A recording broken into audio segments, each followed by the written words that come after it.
When I was in high school, my parents worked shifts at the hospital, so I was often home alone at night with my dog. On this particular night, it was around 10 p.m. My dad had already left and my mom was about to head out, leaving me alone for a few hours until he got home. As she was leaving, she pointed to a small pile of t-shirts near the stairs.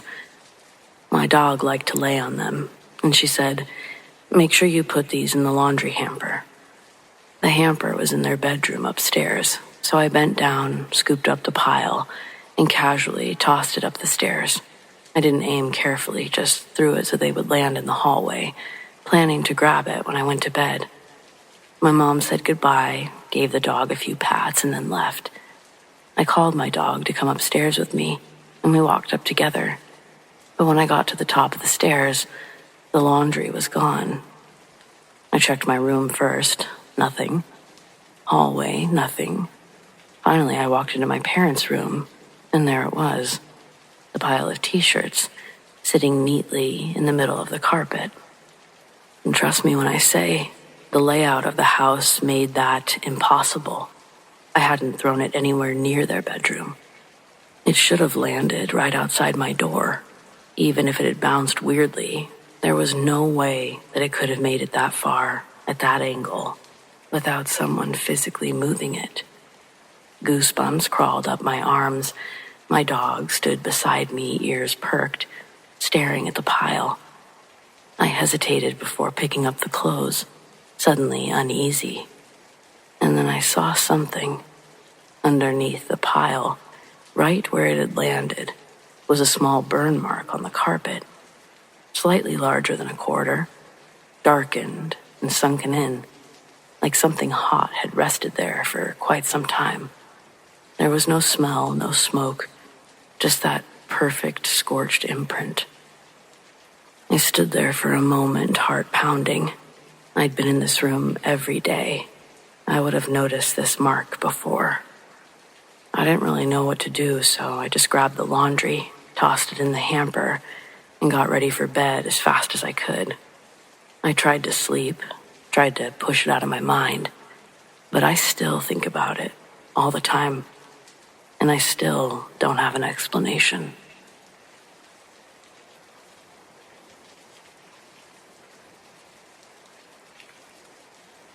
My earliest odd experience that I consider paranormal was from my childhood home. I must have been between 3 or 6. It was something that I had never really questioned at the time. My dad would often pet my back to help me fall asleep, his big warm hand resting on my upper back. It was comforting, familiar. One night, I woke up in the middle of the night to that same feeling, his hand on my back, warm at first, moving slowly. I was groggy, half asleep, but something felt off. The pressure was a little too firm, not quite right. I tried to shake it off, not really wanting to be petted, just wanting to go back to sleep. And that's when the hand changed. The soft, steady touch, it turned frantic, grappling, poking, pressing too hard. It felt angry. My body went stiff. My breath was in my throat, and suddenly I was wide awake. My mind was scrambling for an explanation as I sat up in bed, expecting to see my dad standing there. But there was no one. Without a second thought, I climbed out of bed, ran straight to my parents' room, and squeezed them for the rest of the night. A lot of odd things happened in that house, to all of us, my parents, my siblings. Over the years, it became something that we just lived with. Eventually, I moved into my parents' old bedroom after they renovated and expanded it, merging it with my childhood room. But even then, that space never felt right. I remember one night as a teenager, home alone, lying awake while things kept happening. Small noises, shifting shadows, that creeping sense of being watched. I couldn't take it anymore. I got up in the dark, stood at the threshold of my parents' old bedroom, and just yelled into the emptiness. I told whatever it was to cut this shit out, to let me sleep in peace, to leave me the hell alone. And you know what? It did. The air in the house felt different, lighter, quieter even. Maybe I just got older and stopped noticing things, but I made peace with whatever it was. But from that night on, I wasn't really afraid of the house anymore. Now I get it. Brains are weird, memories are fickle, especially childhood ones. And at 42, I know that every time we access a memory, we change it a little. But I also know what I felt, and no one is going to tell me otherwise.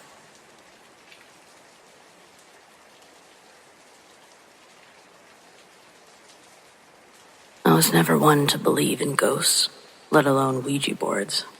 But when you're 17 at a friend's house in the middle of nowhere, and someone pulls out the board, you just play along. It was me, my best friend Jess, her cousin Nate, and his girlfriend Emily. We were in Jess's basement, the kind that was never finished. Concrete floors, exposed beams, old furniture covered in sheets. We lit a couple candles for the vibe, of course, and we put our hands on the planchette. At first, it was the usual nonsense. Is anyone here? Slow, shaky, yes. What's your name? Gibberish. We all accused each other of moving it, laughing every time it spelled something dumb. But then Nate, being the skeptic he was, rolled his eyes and asked something different.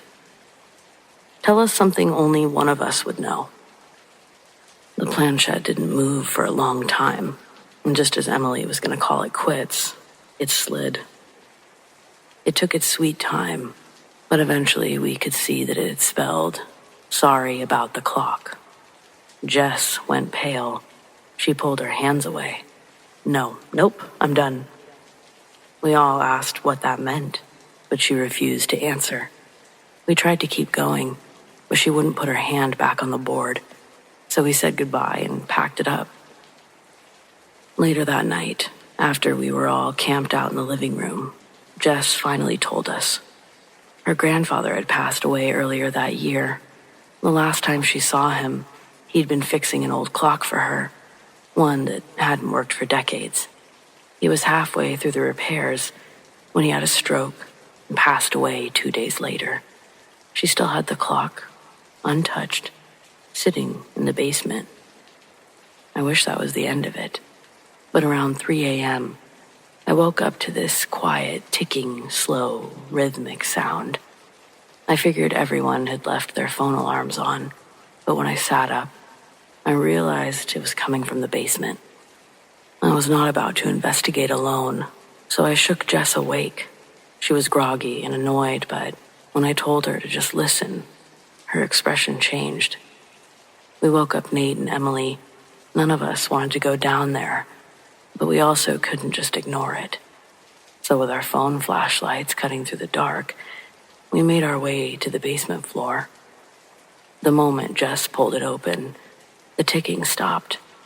We stood there, silent, and then Jess muttered, "It's coming from the workbench." We inched forward, and sure enough, the clock, her grandfather's unfinished project, was sitting there, and the second hand was moving. The thing was working. None of us knew what to say. Jess walked up to it, hesitated, and then reached out and picked it up.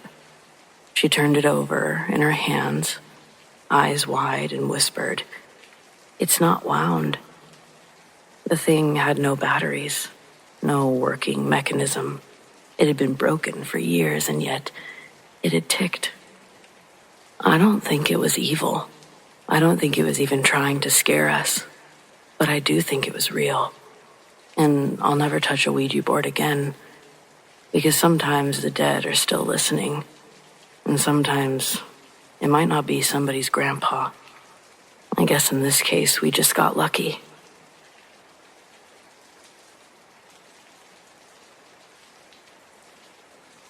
I graduated from college in '03 and took a job on the East Coast. It was a 12-hour drive to my new apartment, and I had to make it alone.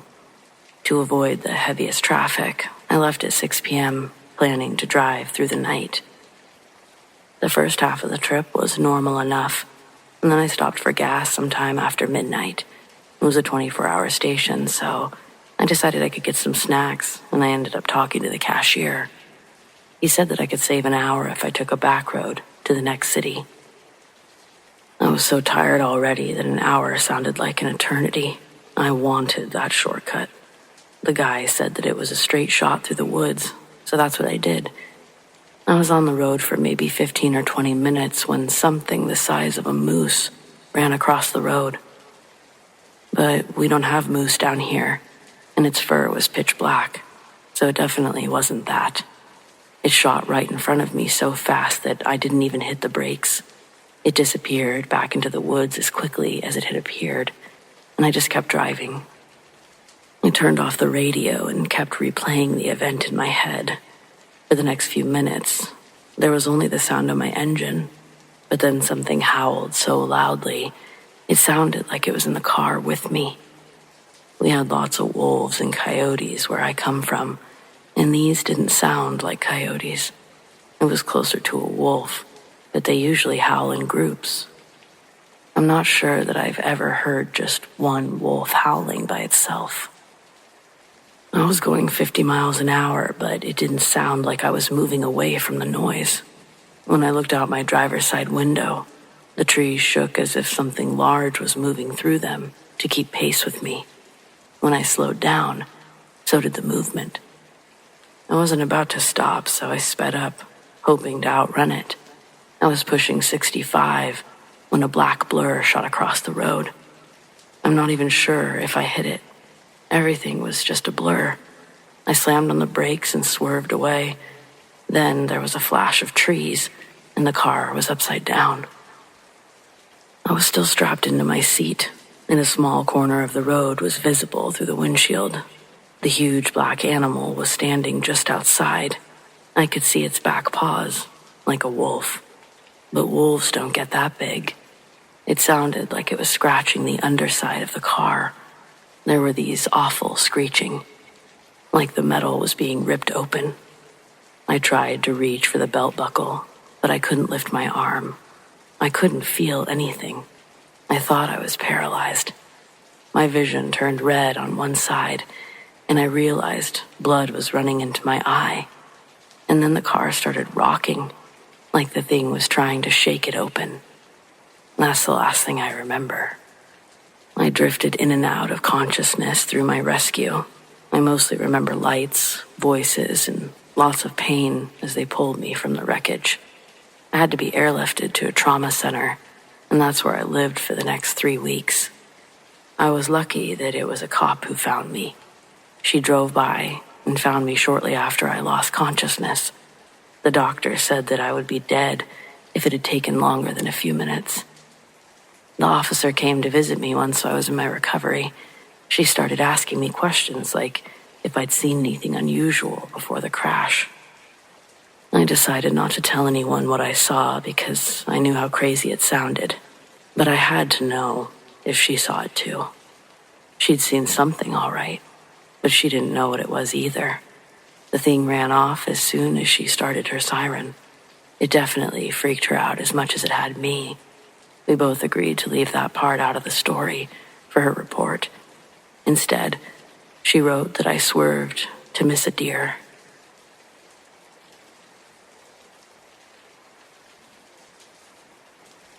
So I've never seen a ghost, but I had an experience with a Ouija board as a teenager that still haunts me. Even now, as a skeptical atheist, I have no idea how to explain what happened that night. I was 15, having a sleepover with friends like typical teenagers. We wanted to scare ourselves, so we pulled out a Ouija board. At first, nothing exciting happened. Just random movements. We all assumed that we were shaking or just doing it by accident. But then something changed. The planchette became more deliberate. We had asked for a name, and it spelled out Ian. And then it started saying something about my mom, but none of us understood what it meant. We were dumbass kids looking for a thrill, so we pushed further. We asked Ian to prove himself. Can you move something? Can you touch one of us? Can you lift one of us up? And then I felt something, an icy chill starting at my feet, slowly crawling up my body. It wasn't just cold, it was something else, something that settled deep in my bones.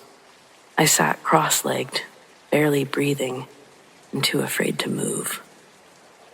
2 of my friends were in front of me at the Ouija board. My 3rd friend was across the room on the bed, rolling her eyes at us. She could see all of us from where she sat. My back was against the wall with no one behind me. And then without warning, I felt a hand press firmly against my back and shove me forward. I screamed. My friend on the bed screamed louder. She'd just watched my shirt yank violently upward, like something had grabbed the fabric and pulled. I shot to my feet. My whole body was literally shaking. "Okay, thank you, Ian. We're done," I stammered. I pushed the planchette to goodbye, and I refused to touch the board again after that. That night, as I laid in bed, I felt that same ice-cold sensation wash over me. I pulled the blankets up to my chin, grateful that I could move, but I could see the covers rising, slowly, as if something underneath them was lifting them up. I squeezed my eyes shut, told myself that I was imagining things, but the chill stayed, the unnatural kind of cold that I couldn't shake. Finally, I had enough. I got up, sat in front of the Ouija board, alone this time, not touching it, and whispering, "Please stop." The cold faded, but I didn't sleep that night. The next morning, I still felt off. My back burned where I'd felt the hand. When I looked in the mirror, my stomach dropped. There were 3 distinct red marks across my skin, like fingerprints, and they stayed there for days. I asked my mom to pick me up first thing in the morning. On the way home, I couldn't stop thinking about what had happened, so I blurted out, "Have you ever had anything paranormal happen to you?" She didn't even hesitate. "Well," she said, "there was Ian." I froze.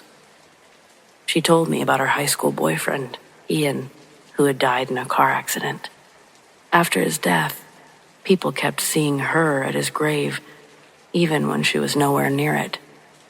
Her mom and sister once walked right up to a girl that they swore was her, but the second they got close, she disappeared. I have no way to explain what happened that night.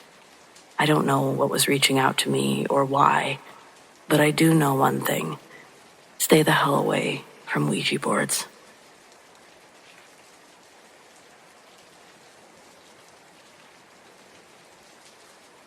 One night I was driving home at around 2 a.m., and this tiny, tiny white creature, probably as tall as a Pringles can, though maybe a bit smaller, walked across the road in front of my car.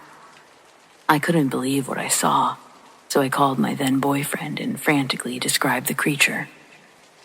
He told me that sounded like a Fresno nightcrawler.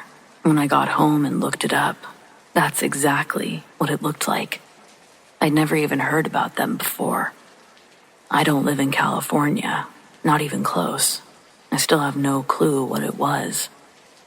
Some more details about what I saw, because I hadn't thought about this for a while, but now it's coming back to me. The bottoms of its legs ended in what looked like flowing bits or ribbons, and it was almost translucent. I could almost see the road through the creature. It walked at a kind of jaunty pace, like a person might walk. The best way to describe it is like a super steppy walk that the dwarves would sometimes do in Snow White, or Mickey Mouse does sometimes. I slowed my car down, but was afraid to stop it completely, and the thing disappeared as my car went through it. Honestly, it was so fucking cute, I wasn't even scared. But I was a little shaken up having seen something like this.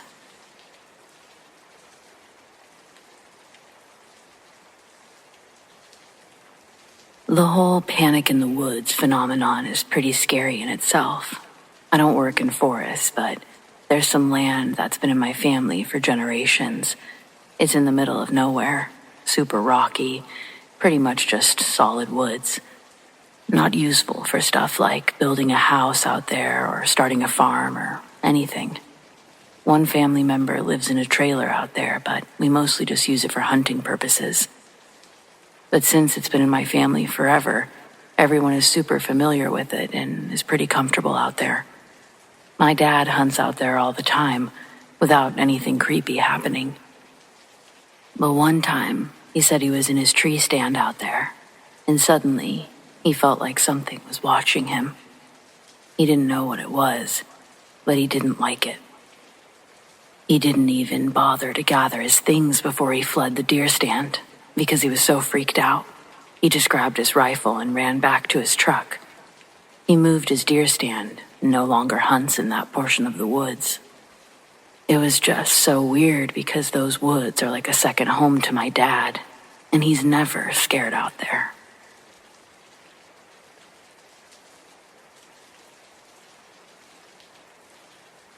I grew up in rural Appalachia, so I grew up hearing all kinds of superstitions and legends about ghosts and other creepy things. Of course, as an adult, I realized that they were mostly made up by people trying to scare their kids from wandering off into the woods and passed down over the generations. I was told to never respond if something called my name in the woods, and if we heard whistling outside at night, it meant the devil was close. Of course, there's real truth and valuable advice in some of those stories. If a stranger is calling to you from the woods or whistling outside your house at night, you probably should be afraid, especially as a child. I never experienced either there in the mountains. The scariest thing that ever happened to me wasn't supernatural and happened in New Mexico. My mom died when I was very little, and when I was about 20, my dad passed away, leaving me without immediate family except my brother. Dad didn't have much, but he left his house to my brother, and just enough money for me that I was able to buy 2 acres and a nice used camper. My boyfriend, now my husband, wanted to move back home and be close to his mom, and we planned to eventually build a house. It seemed like such a cool adventure to me at the time. It was literally in the desert. A dirt lot off a dirt road with no electricity or water access, and surrounded by other identical empty plots. Until very recently, you could still find land like that for a little bit of nothing because it's inconvenient and expensive to truly live comfortably out there. We had to haul water from my in-laws' house, use a generator for electricity. My husband worked nights as a security guard, so I was alone in that camper almost every night. Honestly, it was boring, and it felt safe enough to me then because I had a big bear of a Rottweiler named Zeus, who would have defended either of us to the death. Obviously, though, as I'd find out, it wasn't really that safe, dog or not. It was a normal night like any other. I'd been outside watching the sky while I smoked a bowl and came back in to get ready for bed. I had just undressed and climbed into bed when I heard whistling and felt the camper sort of shift, like a hard gust of wind hit it. It wasn't that unusual, because sometimes the wind blew really hard out there, so I would have ignored it if Zeus hadn't started growling like the devil himself was outside. He was crouched down toward the doorway, ready to attack. I was terrified, and it suddenly seemed so foolish to have assumed I was safe out there alone, with a tin aluminum door between me and whatever was out there in the dark. I couldn't help but think about the story my granddad told me all those years ago, about hearing whistling at night, and while I'm not very religious in general, I'd be lying if I said I wasn't pretty unnerved in that moment. The sound of it was so unnaturally high-pitched that it almost sounded like the wind, but not quite, because it had that sort of sad melody to it. Besides that, my dog had never growled at the wind before. I remember thinking how crazy it was that I could hear it over the generator, and I couldn't tell where it was coming from. It sounded like it was everywhere. I tried to work up the courage to peek outside, but I was frozen to the bed. Zeus was going crazy now, growling and snarling and pacing. He rarely barked, but when he did, it was intimidating as hell. And once he started barking at the wall like he was possessed, everything sort of stopped. It was like the tension in the air just slowly dissipated. Zeus was just as freaked out as me and couldn't settle down until I finally let him outside about an hour later. He sniffed the back of the camper where the bedroom was for a good minute before reluctantly turning away and coming back inside, but I was too chicken shit to go outside myself. Cell service was spotty. This was a long time ago, where everyone still had flip phones, and I was without a way to leave or call for help. When I told my husband the next morning, he was convinced it was traffickers or worse trying to break in on me, and that Zeus had scared them off. It was somewhat plausible to me, but I didn't feel that that was the explanation. No one had actually tried to break in. That would be some strange kidnappers to just stand outside whistling. Then he told me that he'd heard rumors of a small cult who lived nearby out there, and maybe it was one of them trying to scare us away. That was more terrifying to me in a way, since I figured if that was the case, they might come back.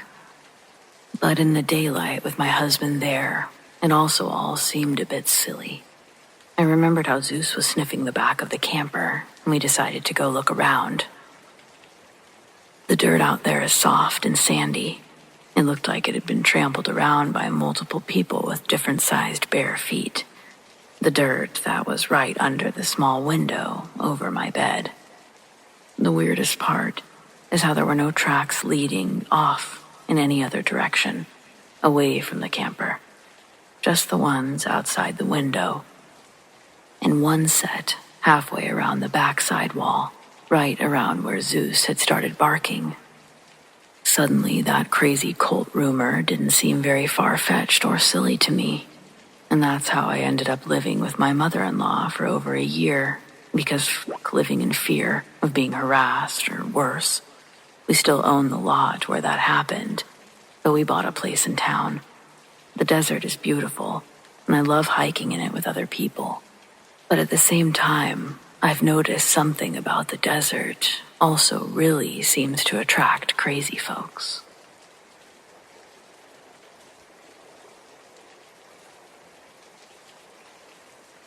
I once worked as a housing inspector. A new client had purchased a house, and I was tasked with going and inspecting it. From the information on hand, the house was very old, built in 1908, was quite derelict, and in the middle of the woods. I was in no hurry to inspect the house, so I scheduled it for my last stop of the day. I did my jobs as per usual, and then I made my way to the house. I parked my car on the road, and as I walked up the long path, nothing jumped out at me. It was a rundown 3-story house. For me, it was just your run-of-the-mill wreck. I guess the buyers had walked through and seen some potential in the home, but I could see none. It was getting to be dusk, and as I didn't have the key to the front door, I made my way to the rear of the property to access the back door. As I came around the back of the house, I noticed that the back door itself opened up into a large kitchen. The sun began to set behind me, and I could feel a drastic change in air temperature. It was late summer, and I assumed that this was the reason for the drop in temperature. I turned to look at the sunset, noting that the cloud cover gave the sky a nice crimson hue. I turned back towards the door, and that's when I saw it. On the other side of the kitchen was a door that led into a hallway, which in turn led to the front door. The front door had colored glass, but what was standing in the darkness of the hallway, to this day, still makes the hair on the back of my neck stand up. There was a silhouette of a man. Judging from the build, I could tell it was a man. There were no distinguishable features to see, just a black silhouette. What happened next froze me to the spot. Where his face was, 2 eyes opened, and they were the color red, unblinking and unmoving. Those eyes glowed red, and I could tell that they were looking right at me. At first, I couldn't look away. Those red orbs seemed to stare straight into my soul, and I found myself transfixed, staring back. Every fiber in me told me that I should run, but I could not move. I stared unblinking at the red eyes, and they in turn stared unblinking back at me. My eyes began to water, and I blinked to clear them, but as I opened my eyes again, the silhouette was gone. I freaked. I quickly ran around the house, jumped in my car, and sped home. What would normally take me 25 minutes to drive home only took me 10, as I couldn't get away fast enough. In my report, I wrote that the house and some structural issues couldn't be remedied, and the house was eventually torn down. In its place is a new housing unit with 6 3-bedroom homes. I've heard stories from tradesmen who have been on site at night, and they've all said that they felt a cold chill every time they went there. I did look up the history of the property, but nothing unusual jumped out at me. Up to that point in my life, I never believed in the supernatural or paranormal. Even now, I'm skeptical of most things, but I know what I saw was pure evil, and I've never had an encounter like it since.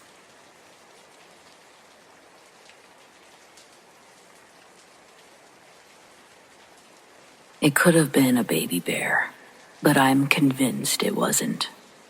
During a camping trip to northern Ontario in 2012, I believe I saw a baby Bigfoot. I was 16 at the time, tagging along with my friend and his family for a trip to Algonquin Park.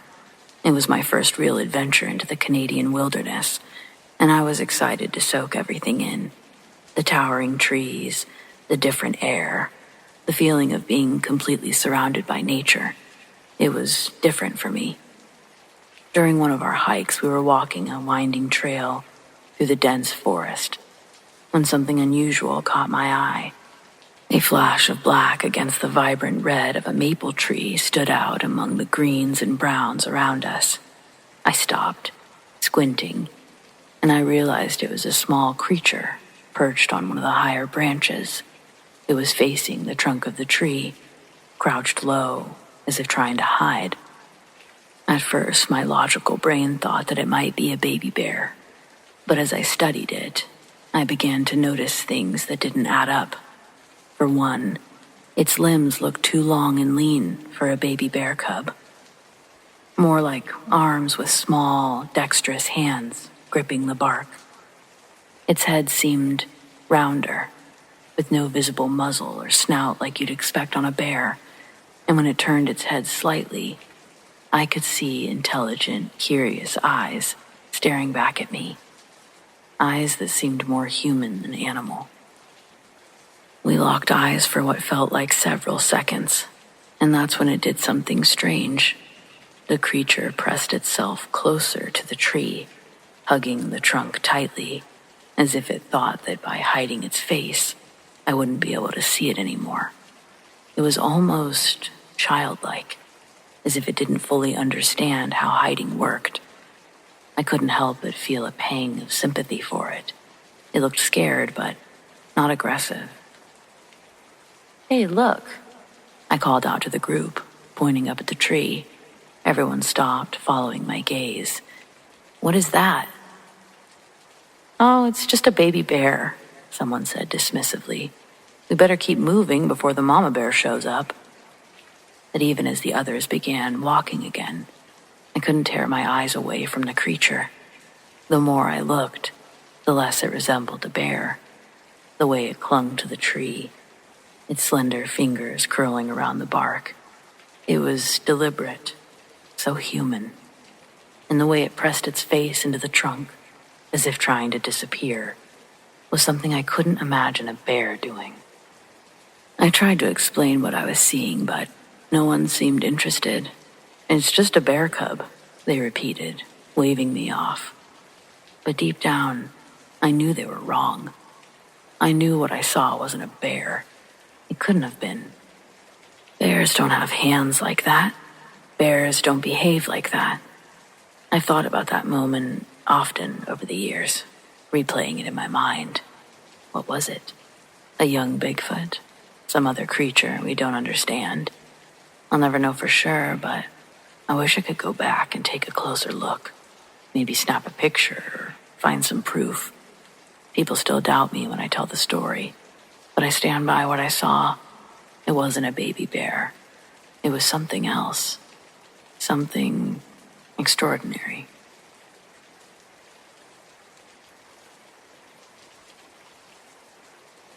Mothman. That's the only name I've ever been able to give it. It was a warm summer evening and my family had gathered for an outdoor movie night at one of our relatives' houses. They'd set up a big screen in the backyard, rows of folding chairs and blankets covering the grass. The scent of popcorn and citronella candles was mixed in the air. In the sun, it was setting. For a kid around 7 or 8 years old, it really felt like the perfect night. The movie had just started when my attention began to wander. I wasn't interested in whatever was playing on the screen. I still don't remember what it was. So I turned my gaze toward the tree line at the edge of the yard. It was almost fully dark by then, the faint glow of the moon casting shadows across the ground. And that's when I saw something. At first I thought it was a trick of the light, just my imagination playing with the shapes of the trees, but as I stared, I realized it was something else entirely. A tall, black figure stood just beyond the trees, partially hidden by the shadows. It looked like it was covered in fur or hair, its long, spindly arms hanging unnaturally low. Its eyes, though, I remember those most clearly. They glowed a deep, almost fiery red, cutting through the darkness like embers. And it was staring right at me. I froze, not in fear exactly, but in shock. It wasn't moving, not even a little, just standing there, watching. The distance between us made it hard to make out specific details, and the dim light didn't help. I couldn't see if it had wings or not, though part of me expected it to. It was hard to explain the feeling, but it didn't seem threatening. There was an almost unnatural calm about it, like it wasn't interested in hurting me. It just was. After what felt like forever, curiosity got the better of me. I turned and ran back to the group, tugging on the sleeve of the nearest adult. "There's something in the woods," I said, urging them to come and see. Of course, they were skeptical, but I wouldn't let it go. I begged someone to follow me back to where I'd seen it. By the time I returned to the spot, it was completely dark. The figure was gone. The only thing staring back at me now were the trees. I scanned the area desperately, trying to catch another glimpse, but it was as if it had vanished into thin air. Understandably, no one believed me. I was just a kid with an overactive imagination, they said. Maybe I'd seen a shadow or a deer moving through the woods. But I know what I saw. It wasn't a shadow. It wasn't a deer. And though I wasn't afraid when I saw it, the memory of those glowing red eyes has stuck with me ever since. What was it? Was it watching me for a reason? Why didn't it move while I was looking? And why did it disappear the moment I turned away? I've never been able to answer those questions, but one thing I do know for sure, it wasn't my imagination.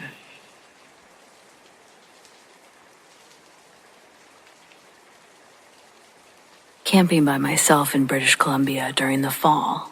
It's not a totally remote area, but it is a few hours from the city and surrounded by woods. It doesn't get a lot of campers that time of year either.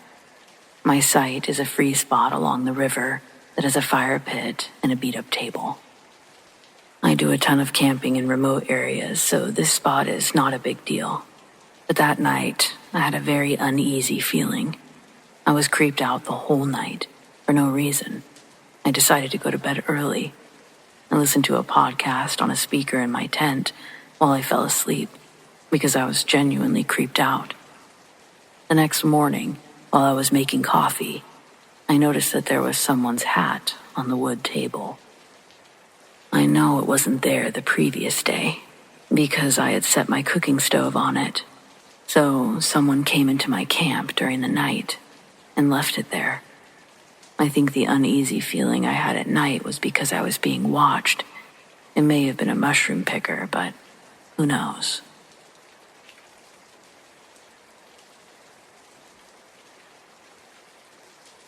I worked in national parks and also did some volunteer search and rescue. I guess I can talk about two of the worst things I saw in forestry. The latter one is scary, but also deeply tragic.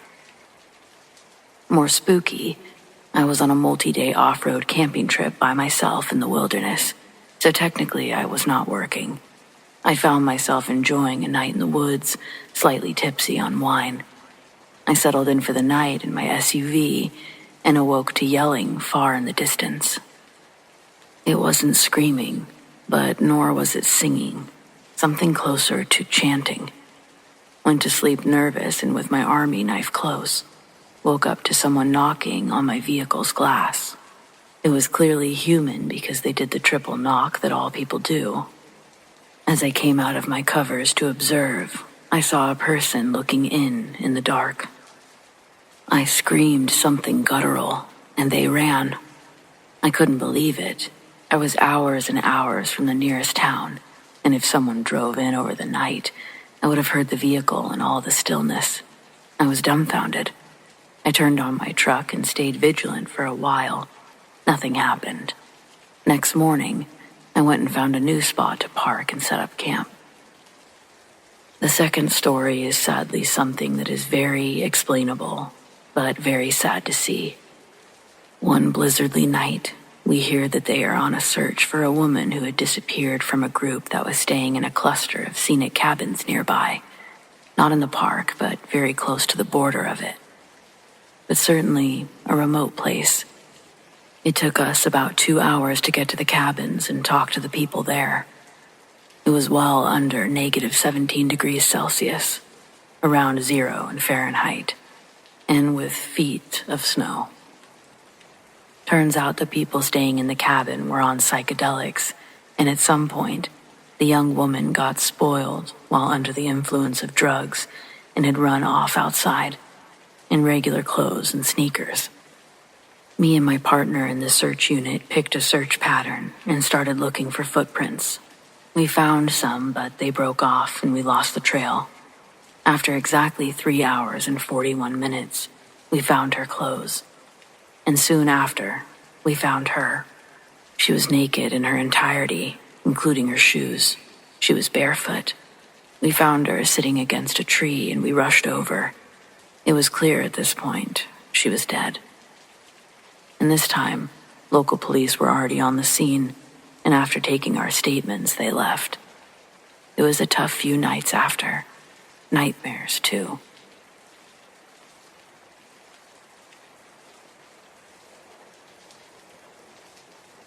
I hadn't thought of this memory for so long until reading comments. It was like something buried deep in my mind was suddenly brought to the surface. When I was a kid, my family lived out in the middle of nowhere in rural Montana. We had acres upon acres of land, surrounded by dense woods and fields that seemed to stretch on forever. My brothers and I spent most of our days exploring, making up games, and testing the limits of our curiosity. One particular summer day stands out. We were wandering further than usual, our feet crunching over twigs and leaves, when we stumbled across something we had never seen before. Tucked into the trees, partially hidden by overgrown brush, was a cabin, or what was left of one. The place looked like it had been abandoned for decades. The roof sagged in places. The wooden walls were grayed and splintered, and one corner had completely collapsed on itself. But what drew us closer wasn't the eerie isolation of the cabin. It was the way it seemed wrong, like it didn't belong there. We didn't hesitate, though. We were kids after all, and caution wasn't exactly in our vocabulary. We approached the rotting porch, the boards groaning under our weight as we crept inside. The first thing that hit us was the smell, damp, moldy, with a strange chemical undertone that made my stomach turn. The inside was just as dilapidated as the outside, but there was one detail that stood out, one that I'll never forget. Orange prescription pill bottles. They were everywhere. At first, it didn't seem so strange. Maybe someone had left a few behind. But as we moved deeper into the cabin, it became overwhelming. Open a cupboard and pill bottles would come spilling out. Peer under the sink, there were more. They littered the countertops, filled the drawers, and even sat in piles beneath makeshift furniture. The bottles were in every corner, every crevice, some hidden, some in plain sight, but all of them empty. Hundreds of them. I remember my brothers and I exchanging uneasy glances. We were kids, but even we could tell this wasn't normal. What kind of person needed that many pills, or had been bringing them here, one by one, for some reason that we just couldn't understand? The bottles didn't have labels that we could make out, just worn, faded text.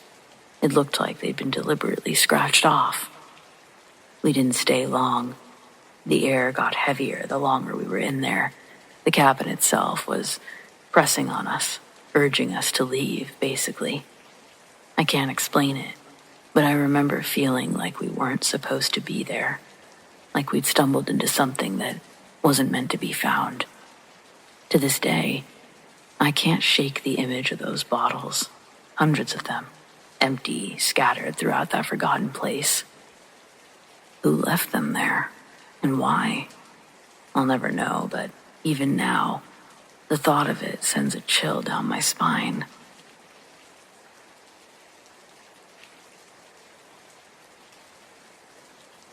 Before my grandmother died in 2022, I asked her if I could publish her stories. Not only did she give me permission, but she gave me her journals where she documented a lot of her most interesting experiences. She'd worked at a couple of haunted locations, so much so that I believe my grandmother was sensitive. She never said that, but her experiences aren't ones that I think just everyone has. Don't get me wrong. I've always wanted to experience something paranormal like this. I do believe in this stuff. Like, I know I'd be scared, but the curiosity outweighs the fear. Either way, the story about my grandmother's time working at St. Ignatius Hospital in Colfax, Washington, is one of my favorite stories of hers. So I'm just going to share it in her words instead of trying to rewrite it myself. Oh, also, some things have changed since she initially wrote this. You can actually visit this place. It's been converted into a historical museum. I've not personally been there since I live in Utah, and I have yet to make my way to Washington, but I wanted to throw that out there. Thanks for sharing.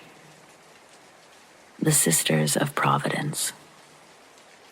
The second hospital I ever worked with, St. Ignatius, was the most active. It wasn't a traditional busyness. The patient population had been diminishing for years. Part of my job was collecting that sort of data, and it was clear St. Ignatius was not a busy hospital, not anymore.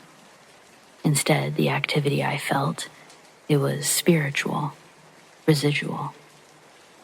By the time they closed as St. Ignatius in 1964, the same year I gave birth to my daughter, Michelle, it was mainly due to a lack of patients there. It was simply too expensive to maintain. But in its heyday, the hospital served as one of the most important healthcare systems in the entire region. I was looking forward to the work I had to do there. I knew the hospital had a lot of history, but the first time I walked in there, I realized just how much of it lived inside those walls still. I could feel it. The air was heavy with the scent of antiseptic, but there was something else lingering there. Something most consider inexplicable. But I had felt the feeling before. Holy Trinity in Palouse, Nani's house in Clarkston. The hospital was haunted. That's when I learned about the Sisters of Providence. Several framed photos throughout the hospital, little statements underneath some of them, plaques sharing the same sentiment. The Sisters of Providence were instrumental in the establishment of St. Ignatius Hospital in Colfax, Washington. They recognized the need for medical care in the area and took the initiative to create the hospital. An incredible statement, though it only tells part of the story. Before I learned everything, I knew enough to know that the presence was likely that of the sisters. As I made my way through mostly vacant hallways, I wasn't frightened, though I did feel slight unease at their quickly vanishing apparitions. These became more frequent the more times I visited and the longer I stayed there. Sure, they meant no harm, but it's something to get used to, undoubtedly. I had the opportunity to venture deeper into the heart of the hospital.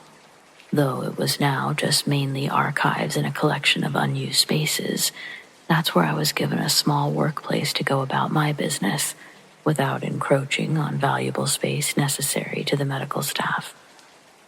The air was a bit more stale in those places. Goosebumps rose on my arms, and though it was cold, those weren't the response to a change in weather. It was as if whatever had been with me throughout the mainstay hospital had followed me there, too.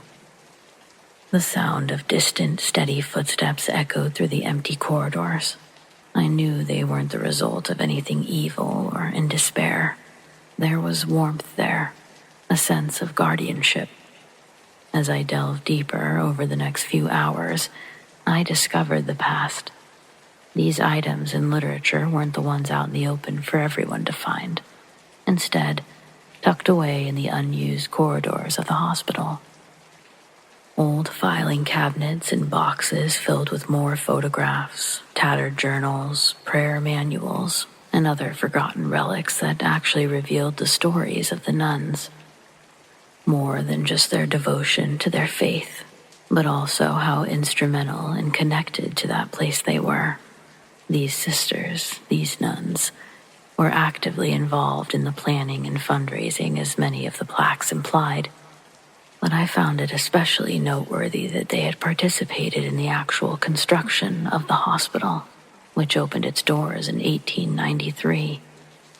They even continued to manage and provide the healthcare services at St. Ignatius Hospital for many years, ensuring that the community had access to good quality medical care. Many of the sisters spent their final days inside St. Ignatius. It was their home. To this day, I cannot forget that hospital, the sisters that wander its halls. It had a surprisingly profound impact on my life. Their presence serves as a constant reminder that spirits of the past can linger, seeking solace or understanding in the hearts of the living. And though their presence may be unsettling, the human spirit is so powerful, living and beyond.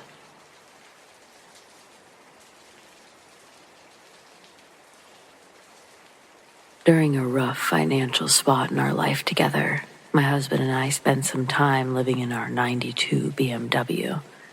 We're not criminals, addicts, or mentally ill, nor are we the stereotypical chronically homeless type. We're in our early 50s and used up our savings, reduced everything we owned to just our clothing with little else, while providing unpaid full-time live-in care for my mother, who's now in a memory care facility. Homelessness was inevitable, after all that time believing that we would be reimbursed by her estate. And we left her home with literally the clothes on our backs, our car, and no money. To avoid the homeless crowd in town, we had chosen to spend nights at a location where we felt safe. We could blend in with like-minded people. We wouldn't appear to be homeless. Car camping or boondocking had always been a fun way that we traveled in the past. So we decided to look at it as a long boondocking excursion while we regrouped and built up enough money to start over. My husband is an avid fisherman, so We chose his favorite fishing spot. It's located on the California Delta, about 5 miles from town, and it's secluded at the end of a meandering single-lane country road that ends right at the water. It's a peaceful place with a 1,000-acre vineyard on one side of the road and an 800 sod farm on the other side. The levee runs the length of both, with an area between them which has a small tree and a covered-like park area right on the water. We discovered that having a fishing license was the golden ticket to not being run off for camping by the sheriff or the fish and game officers. A line in the water is legal 24 hours a day and provided justification for our presence. The remoteness of this location draws people of all walks of life and intention. We'd spent enough time there that we knew all the regular fishermen, as well as the few people who would be there making out in their cars and or getting high, a few Uber, Lyft, Grubhub drivers, a few door dashers, as well as the field workers on lunch breaks. One very cold, socked-in, foggy night just after midnight, we were tucked in, going to sleep, windows up, doors locked, with the sunroof open a bit for ventilation. There were 2 other cars parked about 20 yards from ours. We knew one of them was a regular, the other, a green BMW we didn't know. I'd been asleep only a few minutes when I heard footsteps close to my side of the car. I couldn't make out the silhouettes of the 2 guys wandering around, bending down and picking through the embers of the fire pit. They eventually walked back to their car. I heard the car start and was running for a while when I snuggled back into my pillow. Assuming they'd be leaving, I fell half asleep again. Just as I was beginning to dream, I heard footsteps again. They were whispering to each other as they positioned themselves on either side of our car. One of them said, "Put it up there. It'll be more funner." The other guy laughed, then hesitated just as another car drove right up next to us and parked. It was Bobby. I nudged my husband awake and whispered to him about the guys outside and that Bobby had just pulled up. He sat up slowly and looked out through the condensation on the windows. Still groggy, half asleep, he put his shoes on. Bobby is a friend of my husband's that he met while fishing there a few months before. He always shows up at random hours to fish, so it wasn't unusual to see him this late at night. What was unusual, though, was the way that he was acting. He sounded hurried but friendly, while he casually bumped our car with his hips a few times as he walked around it, talking really loud to the guy outside. "Aw, man, I could really use that. I forgot to stop on my way here." The 2 guys seemed to know him and nervously complied with whatever it was Bobby wanted from them. Bobby continued, "I just bought 2 mopeds from a guy off Craigslist." He opened the back of his van and took one out, then grabbed something from one guy's hand, put it inside the van, and quickly closed the hatch. One of the guys asked Bobby, "Do you know whose Beamer this is?" He replied, "Just some dude and his wife. Here, this is all I have.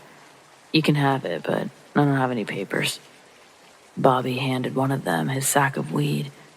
Oblivious to what Bobby had just done, my husband got out of the car. His size alone can be intimidating. He asked Bobby, "What's going on?" The 2 guys hurried to their car and left. My husband asked, "Who was that?" And Bobby asked, "You don't know them?" My husband replied, "No, why?" Bobby didn't answer. Instead, he said, "Come see what I got." Bobby still seemed very nervous.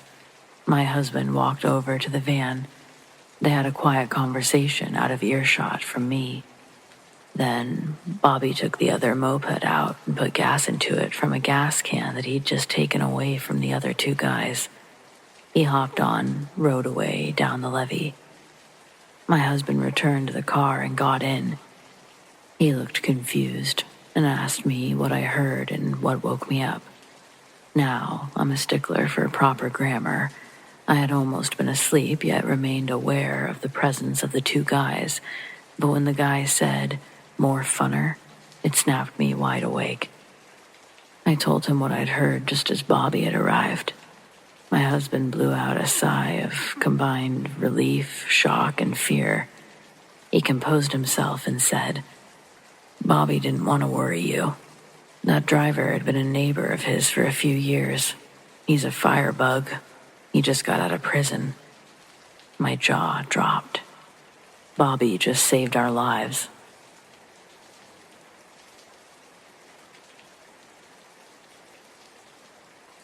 I live in Maine, close to Rumford. There was a man following me on my jog today, around Ellis Pond. But I couldn't wrap my head around how he kept ending up in front of me as I jogged. The first time I noticed him was earlier on my run. My playlist had just started when my mom called. I stopped to answer it. During our 2-minute conversation, I had the chance to stop and look around, really soak in the serene landscape that I was always running through but never really slowed down to appreciate. The sun was close to rising. Far in the trees on the left side of the path, I see a figure walk in between 2 large tree trunks, vanishing when he fully passed behind the second tree. The diameter of this trunk was far too thin for this figure to hide behind. I surely would have seen his shoulders poking out if he was standing behind the tree. When I hung up with my mom, what I saw wasn't there anymore. I jogged a little faster along the path with my headphones off while I scanned the surroundings. I was about halfway complete on my route. It would have taken me longer to backtrack. 10 minutes later, on my left again, I made eye contact with a pure black owl sitting in the trees. The feathers were the deepest of black that I've ever seen on a bird. Its circular yellow eyes were the only thing that gave away its position in the branches. When I finally couldn't crank my neck any further and still keep running, I had to relinquish our staring contest and keep moving. At this point in my jog, the suns just began to glow on the horizon, providing me a bit more light and further visibility. Up ahead of me, the path bends to the right. The tree line follows its bend, so before I make this turn, a patch of trees are directly in front of me, less than a quarter mile ahead. I don't see anything as I approach. I'm just about to let my guard down, but before I turned right, I looked left, and I saw the same dark figure. This time, they were walking between the trees far in the distance. They were much closer, walking towards me. It was a man in all black. He was wearing a ski mask that covered his face because his eyes were the only discernible feature. His face was a blank canvas. When I turned and saw him, he picked up his speed and started charging through the trees at me. The feeling gripped me with such shock, but I was able to scream. My legs became jelly, though, and I collapsed onto the ground in fright, tucked into a tight ball.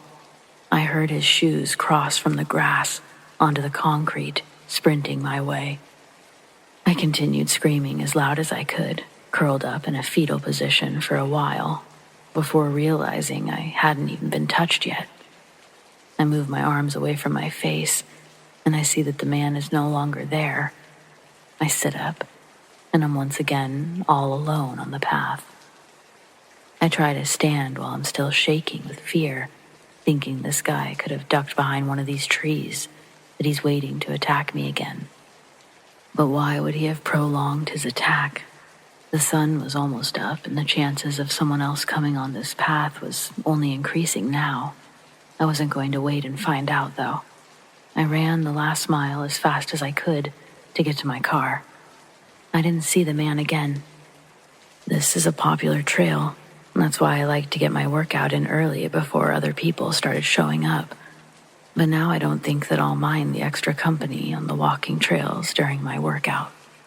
It was the realization that something bad could have happened and nobody would have known. My roommates know my route, but they wouldn't have noticed that I disappeared until they got home from work that night, maybe even the next day.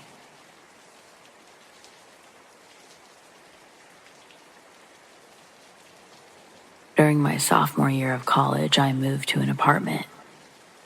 It was a small private development with about 20 ground-level apartments lying down both sides of the street to a cul-de-sac.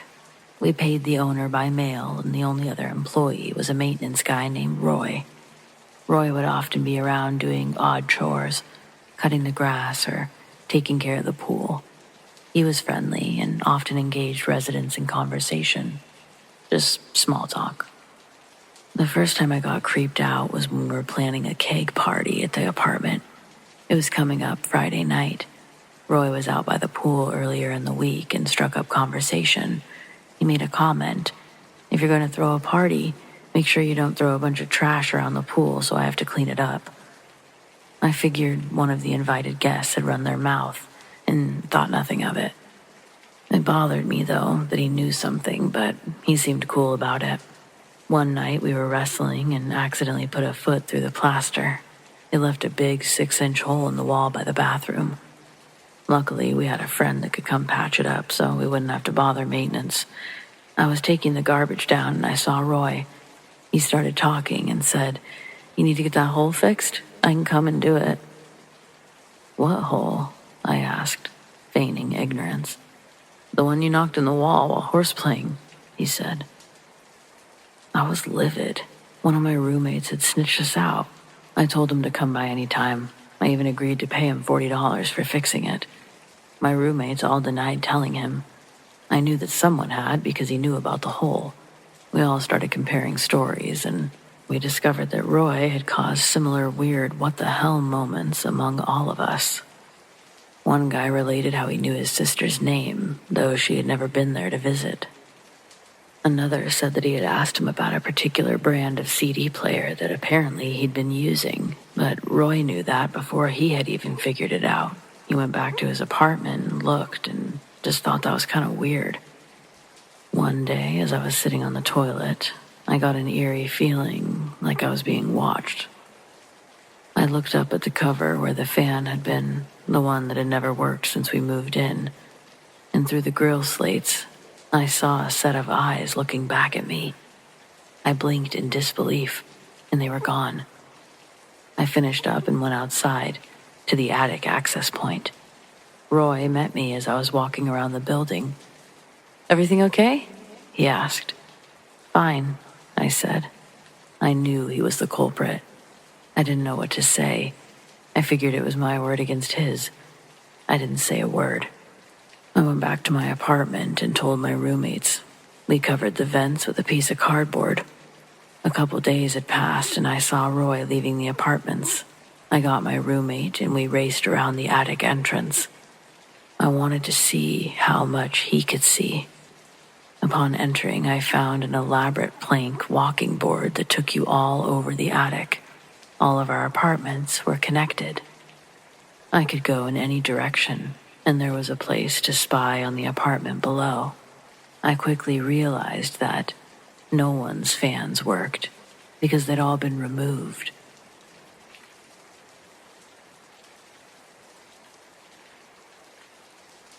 I may be a fully grown adult female now, but I've had a crippling fear of doctors, especially surgeons, since I was a teenager. I got this fear because my best friend died when we were 14, and my family doesn't believe in therapy, just smiling. Dee was born with a lot of health issues, so she was always sickly growing up, but things got really bad in 8th grade. I was staying the night with her when things got so bad that she had to go to the hospital at 2 a.m. The doctors took a lot of blood and ran various tests, only to determine that she had appendicitis. They took her into surgery, promising the procedure was completely routine, should only take about an hour. Her mother, Penny, and I sat in the waiting room and played cards to pass the time, but an hour came and went without any updates. Only after Penny begged the nurse to check on Dee did one of the doctors come to speak to her. The procedure was a success, but Dee's condition didn't improve. Now her kidneys were failing, and the doctor rushed her back into surgery without answering any more questions. Within the next 20 minutes, Dee's entire family was there helping her raise hell. Her aunt was a nurse and said the whole situation reeked of a screw-up. 2 hours later, we got the news. Dee was gone. That was one of the darkest nights of my life. I had just been holding her hand before the surgery, joking about how much we would play up the whole experience into something melodramatic once we got back to school. Her parents hired a lawyer, and we learned that there was never a problem with Dee's appendix at all. When they opened her up, it was completely fine, but they took it out anyway. The stress her body endured exacerbated her actual problem, her failing kidneys. They removed one and were in the process of removing the second when she passed away. Fast forward a year. I'm in 9th grade, and my arch nemesis is a girl named Hillary. She was the cliché, bitchy, popular type, and her mom happened to be a nurse at the hospital where Dee had passed away. Well, Hillary started telling everyone that Dee's ghost was haunting the operating floor. Her mom saw her. I was pissed. I was a full-blown hardcore skeptic, and no words were going to convince me that Hillary wasn't just using Dee to garner attention. I walked right into the circle of girls, pushed Hillary into a locker, and promised to knock her teeth out if she ever said Dee's name again. She swore she was telling the truth, so I hit her, and then 4 other girls jumped on my back and beat the shit out of me. They tried to suspend me for breaking Hillary's nose. I missed her front teeth, but I was covered in bruises, and my lip was swollen from the other 4 girls, so my parents demanded they also be suspended. Obviously, the school didn't want to suspend their cheerleaders, so none of us were suspended. Instead, we got a stern talking to. Over the years, random stories would spread of people seeing Dee's ghost, and I always blamed Hillary for starting the rumor in the first place. We gave each other hell all the way through graduation, and I celebrated the last time I'd have to see her. Now, fast forward again, 2 years ago. I went home for Christmas and got T-boned by a Charger running a red light. The ride to the hospital was a blur, but I needed emergency surgery. Afterwards, I was taken to a recovery room where I slowly began regaining consciousness. Before I opened my eyes, I became aware of someone sitting on the bed, holding my hand. Thinking it was my mother, I opened my eyes to see Dee smiling at me. All I could do was stare in shocked silence until she disappeared. A nurse came in a moment later and shook me back to reality. She was also my best friend during our junior and senior year of high school and wanted to be there when I woke up. I probably wouldn't have said anything if it had been a stranger, but as soon as I realized my nurse was Lizzie, it just spilled out of me. The way she looked at me made me think that I'd been having some sort of hallucination from all the drugs. But then she said that she had seen Dee too. Most of the nurses had. When she learned I was on the floor, she asked the staff not to mention Dee because of my history with Hillary. She didn't want anyone to upset me by mistake. Apparently, Dee often checks in on patients coming in and out of surgery, and sometimes while they're still in surgery. But they've never heard of her sitting on anyone's bed or holding their hand. All that time, it was true, but I just couldn't believe it. Every time I've gone home since, I stop and have lunch with Lizzie, and I like to think that Dee comes too.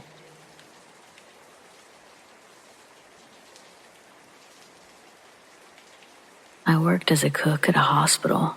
The kitchen facility was always dark, and I was usually alone when I got there. It was an eerie feeling, being the first one to arrive, prepare breakfast in a dimly lit space. But I never thought much of it until one morning, when things took a turn. As I started to prepare the food, I noticed that items I needed were mysteriously going missing. It felt as though someone was playing a trick on me, moving things around when I wasn't looking, but I was alone. Still, I called out, searching the kitchen, but no one was there. Eventually, I brushed it off as my own mistake, absent-mindedness. But the strange occurrences continued. They happened every day. I was beginning to feel frustrated while also rather unnerved. So, I decided to mentally mark the location of each item before taking my eyes off of them. To my surprise, even with being constantly vigilant, the items still went missing or were misplaced. It became clear that something was trying to communicate something with me, but I couldn't comprehend the intentions. One day, I guess I was visibly distressed or more distracted than usual. A coworker, who's also a friend, noticed and asked what was going on. I hesitantly shared my experiences, and to my relief, she responded and said, "It's happening to you too?" We realized that the same unsettling events had been occurring to her as well. The two of us discussed the strange happenings, trying to make sense of it all. Meanwhile, there was this janitor who worked at the hospital, someone who had always given me an uneasy feeling. There was something peculiar about him. He had an intense fascination with rats, but it went beyond the love and adoration people have for them. He seemed to worship them, proclaiming that humans were the real rats. His obsession with the creatures made me feel uneasy, but out of fear, I tried to make peace with him, always being polite, greeting him whenever I met his presence. Still, he wasn't friendly, only shooting me sarcastic smirks in response. Oftentimes, I felt like he was leaning into his creepiness, trying to create more unease. One morning, driven by curiosity and suspicion, I found myself outside the janitor's closet. As I peered through the slightly ajar door, I witnessed a sight that both terrified and confused me. The janitor was inside, surrounded by a shrine of rat photos and memorabilia, chanting words that I couldn't understand, but I knew them to be Latin. I was much less stealthy as I quickly moved away from the door and back to my area. How was something like this allowed to take place inside a hospital? From that moment on, the activity in the hospital escalated. I couldn't help but feel like it was my fault. I shouldn't have gone snooping. And did he know?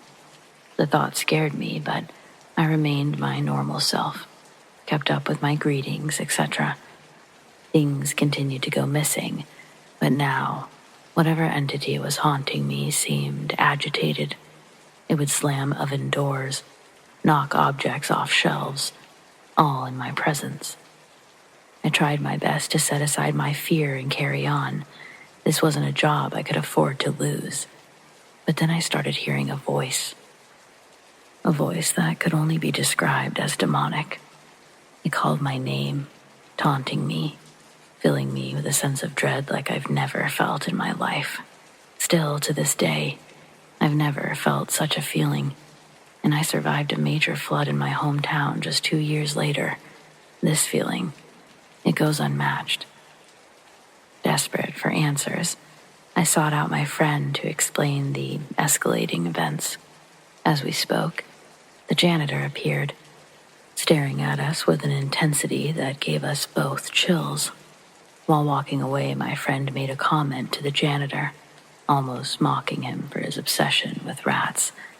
I don't know why she did this, but right as she did, I grabbed her arm, trying to convey that she should stop. Before he walked away, he turned, cast a malevolent gaze at both of us. Suddenly, the top of the coffee pot in front of us started shaking violently before flying off, landing directly in front of the janitor. Things only got worse from there.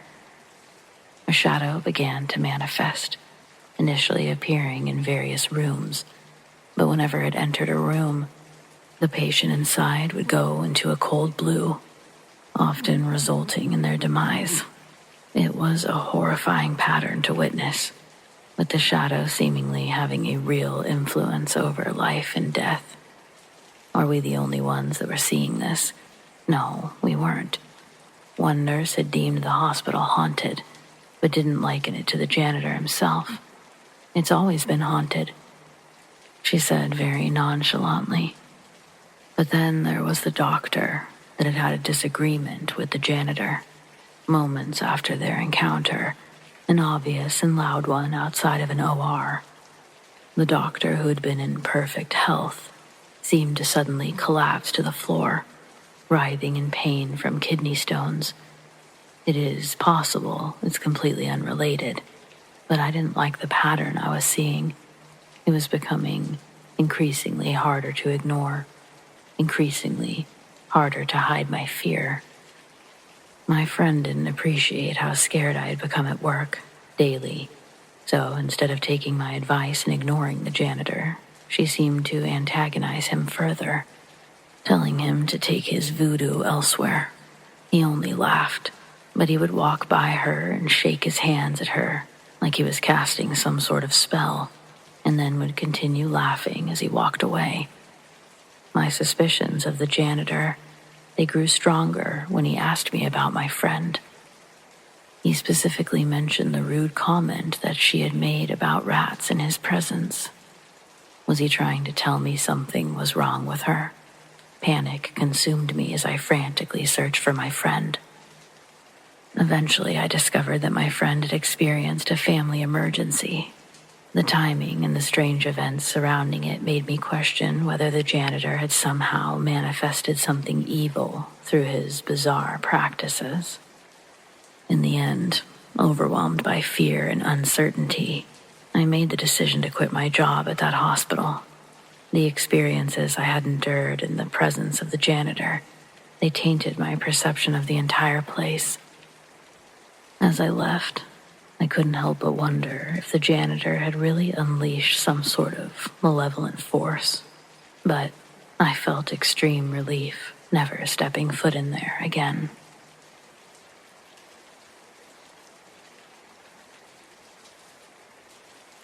I don't know how many people will read this or how many will believe it.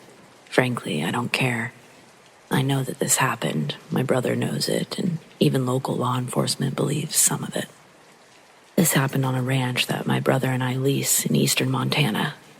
The ranch in question is massive, covering about 18 sections. A section is 1 square mile, or 640 acres, and it's 2/3 deeded, the rest being either BLM or state-owned.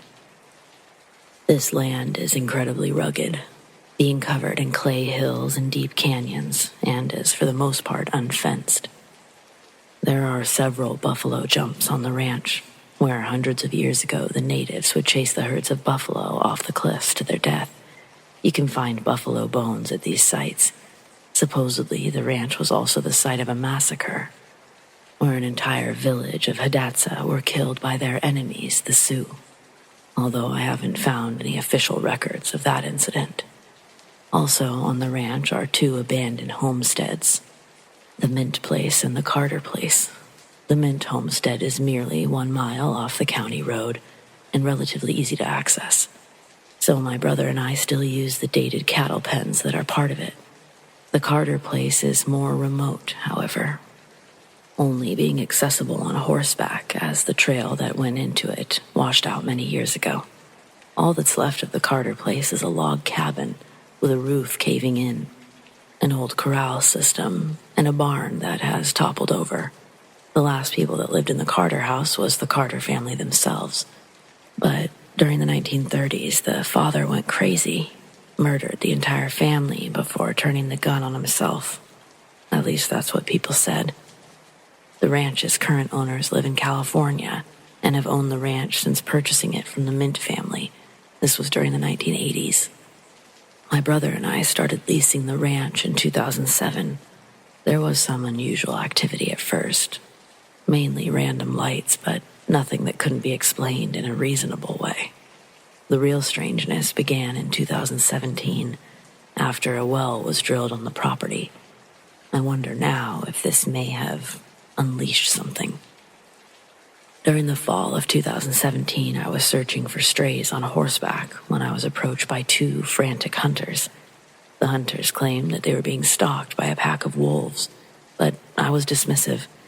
There hadn't been any wolves in the area since the 1920s. The hunters claimed they knew the difference between coyotes and wolves. and were absolutely certain that what was stalking them was wolves. Whatever it was had seriously bothered them. Later in the year, we were trucking cattle away from the ranch and back to the home place. We found out that we were a dozen head short. Despite us running 600 cattle on the property, we kept very close tabs on the herd.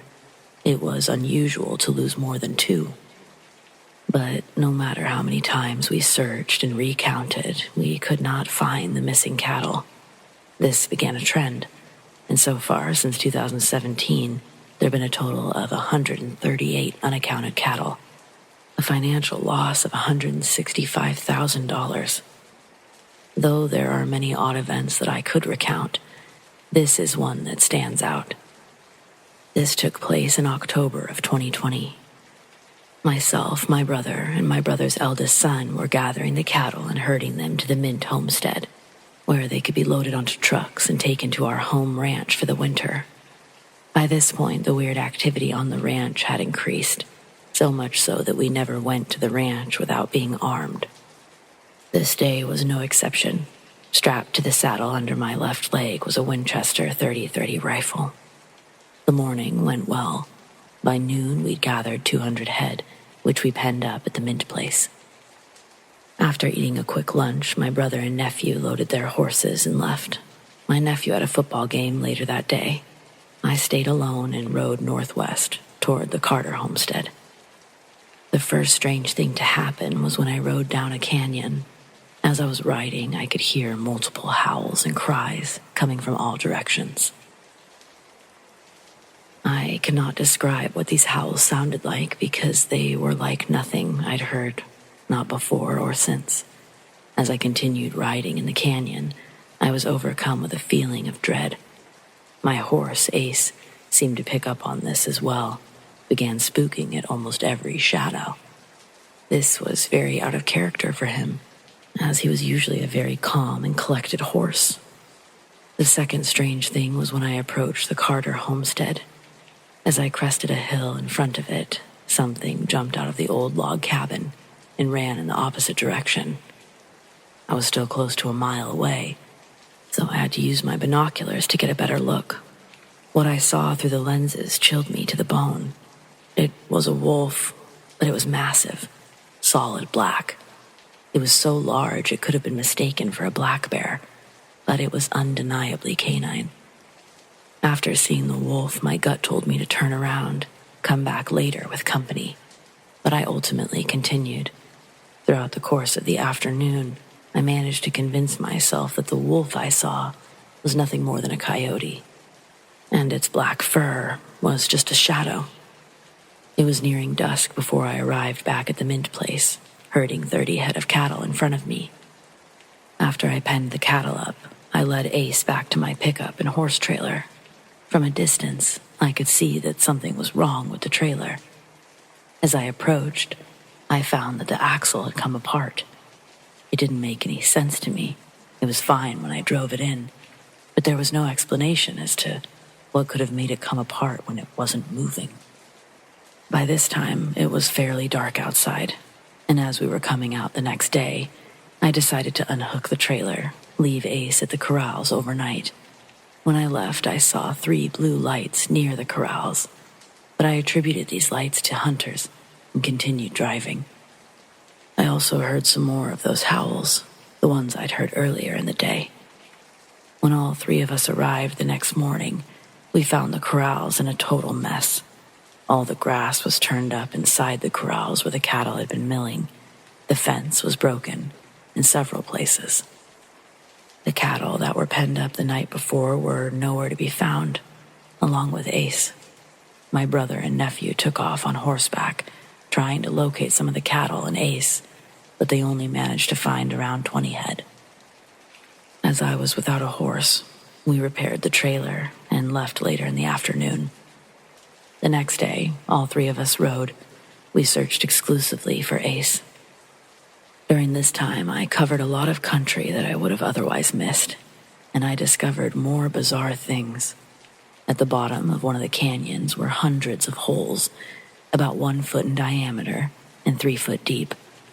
These holes had to have been dug by people, as there would be no animal that would have dug them.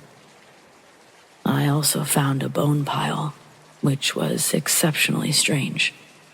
There were the carcasses of 4 cows, all piled on top of each other in an area that they typically would not have accessed. At first, I thought that this was the act of poachers who were illegally killing and butchering cattle at the ranch. But there would have been no way to get to this location with a pickup or a 4-wheeler, for that matter. The more we searched, the less sense everything made. We searched for 3 days before we came across something. My brother radioed me. We had no cell service. He told me that he thought they found Ace. My nephew and I rode to his location, and sure enough, at the bottom of a sinkhole, which are pretty common in our area, was the carcass of Ace, along with 3 cows. The sinkhole was at the bottom of a canyon, with the walls of this canyon being 300 feet tall, the sinkhole being another 20 feet deep. It took an hour just to climb down the canyon walls. When I finally approached the sinkhole, I found Ace to be heavily mutilated. Both ears were removed, along with the eyes, nostrils, hooves. The back of him was not exposed, but it looked like his tail had been removed. The cows surrounding also had similar mutilations. As was the case with the howls, the wolf, and the trailer, none of this made sense. It would have been almost impossible for just 1 cow to end up in this location, let alone 3 cows and a horse. There were also no tracks leading into or out of the sinkhole or canyon. The sheriff and veterinarian were both notified and an investigation was launched. The ultimate conclusion was that something had caused the cattle to spook and break out of the corrals. Whatever it was, spooked them so bad that they ran all the way to the mint place, to the bottom of the sinkhole, and that's where they perished. When I mentioned the wolf that I'd seen, detectives were dismissive, just as I had been when the hunters told me of the wolf 3 years prior. No foul play was suspected, and the case was closed. Though there are many strange things that have happened since then, there were none quite as upsetting as the loss of my horse. Cattle continued to go missing, and now we only ride to the place in pairs. My brother and I are considering terminating the lease, as for the moment, the current cattle losses are unsustainable. I've always been a big YouTube watcher, and I found that many stories on the site came from Reddit, so I decided to share mine.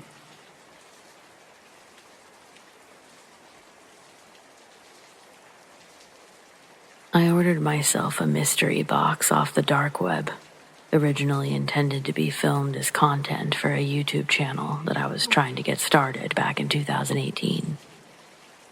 Most of the videos capturing these unboxings are staged, satire for clicks with fake half-ass content creators opening boxes and finding murder weapons or human fingers. There's just no reason someone would have to mail that out upon request. Watching these was half the reason I wanted to start my own channel.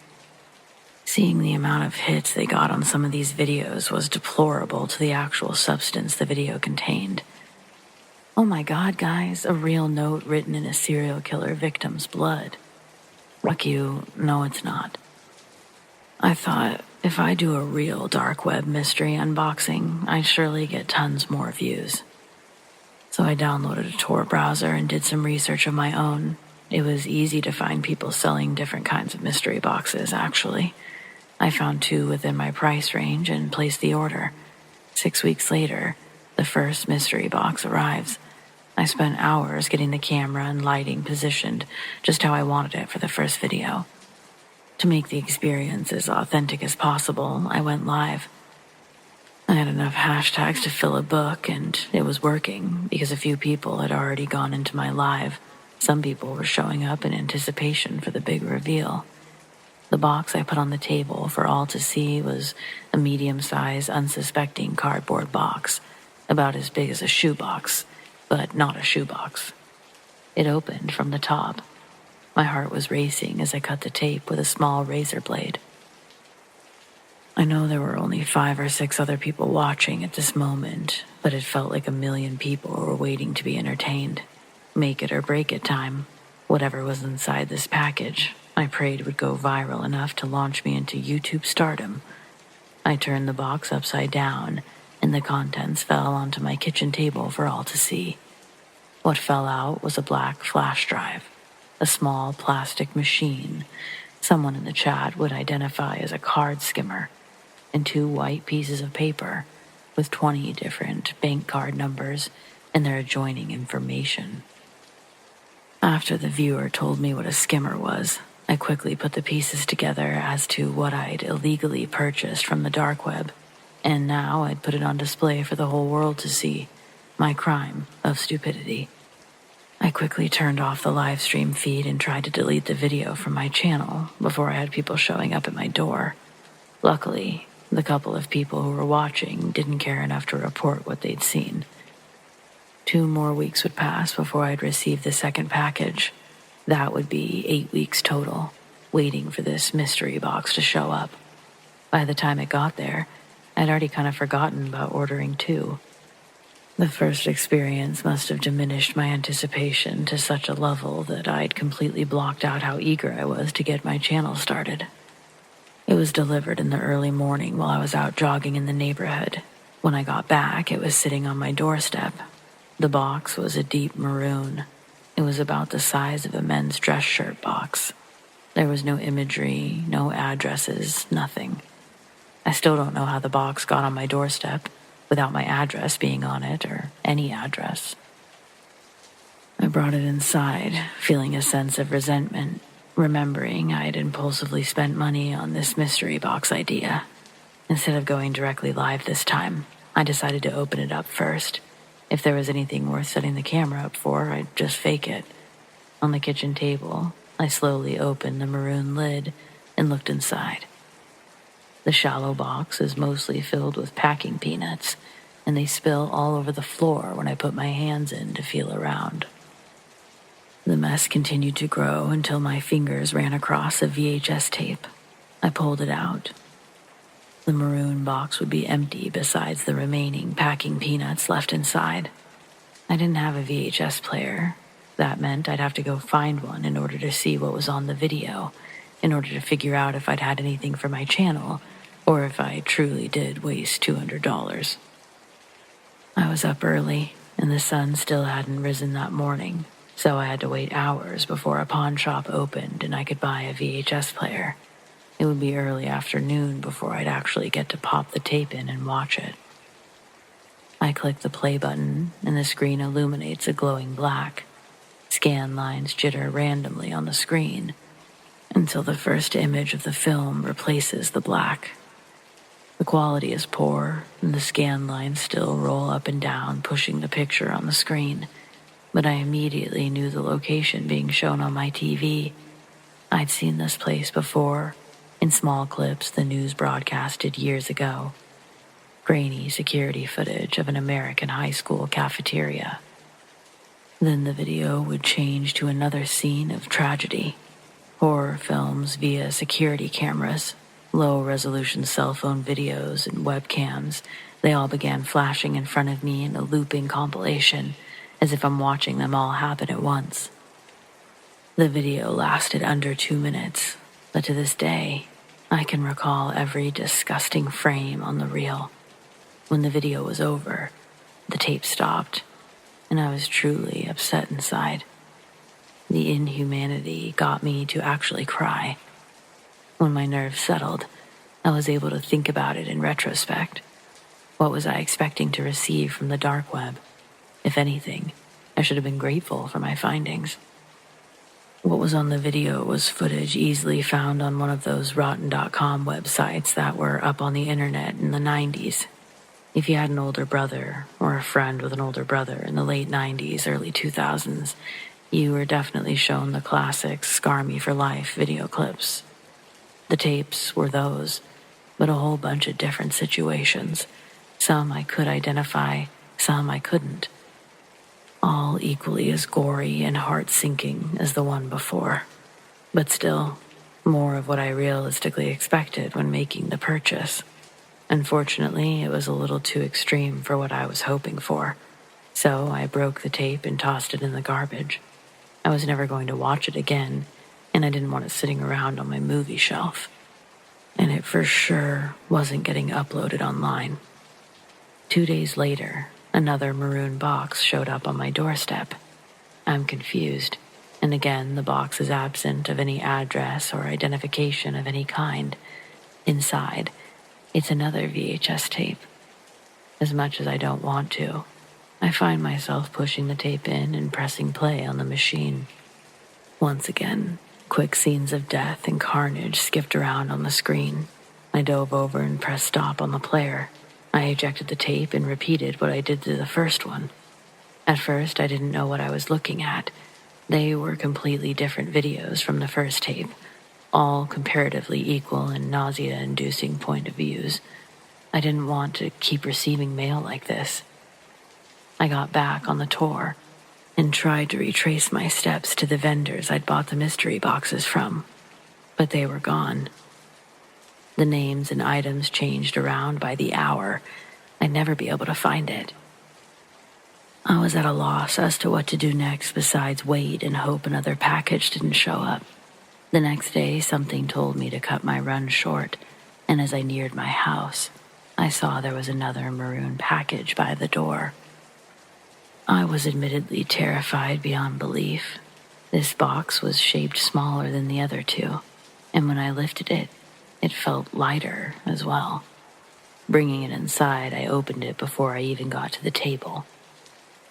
Inside the box were 3 Polaroids that perfectly fit within the dimensions of the box, forcing me to turn it 180 degrees to dump them out. With one hand, I turned the box over, and with the other, I caught the 3 photos, and I stared at the first one. Most of the photo was black, except a large, yellow, blurry square. I couldn't make out what it was. I set the box down and flipped to the next Polaroid. This one was further away, still dark and barely visible as to what the photo shows, but the same yellow square sits in the center. The yellow square is smaller this time, but I begin to see that it's the window of a house. The pictures are taken from the outside looking into an illuminated home. The last photo was the most clear, and the one that will haunt me forever. The Polaroid was of me somewhere on one of my morning jogs. I don't know when it was taken. I don't know how it was taken without my knowledge, but it was clearly me, and my hands are on my knees and hunched over, catching my breath. They must have been on my left when they took this picture. I obviously deleted anything that had to do with the Tor browser, and I stopped jogging after that day. I never received another Ramoon package after that. I've always been curious if they stopped delivering because they knew I was staying home. I stayed inside and out of view for over a week until I had to physically go out and get groceries or I'd starve to death. I used up all my sick time and vacation time with that catatonic dread. Honestly, I still feel really lucky that nothing worse happened.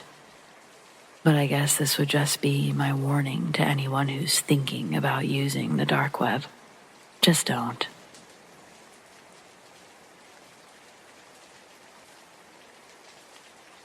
Almost 10 years ago, my family took a vacation to the Hawaiian Islands, specifically the Big Island.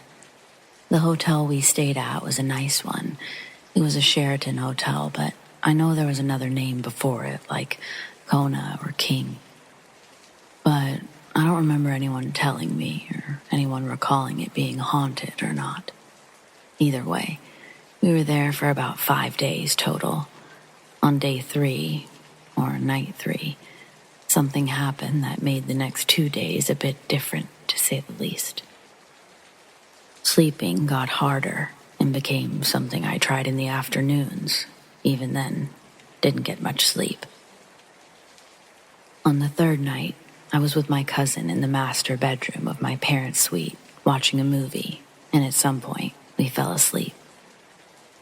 That night, my parents had essentially given their room or suite to the kids, and the adults were in the adjoining room that my aunt and uncle had reserved. My cousin was still asleep, but I had woken up. It sounded like my little brother and my little cousins had fallen asleep too. I got up and I walked around the room to make sure that everyone was asleep, and I went to turn off the TV in the living room, which was blaring some sort of infomercial. As soon as I shut it off, I heard some sort of soft, muffled sound. It sounded like a group of people. I immediately assumed it was my parents or the adults having a late night, but I hadn't heard them a moment ago in the master bedroom, so I just walked over to the wall that was shared with the other suite, and that's when I saw that it was past 3 a.m.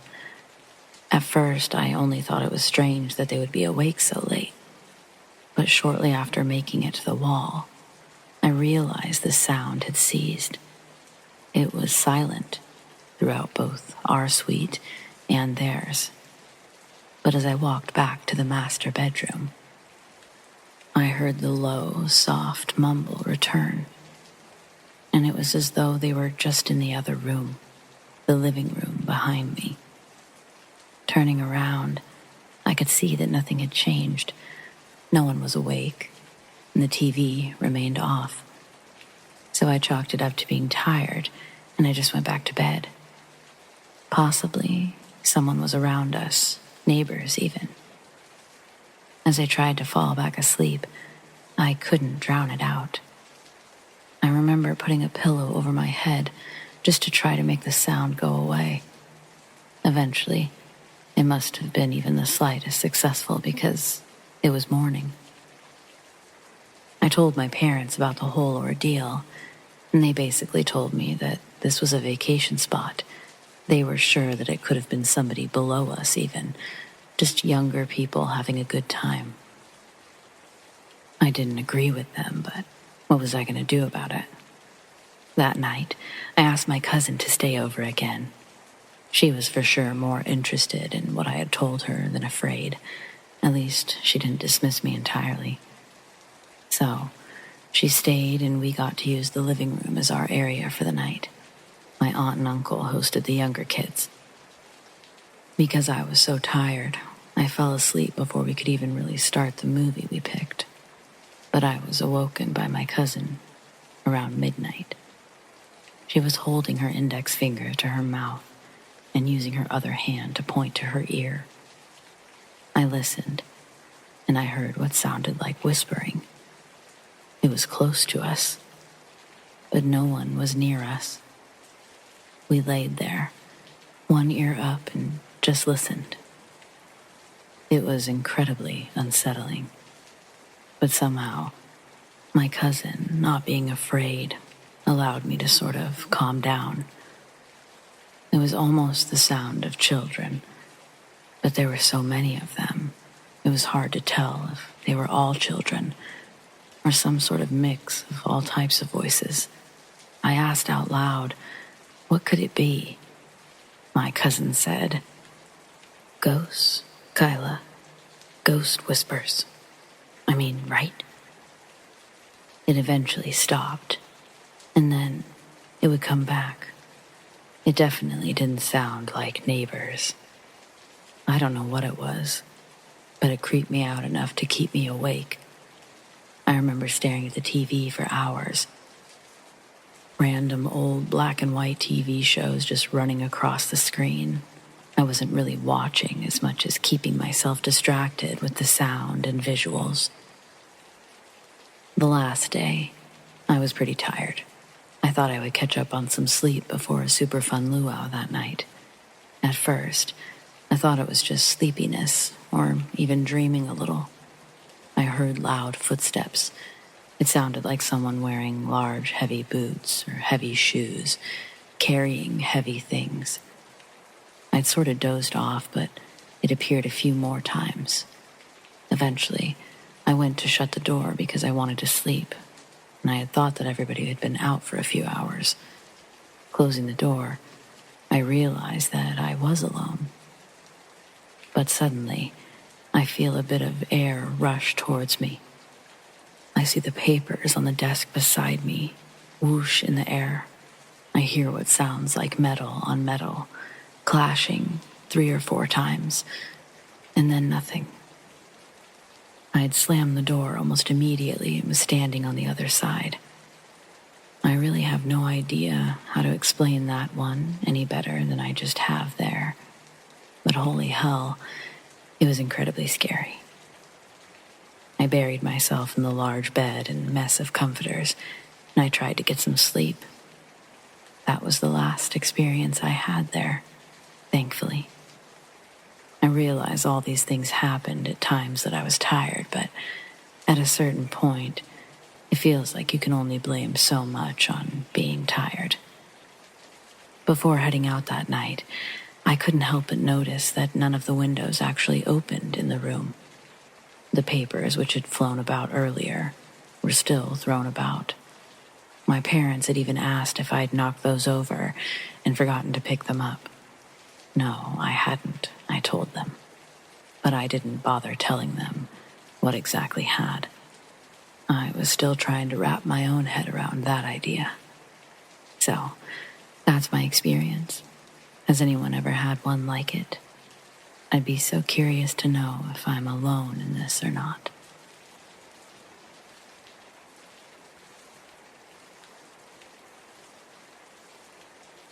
Hey everyone. I'm not sure if this counts as a let's not meet, but I have a good cautionary tale that will raise some hairs.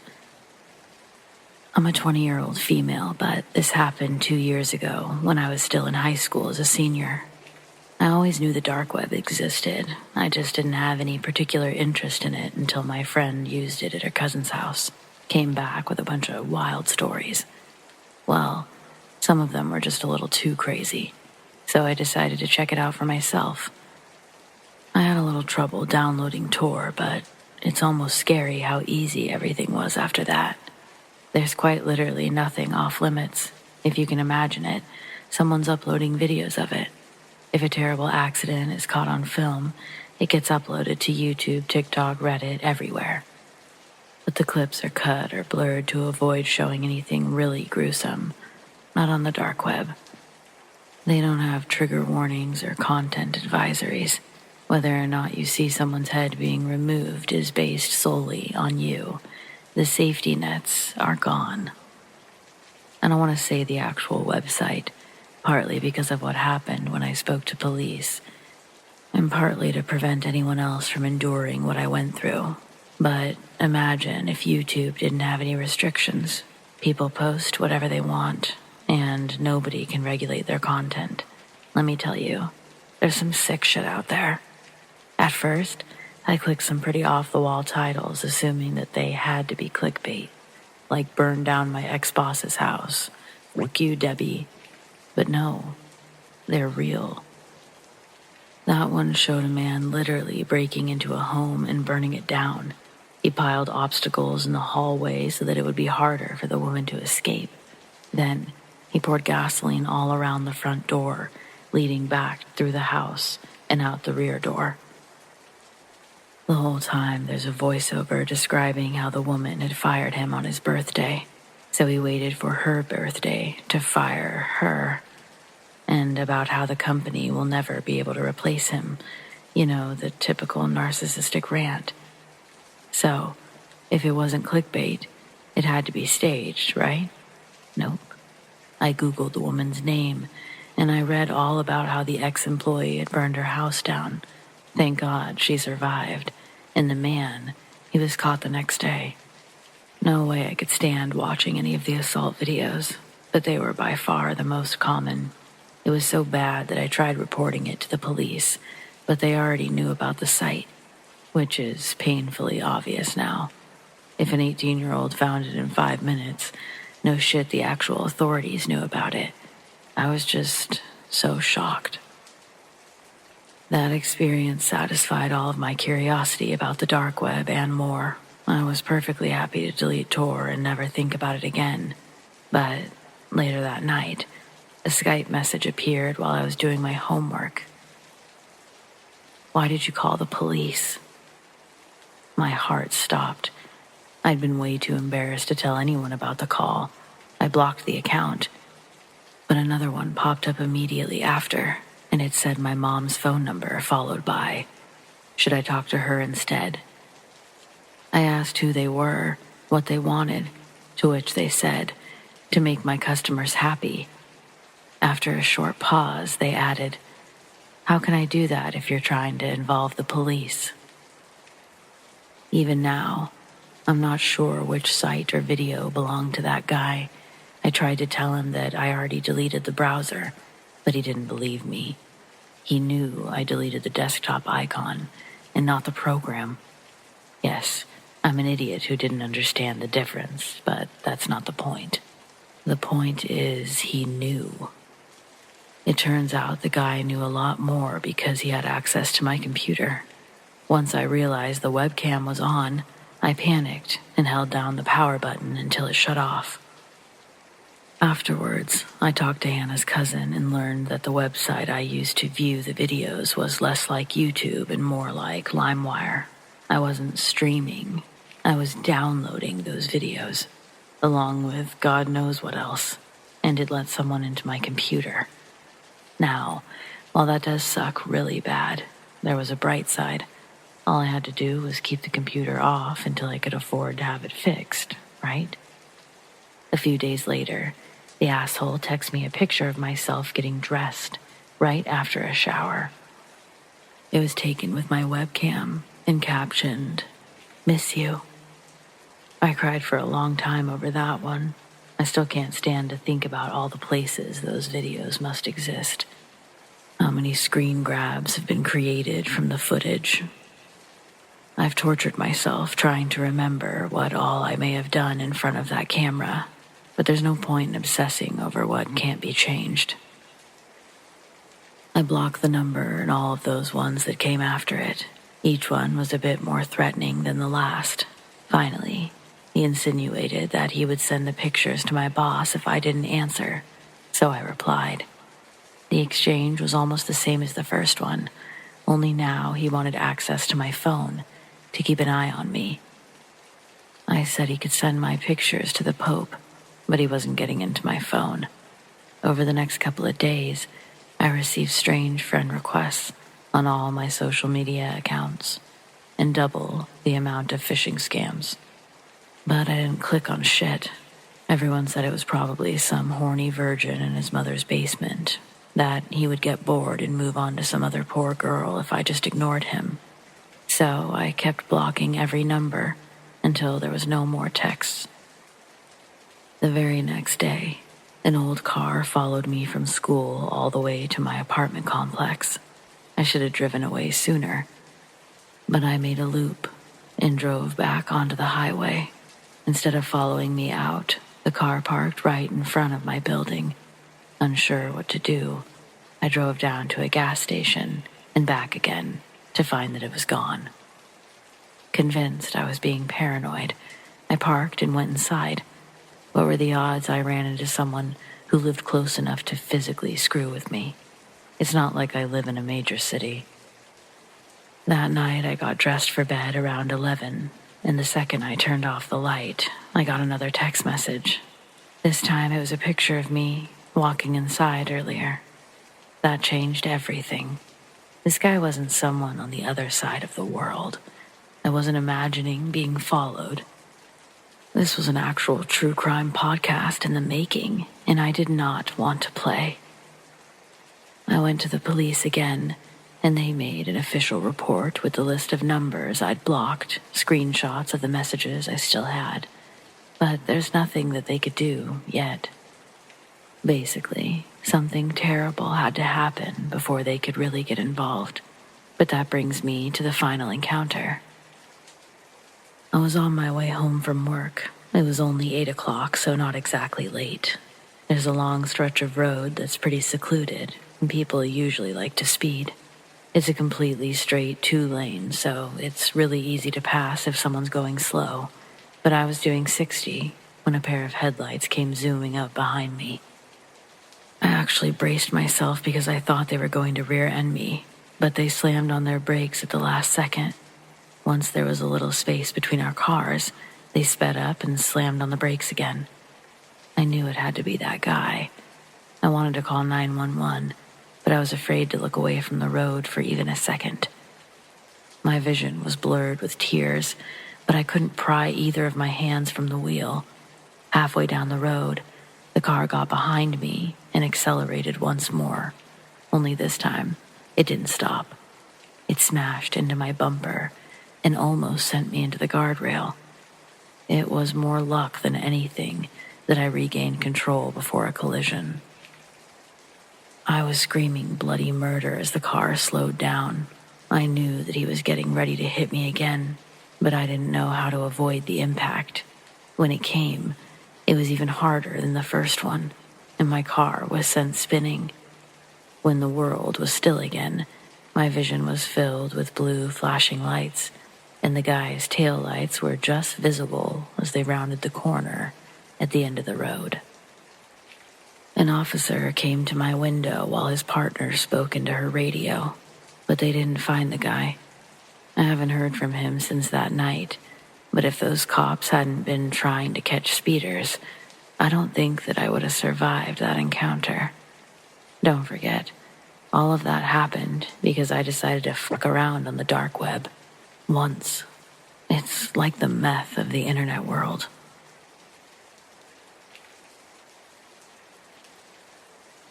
The following is a true story that I'm positive happened, but cannot find a conventional explanation for. When I was 4 years old, my family lived in military housing in Winnipeg in the early 70s. I had an older brother, 6 at the time, and a younger brother who would have been 1 year old. Our house was a bungalow with a fairly conventional layout for that time. Living room, kitchen, dining room at one end of a rectangular structure, and bedrooms, bathroom, connected to a hallway at the other end. One day, I was sitting in the hallway where I could see my parents in the kitchen and could also look down the hall towards the doors in the bathrooms. No one was down the hall other than my 1-year-old brother, who I think was sleeping in his room. I was looking down the hall when I saw something impossible. There were 2 bedroom doorways on the left side of the hall. What I saw came out of the door on the left, closest to me. It was about 8 to 10 feet away. As I watched, a skeletal arm slowly emerged into the hallway, horizontally at my eye level, until the elbow was almost showing, but not quite. Then, it slowly retracted in the exact same fashion into the room. I remember that the bones looked very real. I now know that they were the color of real bones, and were clearly not any kind of plastic replica. The arm bones seemed like they were the size of an adult male's. I know for certain that we didn't have anything that resembled those bones at the house. I also knew for certain that my older brother was not in that area of the house. I could see my parents in the kitchen, and it would be unlike them to play such a scary prank on a 4-year-old. And I don't know if I can explain it, but it was clear by the smooth and steady movement of the arm that it wasn't something being held by someone. It looked as if it was attached to its owner. My impression was that the arm's owner was aware of me and deliberately revealing itself to me in a non-threatening manner. Despite my age, I knew that what I had just seen was extraordinary. I noted that it was the middle of the day, and I was sitting up and wide awake. Of that, I was positive. There was simply no explanation. I wasn't terrified, as one would think. It just simply happened and was done. I had zero interest in going down and looking in that room to see what was there, though perhaps the apparition was an invitation to do so. I didn't tell my parents. Don't ask me why, but, they wouldn't have believed me. Nothing like this has happened to me since this event, and there didn't seem to be any other strange occurrences at that house.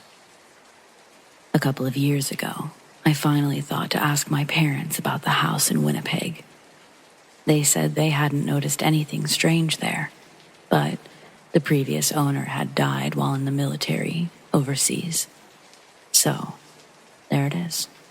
My one and only experience that I can say with 100% certainty, and will go to my grave believing was an authentic paranormal event.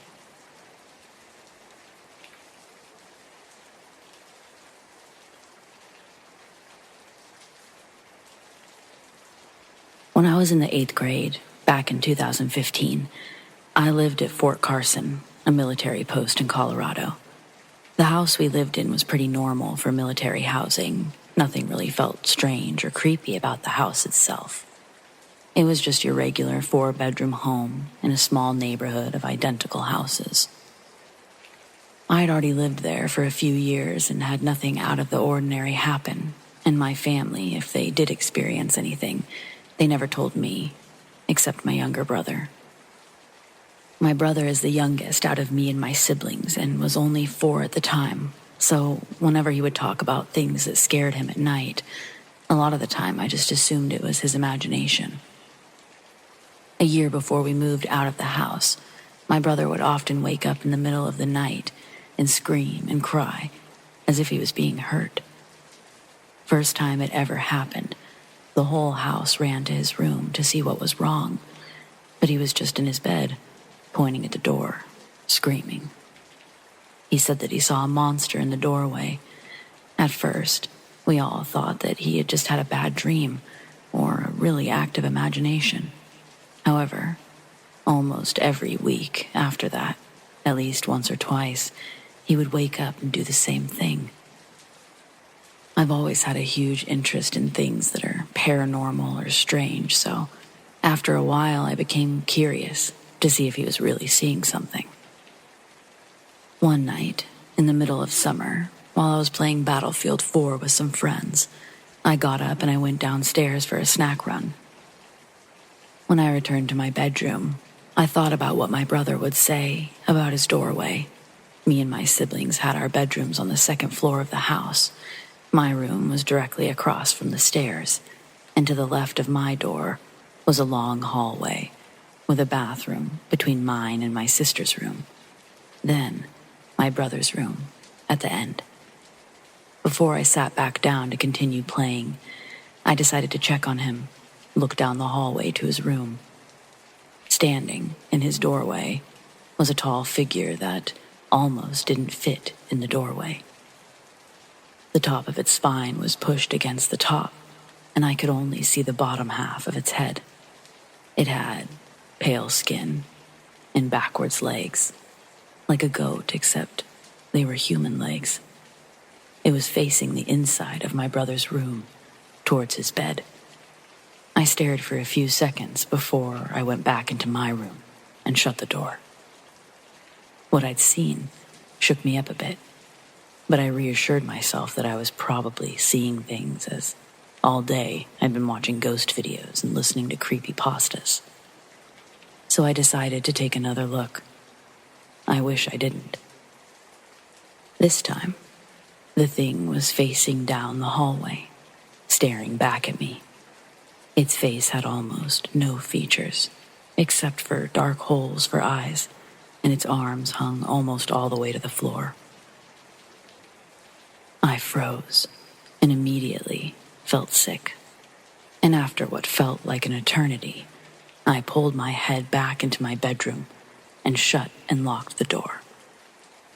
My brother didn't wake up that night, and he later would be afraid of my bedroom too, even during the day. I never left my room at night until we moved out of that house, and I didn't tell anyone about it for a few years.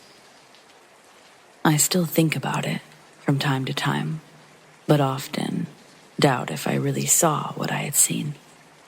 Any of you have any similar encounters?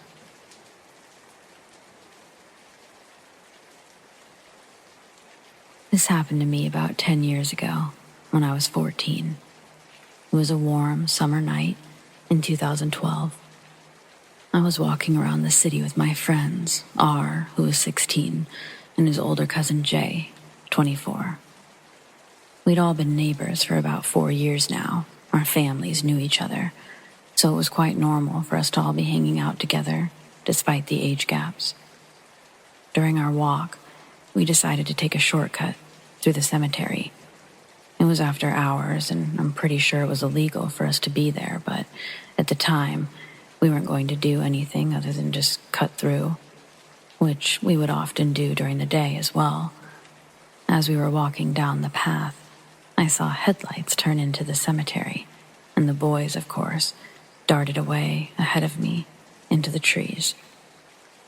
Since the others ran ahead of me and off the path, away from the lights, it was pitch black. There was residual light twinkling through the branches as I made my way down into the trees, but it dropped down to a slight hill, and the light was lost. I was walking along, trying to be as quiet as possible, almost blind due to my eyes not adjusting yet, and that's when the feeling of dread sets in.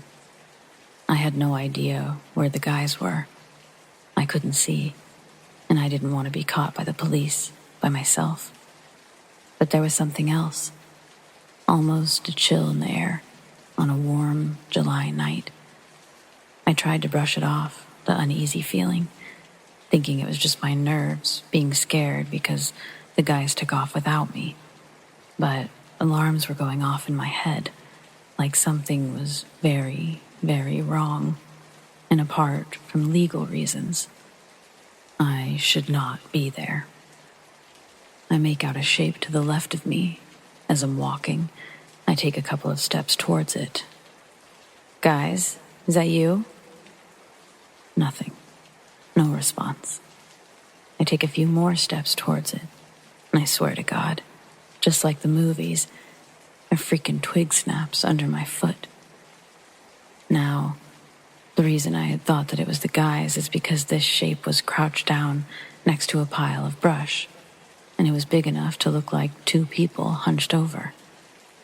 I thought that they had been hiding there, but when the twig snapped, I stopped in my tracks as the thing stood up and towered over me. I was about 5 foot tall at the time, and this thing was easily 2 of me stacked right on top of each other. Whatever this thing was, it was only 15 feet or so away from me, and I was frozen in horror. It was facing away from me at first, and then its neck, its head, it almost swiveled around like an owl, and I was met with an oval-shaped gray face, no nose or mouth, only 2 pitch-black, hollow eye sockets.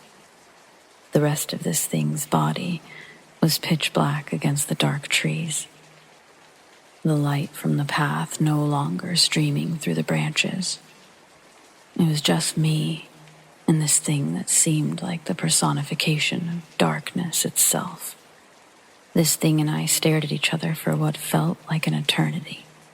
The woods around me, through the corners of my eyes, were getting darker. My heart was pounding so hard, I could feel it through my entire body. Every tiny hair on my body was prickling. I was cold. The only thing I can remember thinking was, this is it. I'm never going to see my family again. The body of this thing had followed its head and swiveled, so now I could see its long, curved arms held right up to what would be this thing's chest. Its legs were similarly curved, almost like it wasn't standing at full height, but still slightly crouched down. Its body was almost translucent. It looked like it was wearing some kind of hooded cloak that was see-through as well. The only thing that was 100% solid was its face and its void-like eyes that made me feel like I was staring right into the depths of hell. Neither of us moved. We were locked in the most terrifying staring contest. It felt like an eternity, until a strange feeling came over me. I felt like I could move again, and I had the energy to run a 5K marathon without breaking a sweat. Then I heard a very calm but stern voice say, Go. Now. Run. It's kind of hard to explain where the voice was coming from exactly. It was sort of in my head, but all around at the same time. I'm getting chills as I write this. I know the voice did not come from whatever this thing was in front of me, because when I heard the voice speak, it looked as if this horrid creature recoiled at the sound of it, like it took a step or two backwards and kind of ducked its head down. I saw this as my chance, and I turned away from this thing, and I started bolting down further into the tree line, and no longer caring about being quiet and crashing around through the bush like an animal being chased by a predator. I could almost feel this thing right on my tail, but after running about 200 feet-ish, I run directly into the guys, literally crashing into them. I'm obviously scared and pissed, so I ask why the fuck they left me out there like that, and they apologized. Apparently, I'd been missing for almost a half an hour, and they'd already searched the direction I ran from. They heard weird whispering all around the woods while I was gone, like the voices were coming from everywhere around them. They said right before I crashed into them, the whispering stopped. I told them about what I saw, and all they said was that we should get out of there. We left the cemetery very quickly, and as soon as we walked out of the gates, it was like we all let out a sigh of relief. We never talked about that night again, and even during the day, none of us ever took that shortcut through the cemetery. I still live in the same city, and to this day, I avoid it like the plague. I won't even drive by it. This isn't my only story, but it's definitely one of the more terrifying ones that still haunts me to this day.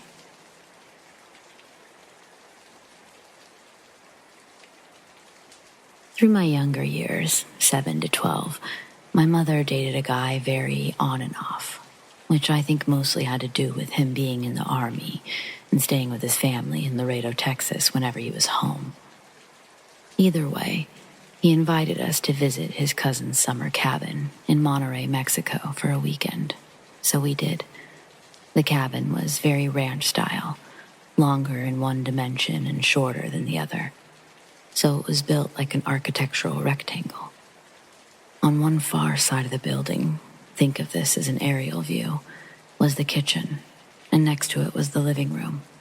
Attached to the living room was a long, slender hallway, connected to the bedrooms on each side, and a bathroom on one of the sides. The backyard was only accessible through the living room via a sliding door, and it started as a bit of a desert floor, which met forest tree lines of dead or dying Monterey cypress trees. Meeting the tree line was an elevated hunting tower, which had its platform meeting the top of the vertical tree line.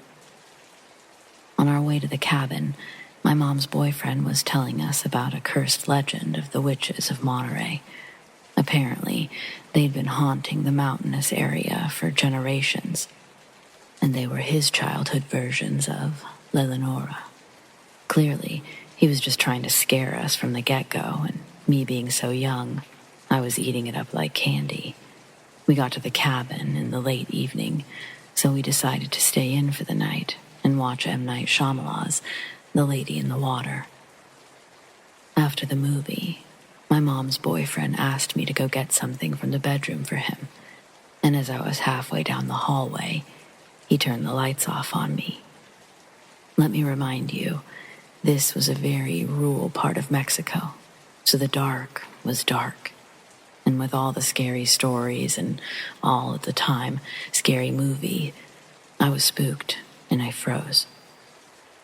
My mom's boyfriend began to make your stereotypical ghost noises and taunted me to go deeper into the dark hallway. But I was so petrified, I remember just standing there, frozen in fear. Long story short, my mother got him and he turned the lights back on. They comforted me, and after a few apologies, we all went to bed. I can't remember how I slept that night, but I honestly wish I did. The next day, we did basic tourist shit. Went to a bazaar, embraced the city's beautiful mountain range, which seemed to hug the city. We ate authentic Mexican food and finished the main hub of the city. When the day was all done, we decided to call it and we went back to the cabin. All these details, they're important to me because I remember the night before so vividly, yet can't remember anything else about this night other than what I'm going to write about. I was in the living room of the cabin, and I remember my mom's boyfriend was there with me. He asked if I wanted to go up into the hunting tower out back, and I innocently said yes. I remember following him through the back door of the living room, and I remember him walking ahead and turning back to wave me towards him. I took it as he was trying to help me keep up and follow him. I watched him climb up the ladder of the hunting tower, and then I heard a voice behind me. My name. It was my mom's boyfriend behind me, asking where I was going. I turned back around to look at the hunting tower along the tree line, and no one was there. Nothing was. Not an animal, not my mother, not a specter, nothing. Fast forward a few years ago, my now wife and I are still dating at the time, and we're sharing ghost experiences with one another. And yes, I do have one other ghost experience in my life that I believe to be genuine as well. I told her about this experience in Monterey, and I'll never forget the cold or pale look on her face when I told her. She's from a Mexican family as well, and this legend of the witches of Monterey, it's a very real thing for her as well. The truly scary part, I was telling her this story on a Friday, and according to what her family told her growing up, Friday is a forbidden day to talk about them, because that's the one day of the week they're the most powerful. Apparently, they never forget their prey and use that day as a lure towards what they lost. Initially, I thought, bullshit. But I can't begin to express how many Fridays my wife had to stop me because I had randomly brought up the story on a Friday. Maybe it was subconscious, I don't know. Has anyone ever experienced something like this? If not, I'd still like feedback, comments, concerns. Thanks for reading my story.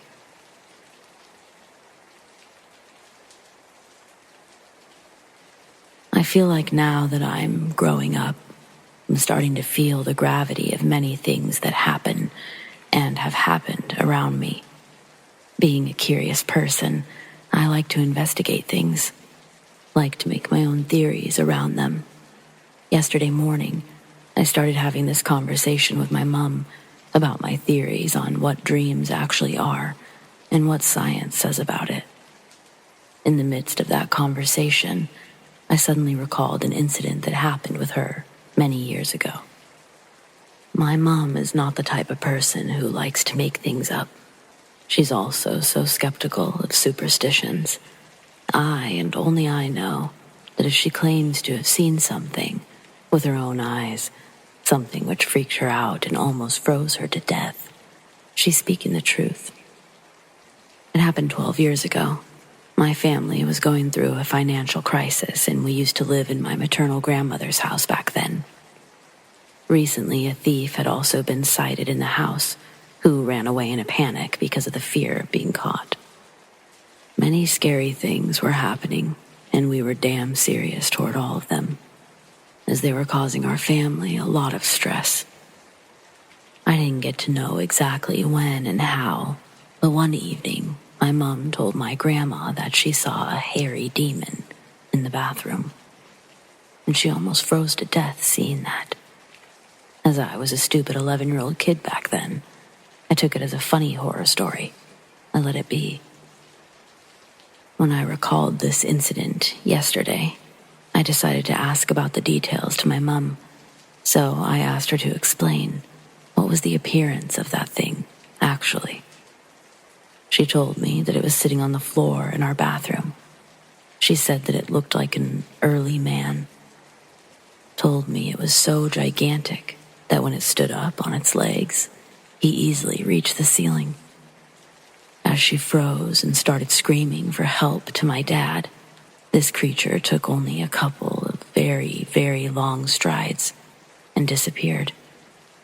She says she doesn't recall much details from how this thing actually disappeared. I asked her why she calls this thing a demon. She said that because that's what her first guess was.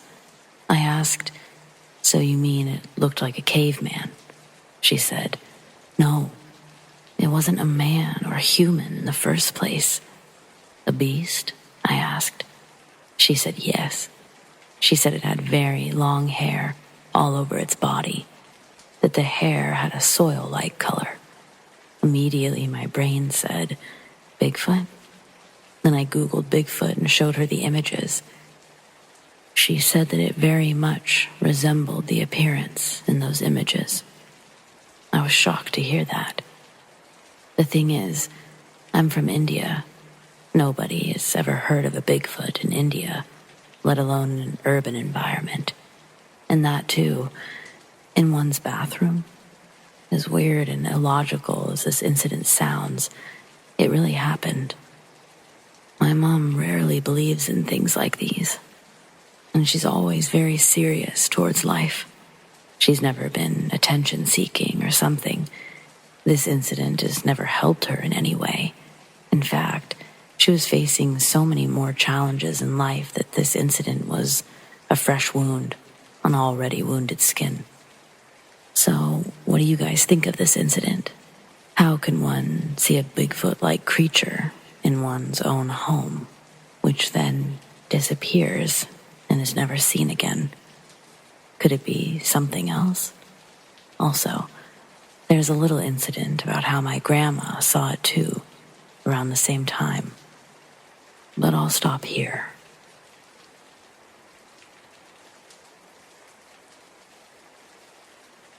We used to always go camping in the spring, my brother and I. We could get away with it because we grew up in Southern California, so it's basically always camping weather. Used to. The past tense being that my brother's not around anymore. He's since died. He died in all of this COVID stuff, actually.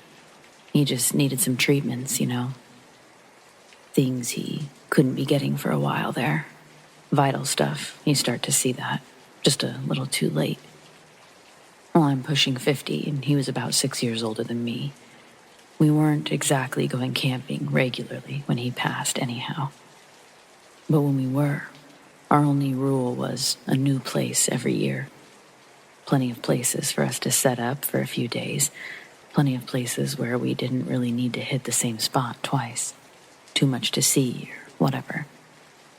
We'd either go northeast towards Big Bear or just south a little bit towards Cleveland National Forest. Well, this particular year we camped inside of Joshua Tree Park. We'd been in the area before, just an entirely different area of the park. This area was Indian Cove Campground. Real nice place. Not sure if it's still the case on account of us never going back. The whole place is right off one of the main highways into the park, and Joshua Tree in this area resembles a desert. There aren't a lot of trees around in this area, so this wasn't us in the middle of the forest. Essentially, it's a cove of rock formations. Where we set up was in the middle of the camp, the rocks forming a sort of horseshoe around us. A small hike up and around the rocks would take you to the restrooms. Honestly, it's one of the less secluded areas that we'd ever been to, yet somehow it still managed to be the only place that's ever actually scared us. After setting up, we hiked for quite some time, going the distance and tiring ourselves out pretty good before the sun started making its way down.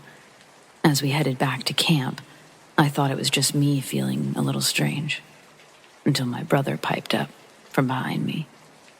"What is that, you think? That sound?" I hadn't been hearing any sounds. It just felt like someone was near us, like we were being watched.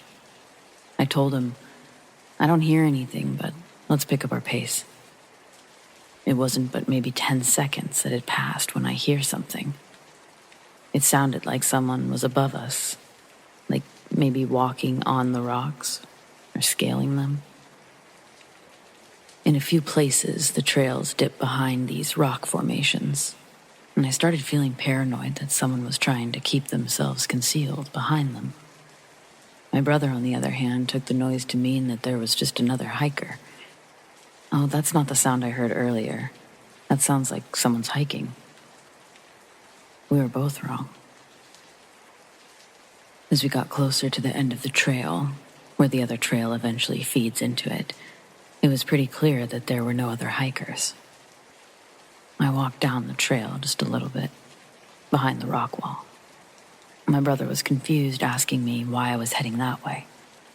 I told him I don't like the idea of someone hiding out here so close to our camp. But next, he made a good point. The sun was going down quickly, and within a few minutes, we'd be out here in the dark with no light source. We decide that we'll go back to the campsite, grab some flashlights, and come back just to be sure no one was hiding away. Back at the campsite, it was dark now. We'd set up some lanterns and took a flashlight with us to check the rocks. Before approaching the entrance of the trail, I heard something moving from above us. My brother does too, and we point our lights up, but we see nothing. I should clarify, my brother and I walking around the park after sundown, it's frowned upon. I started to feel a bit goofy, though, searching for who knows what. And then we heard it again. It sounded like something was scaling the rock wall. But these weren't the kind of rocks that you could just climb. They were smooth and rounded in a way that would offer zero grip. And the sound, it didn't just happen and stop like before. It kept going. And now, standing at the entrance of the trail, the sound echoed. It was blatantly obvious. We looked at each other. His face shows me that we are still hearing the same sound. Our flashlights were now wildly bouncing around. We would have expected to at least see an animal, but there was nothing. Just the sound of something large scaling the rocks. Then, our flashlight catches the glimpse of something. It's only for a moment, but it's enough to end the search and send us running in the other direction.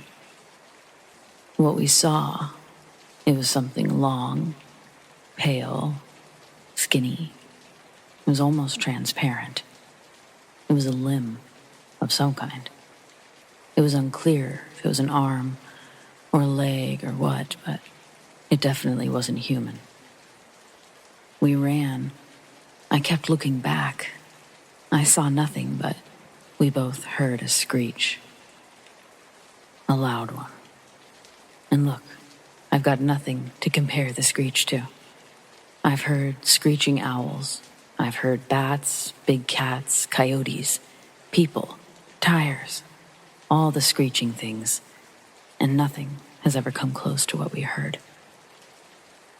We didn't stay about another 10 minutes, packed up our gear, and decided to head back south, home. We'd make up for it about a month later, camping elsewhere.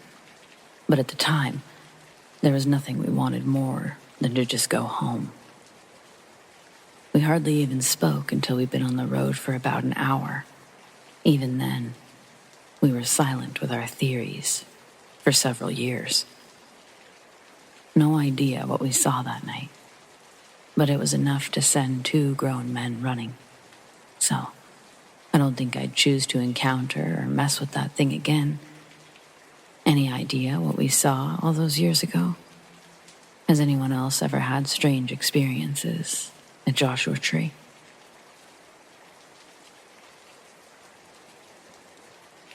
I'm currently 45, but this happened in 1993. when I was 15. We'd just moved into a big house located on the edge of Waukewa Springs State Park. At the time, I'd heard of Bigfoot, but the stories didn't interest me. We couldn't put the trash out until right before the garbage trucks ran, or the black bears would tear it apart. The deer population was off the charts. Plus, we'd see wild turkeys, pigs, and bobcats. Our home was next to the lake, and the only other houses were at the front of the neighborhood. No one was living on either side of us yet. After school, I'd go into the woods just to explore. I noticed a good spot for growing marijuana, so I decided to try it out.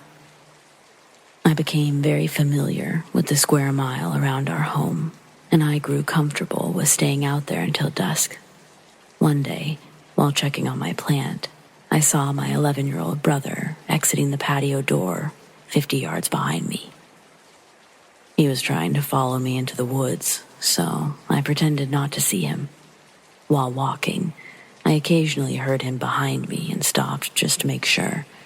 As I got deeper into the forest, I noticed it was much calmer than normal. I didn't see any deer, squirrels, or birds. There wasn't even any wind blowing.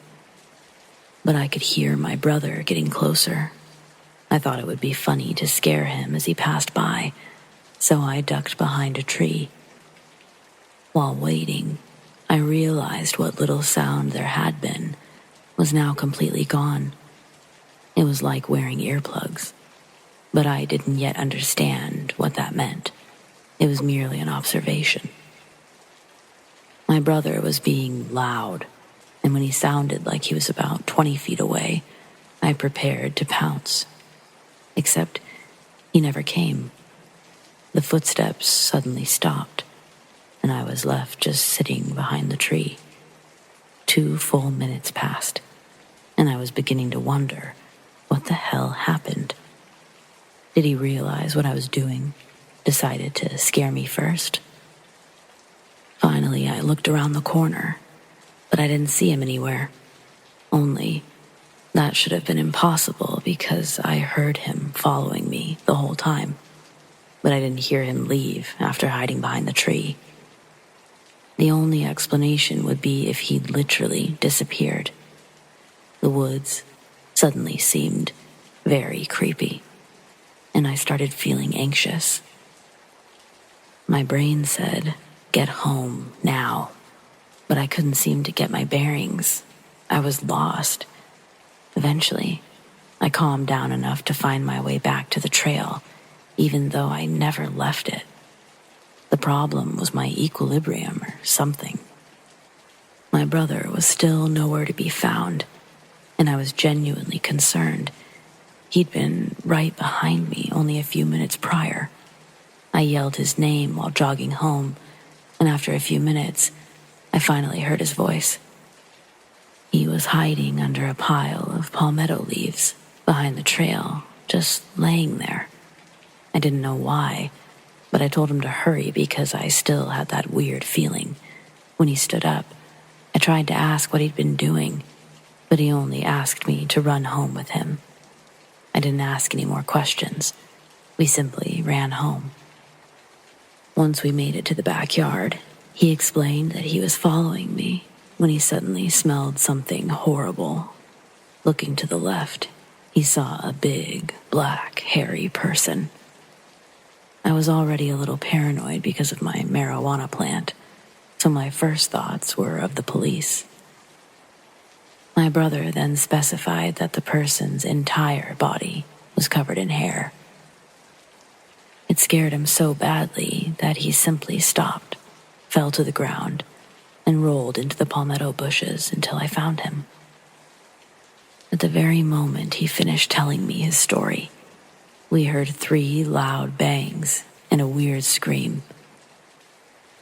We both looked up, and there, about 50 yards behind us, was the thing that he had described.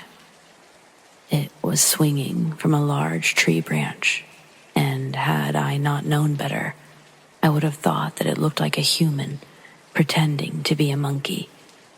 It just didn't make sense. It It was completely out of place.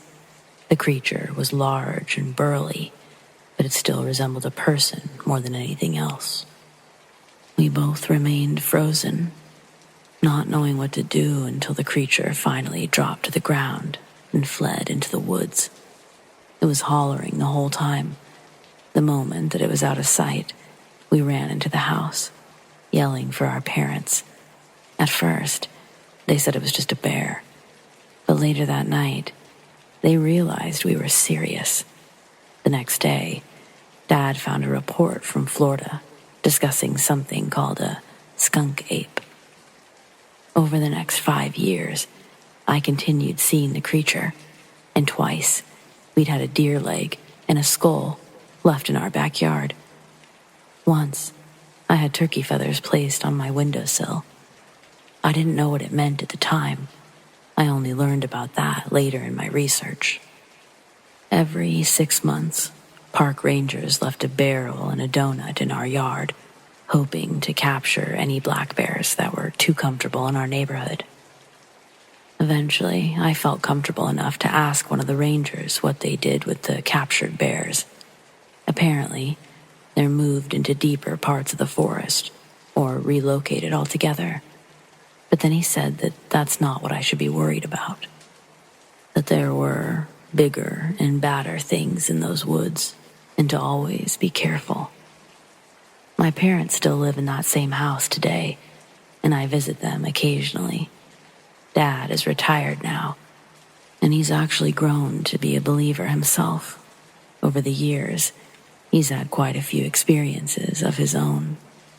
The house is about 15 minutes from downtown Orlando, but the area is still surprisingly untouched by humans.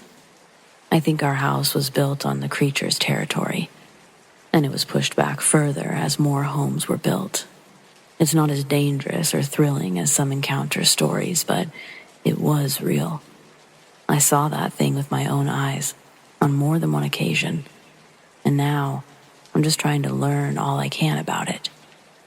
For example, is a skunk ape different from Bigfoot? I don't know, but I look forward to finding out.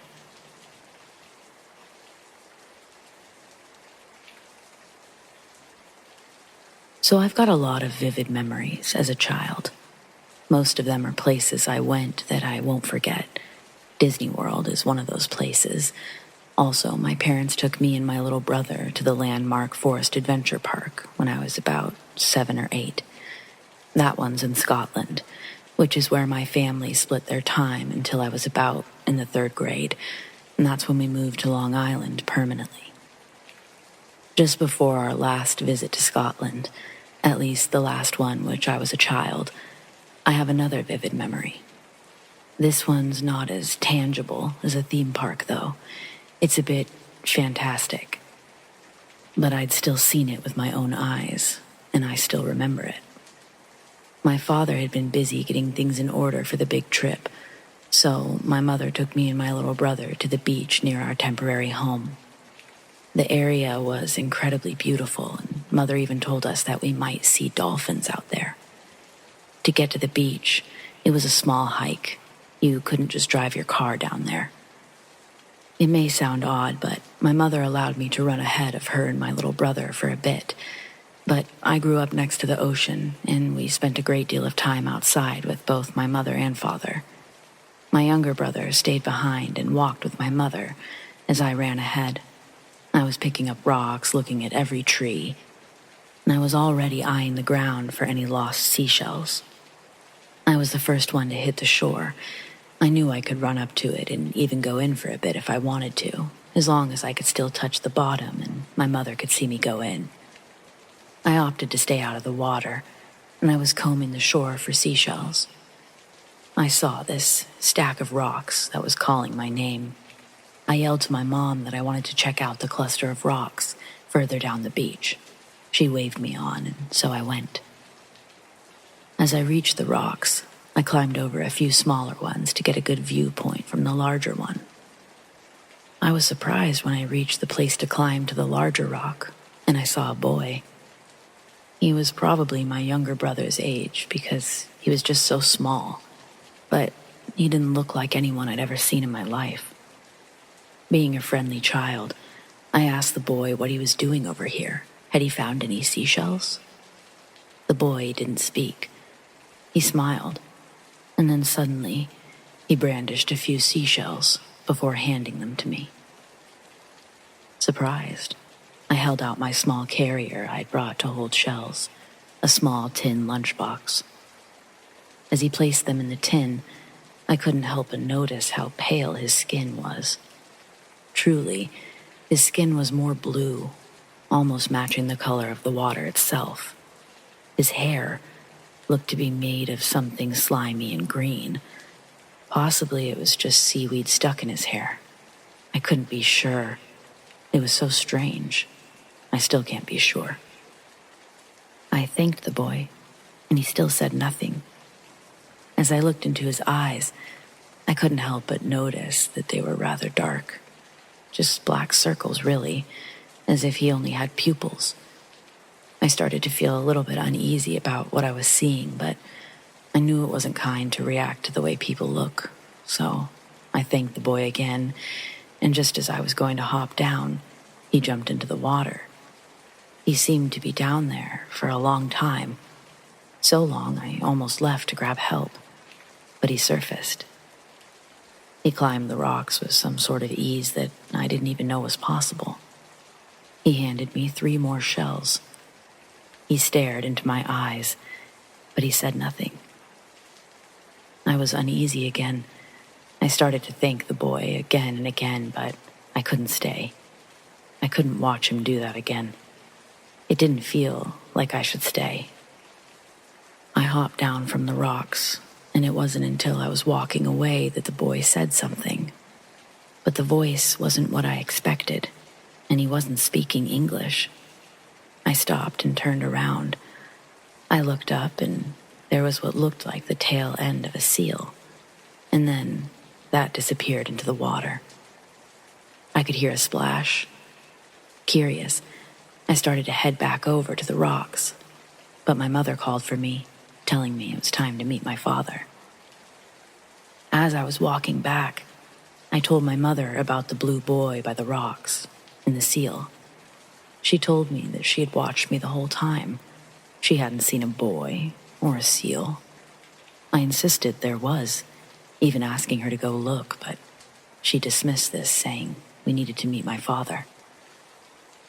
Sure, I had an active imagination as a kid. What kid doesn't? But I know the difference between the things I invented and the things that, honestly, my mind couldn't even begin to invent at that age. I don't know. I've always been a bit into mythology, but I don't think that even started until after this experience, when I'd casually searched for answers throughout my life. I've read about certain fae that exist close to water, especially in areas of Scotland and all throughout the UK. Selkies.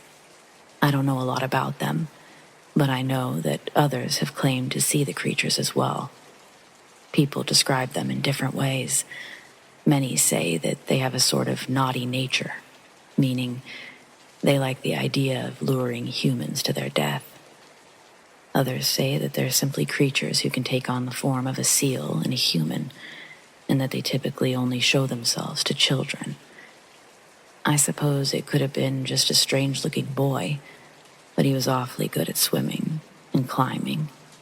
And that hair, I can't forget how strange his hair was. To this day, my mother claims I was seeing things. But what's so silly about that is I had never just seen anything before. So, what do you think? Did I encounter a Selkie?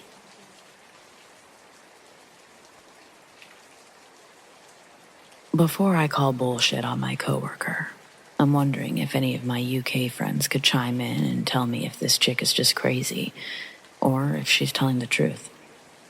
Tara, my coworker, moved to Tampa from York, England last year. On Saturday, we have an office party and she flirtatiously requests for a ride home. We both live in the same town just outside of the metropolitan area. I'm a lesbian. She might be. I don't know. But I decide to see where things go and test my feelers. We're We're driving and she unbuckles her seatbelt, turning her body, and puts her feet in my lap as I'm driving. She's pretty short, so her maneuver is less life-threatening and more of a positive sign that my intuitions were correct. She's facing me to talk. As she's asking about my childhood and other questions to fill the time, I place my right hand on her left foot, and as my fingers rub across her skin, I feel a small circular scar on the back of her ankle, about the size of a $50, with impressions like a tiny buzzsaw was rolled around her ankle. I ask how she got the scar, and she tells me when she was a little girl in York, she'd ride her bike to get around her small suburban town. One day, a few meters from leaving her house, she came upon a trail that looked to have been recently cut. Instead of riding her bike around this large wooded park that separated her from the town, this trail, she thought, looked like it led right through. The tree park was only about a football field size, but having to ride your bike all the way around always made it seem bigger. Seeing this freshly cut path was an exciting discovery she was eager to explore.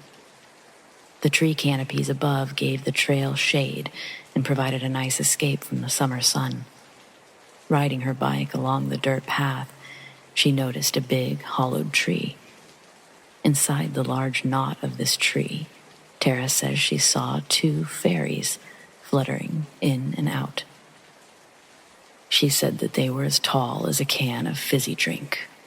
For my North American friends, fizzy drink is a soda pop.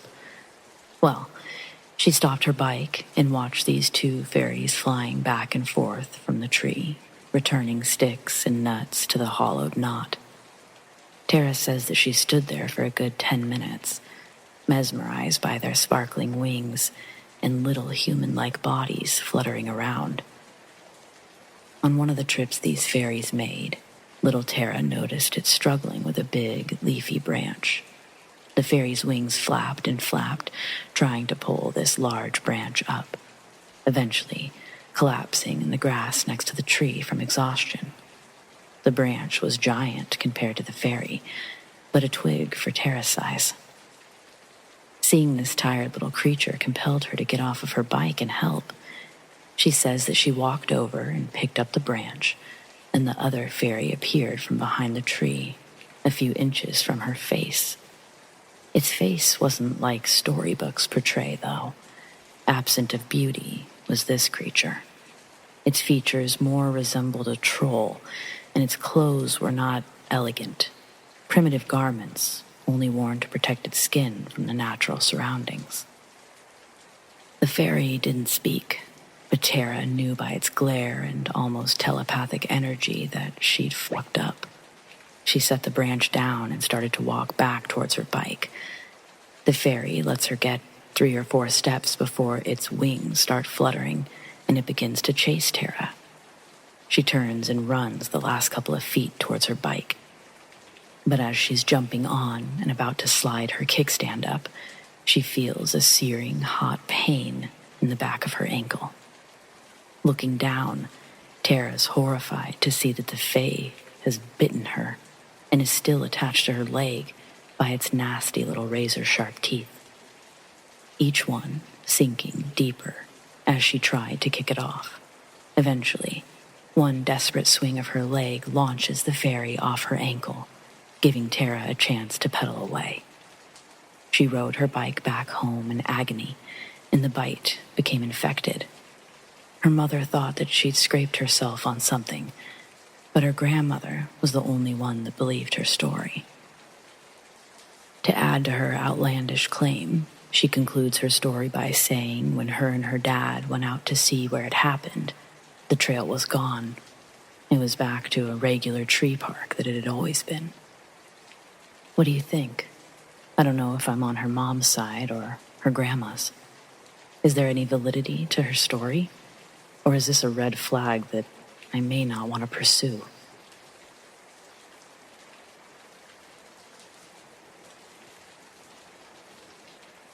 This incident happened in late summer 2018. It was in the mountains of North Georgia. I'm a surveyor with 20 years experience in Georgia, Tennessee, Alabama, and North and South Carolina. So I'm extremely comfortable in the woods, as I spend so much time outdoors, most of the time being very far back in the forest. And a great deal of it is on national forestry land, where you don't see anyone for days at a time. On the day it happened, I was surveying a piece of property on a small Corps of Engineers lake bordering a large tract of national forest land. I was opening a robotic survey total station, transit, which means you don't need a partner to run a survey crew, and instead of having 2 or 3 people on a crew, you generally work alone. The property was fairly large, approximately 500 acres made up of mostly steep mountains and hollows covered in dense mountain laurel. I had just finished up cutting a traverse line along the property line, running to the top of the ridge, roughly 350-400 feet away, with my machete. Traverse lines are typically about 5 feet wide and cut as close to the ground as possible to ensure a line of sight for the instrument. I'd just walked back down the slope to get ready to traverse to the top of the ridge when I noticed someone or something hairy, wearing what I originally thought was a hat, slowly walk across the opening that I'd just made a few minutes earlier, and it stopped to look at me. It had a large hand reaching up to grab a tree limb that it was next to. At the time, I thought someone must have been walking or hiking at the top of the ridge. It's not uncommon to see people from time to time, but then I realized that it was way too hot to be wearing a large, shaggy brown jacket, as it was in the high 90s. And as it stared down the hill at me, I could make out pointed ears on the top of its head and a long snout. Then it slowly walked out of sight. At this point, I took out my headphones and started paying closer attention to the situation. As I took my headphones out, I realized that it was dead silent in the woods, and in Georgia during the summertime, it's always extremely loud with insects. I waited a few minutes, and I walked to the top of the ridge to see what was going on and to grab my equipment, which I seriously considered leaving, and I noticed disturbed vegetation leading in the direction I saw it walking. Thinking harder about what was going on, I realized that the lower limbs on the tree that I saw it walk behind as it went out of sight was right at 6 feet tall, and what I originally thought to be a jacket was fur. And that's when it all set in, and I got scared. I could hear something moving in the short distance, coming from the area that it had walked to. So I decided to start making the 45-50-minute walk back to the truck. I could hear movement up on the ridge, parallel and above me during my walk back, but I didn't think it was moving in reaction to me necessarily, although I wasn't willing to wait around and find out. I made it to the truck, and since then, I've only told 2 people about my experience. And that was pretty much it as far as the encounter goes. I know it wasn't a bear, as I've been around them my whole life, and I see them all the time. I've definitely been deep in the woods on several occasions, and I've experienced all sounds and signs of life just disappear at the drop of a hat. It takes on new significance now. I carry a pistol every day, and on some occasions a short rifle if the job calls for it due to bears, wild dogs, finding illegal pot-growing operations. But I can definitely say that it brought me zero comfort on that day. I was scared to my very core, and I've got a new sense of respect for the woods now.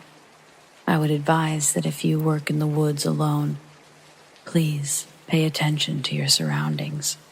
I think a lot about what might have happened if I hadn't looked up when I did, or if I'd been a little bit slower walking back down the hill. I was probably very close to it, with my back turned before walking downhill with my headphones in, listening to Joe Rogan. If it wanted me, I wouldn't be here today. I firmly believe I was within mere yards of it on the ridge, with no idea I was being shadowed by a monster. People go missing all the time in the woods, and they're never seen again. I believe I know what takes some of them, as I've seen it. Whether you believe me or not, it's of no consequence to me. But it took me a long time to feel comfortable telling anyone about my experience. If it helps one person pay attention in the woods, I'm happy to be called crazy over it. Stay safe and please watch your kids in the woods above anyone else. God bless.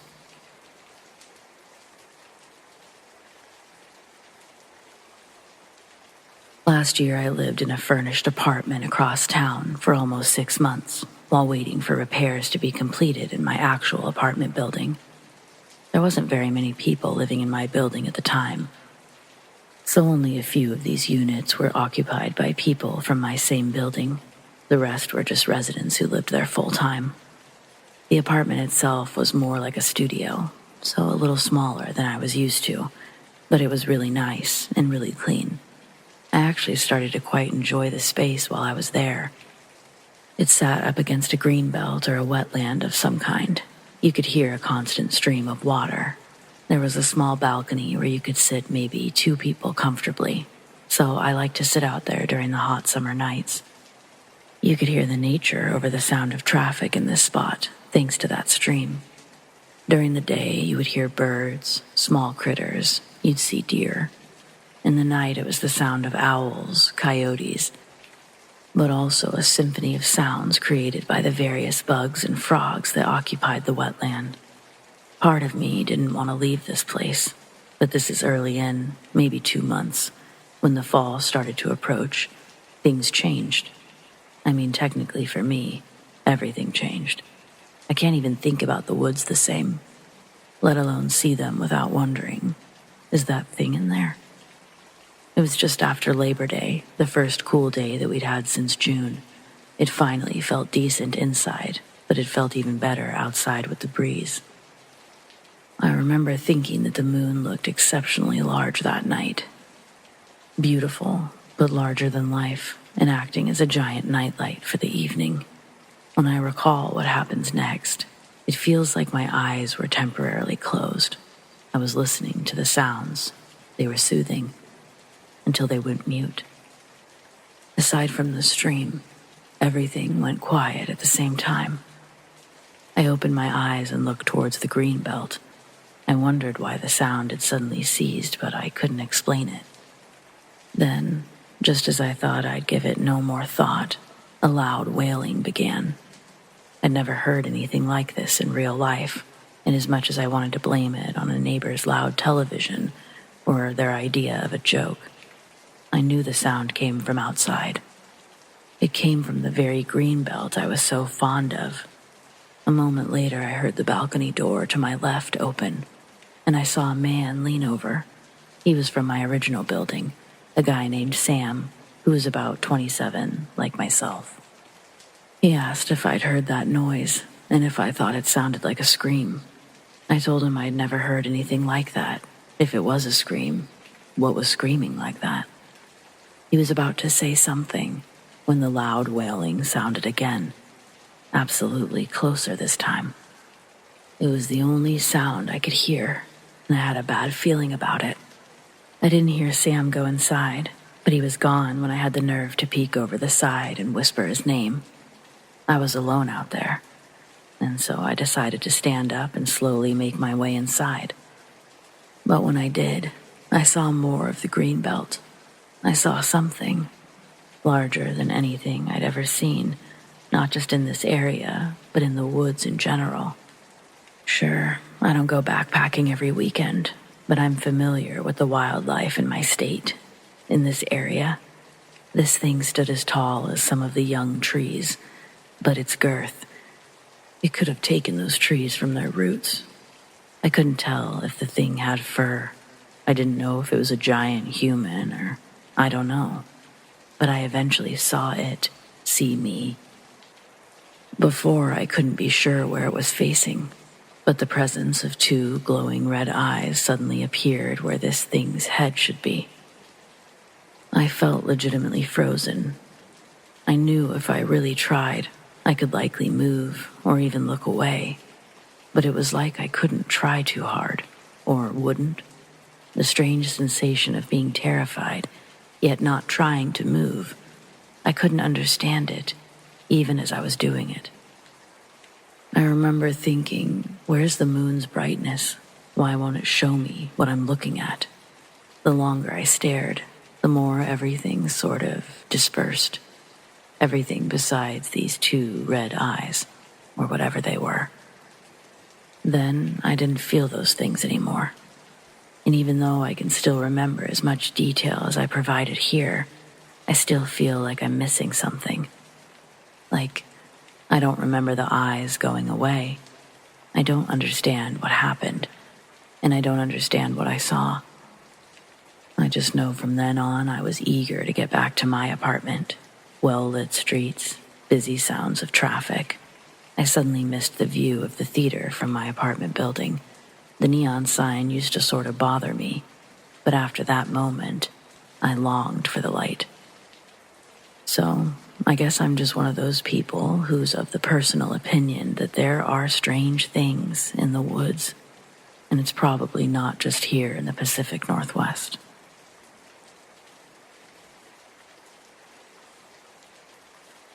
I have two stories I'd like to share. This first one happened right after my grandpa passed away from cancer a few years ago now, in 2017. It was like a few weeks after his funeral, and I'd come to visit his grave. He was buried in a really old cemetery where his other family members were also buried. So I was visiting, and it was pretty bright outside. I lit a candle that I'd brought, and in this cemetery there was this old church building. It was now abandoned. But as I lit the candle, I looked at this church building and I noticed something. In the window, I noticed an older woman, late 80s, or even her early 90s. Of course, I was shocked to see her there because, again, this church thing is abandoned, and it's pretty much not safe to go inside. So I walked closer to the building. I was basically keeping an eye on this building. There was only one possible exit route, and that was the front part of the building that you couldn't really get to safely due to the floor being very old and just broken. So I walked even closer to this building, and I looked back on the window, and she's still there.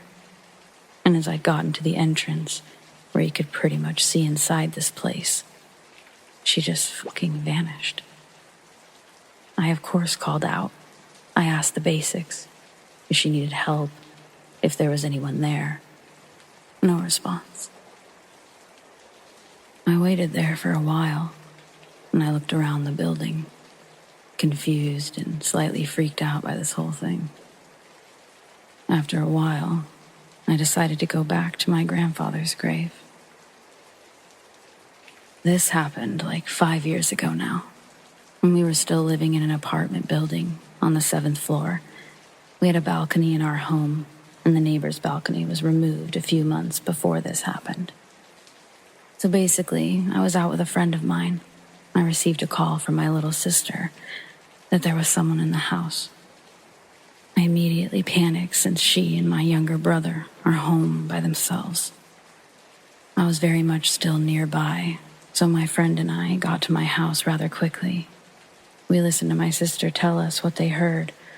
A few toys had fallen over in my brother's room while they were playing video games in the living room.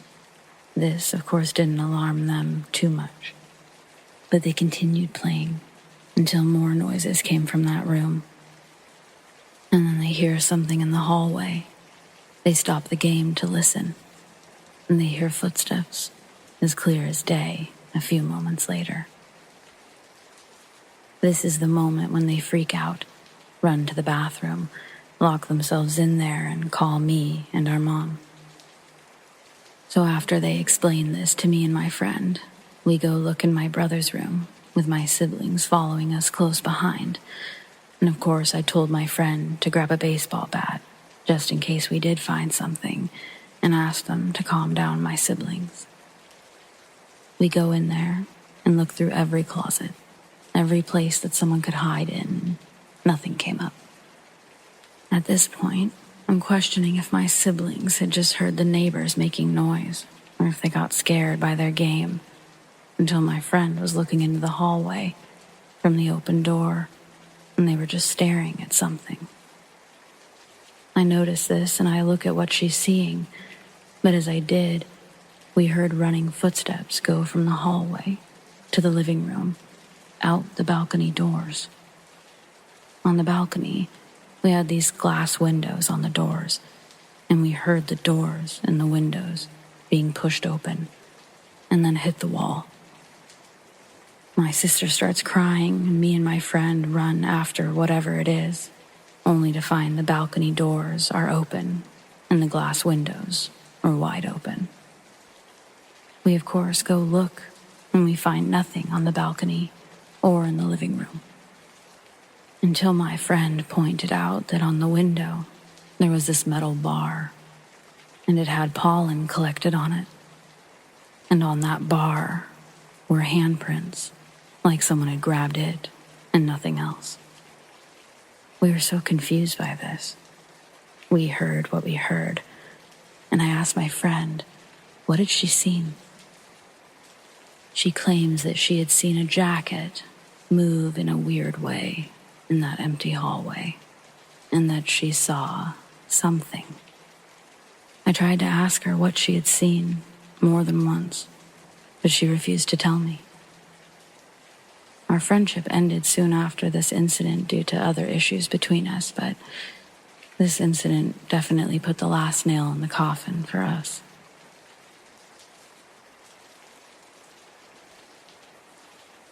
This story isn't personally mine. I came in after the fact. I'm a custodial supervisor for about 30 employees at a college. I have this one employee who's a skeptic. She doesn't believe in ghosts or anything supernatural. She'd made this very clear on several occasions. I had her cover the library for a week when someone was on vacation. So it wasn't a building she spent a lot of time in before. But she still knew enough at the time that she was fine on her own. One morning, around 4:30 a.m., she calls and asks, "What time do the staff start to show up here?" I go on to tell her they start to show up between 7 and 8 a.m. I could then tell that she was flustered by her reply. "No, you're wrong. They're here now. Someone's in the bathroom. They're in there making noise, walking around, flushing the toilets. I hear them." I'm like, "Yeah, no one should be in there. Go in and see." "No, I'm not going in there. Get over here and tell them to get out," was her response. So I'm like, "Okay, I'll be there in 2 minutes. I'll stop by." I get there, and she's standing in front of the bathroom, and she's yelling at me to go in and tell this person to get out of the bathroom, that they shouldn't be down there.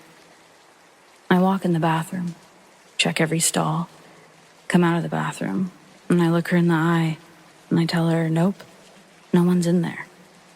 She then accused me of lying, said that there's no way, said that she'd been standing in front of the door the whole time, and she didn't see anyone leave. And she heard the same noises till right before I got there. I told her to relax. It wasn't a big deal. There was no one in there at all. That it was more than likely the normal library ghost. Of course, at first, this didn't get me anywhere. She still didn't really believe that no one was in there. I then went on explaining to her why I say it was a ghost. Years ago, in the 70s or 50s, I won't lie, I can't remember which now. They'd been doing some work on the elevator. Unfortunately, a little girl who was in the library with her father fell down and died at the bottom. So basically, the basement I even showed her the plaque that was for the little girl. The bathroom that she heard everything in was in the basement, right across from the elevator, no more than 10 feet from where the little girl died. This happened a couple of years ago, and just last month, the same employee was going on about ghosts not being real, and then I reminded her about her time in the library, and then she admitted that every time she's in that building, cleaning in the morning, she makes a point to tell them not to bug her, to leave her alone, or they have to help her work. Though she still sticks to the same, they don't exist.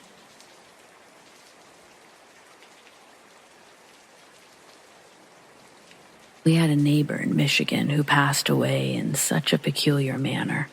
The oddity of it all really shook our small community. It was the early 80s. Most kids had curfews after the streetlights turned on. In the area I lived in, we were told to get inside before the sun set. In grade school is where I learned about Bloody Mary. Me and my friends would try to scare each other by saying that we really saw her in the mirror.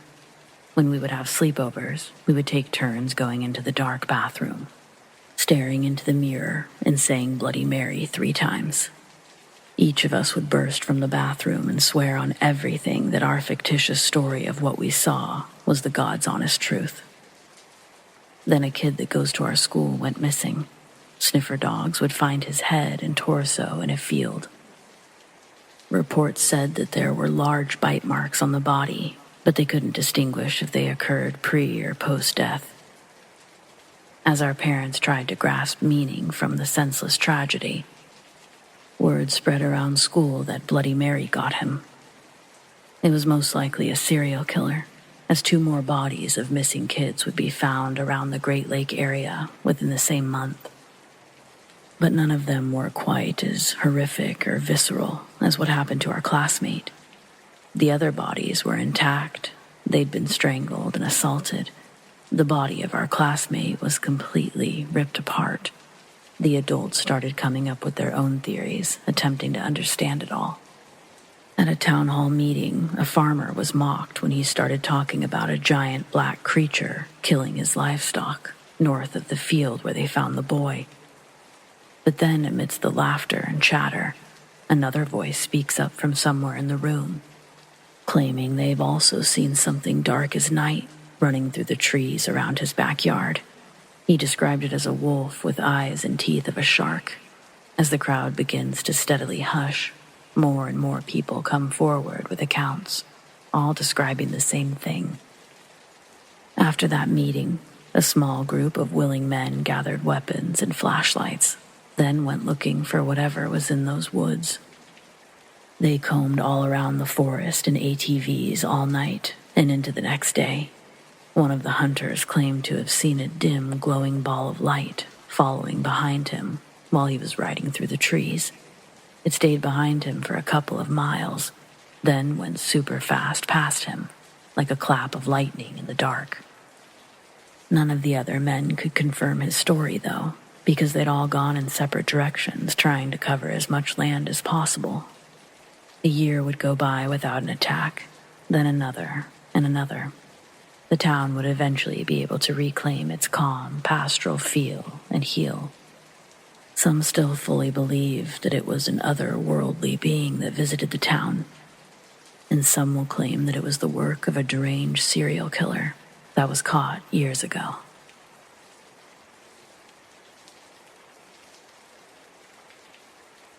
I went camping for a 3-day, 2-night trip for the first time with my 2 older sisters, my second sister's boyfriend, and my nephew. Now, both of my sisters have experience camping in the woods, while my sister's boyfriend, my nephew, and I have no experience. The place we camp at had people around, and it was nice. The people there were friendly. The layout of the camp was, some of the sites had just woods, the others an open field, and there was also a wooded recreational forest area. We were in the wooded forest area, and the bathroom was dead smack in the middle, so we had to walk uphill to go to the bathroom. Now, me being me, I'd always say, what if a skinwalker shows up? And I'd always talk about what if a skinwalker showed up. And this fact, my sisters didn't like.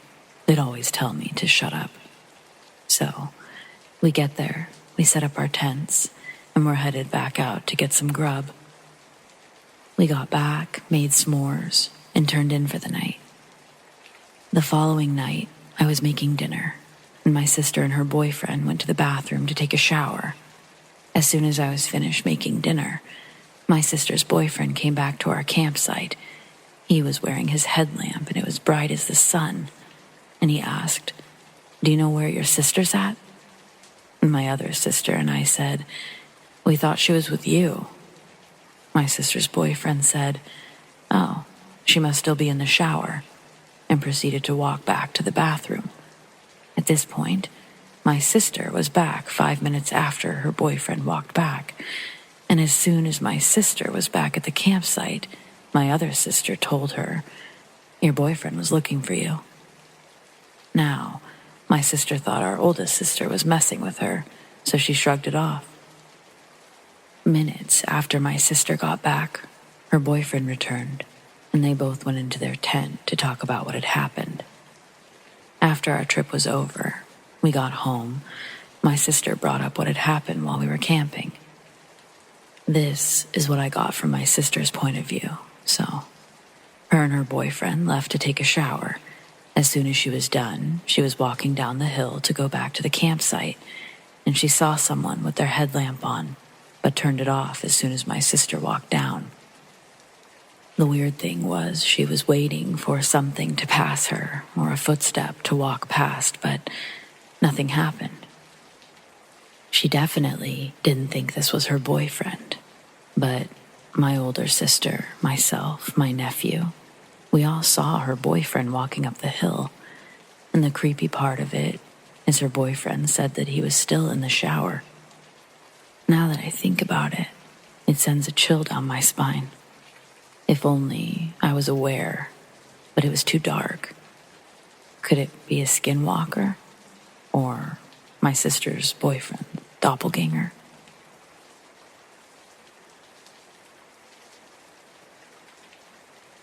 My friends and I were hanging out at the park after dark, smoking some Mary J.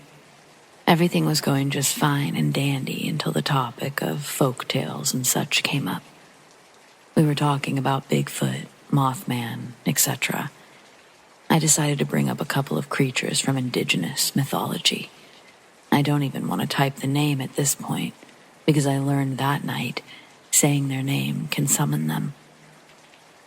My friends and I refer to it now as a Winnebago to avoid any consequences. Talking about the creature at a park after sundown was a stupid-ass decision.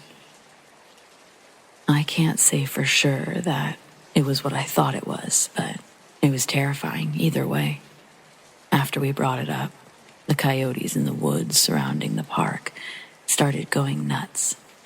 I mean, you could hear them running around, howling, just going crazy. It made me uneasy, for sure, but I wasn't really worried just yet. We changed the subject and kept trying to chill, despite the noise. However, the coyotes were soon drowned out by some kind of wail. We had no idea what it was, but it just wasn't human. We knew that much. It was the kind of noise that chilled you to the bone, and you just knew something was horribly wrong. It was about then that we realized we fucked up. We're not complete and total idiots. We know what to do if you ever encounter something like this. It doesn't mean I wasn't terrified. We knew we had to get out of there, but we couldn't just run for it. That would be a mistake. Basically, the advice we'd been given was, if you heard something, no, you didn't, and you don't act like you did. Don't run, walk. Don't talk about it. Just act calm and change the subject. So that's what we did our best to do as we tried to calmly walk to my car. By the way, we'd stopped smoking long before this point, so I was okay to drive. the wailing. It only got louder, though.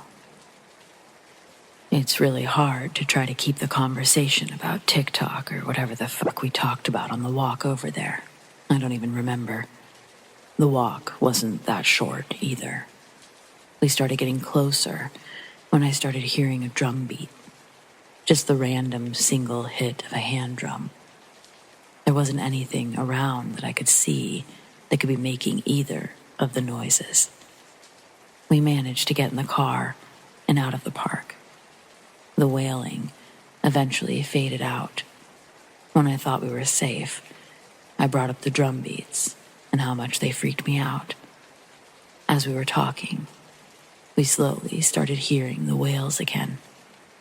This is when we promptly agreed to shut the hell up, and none of us spoke a word for the rest of the night. Moral of the story: don't talk about Winnebagos, especially if you're at a park at night.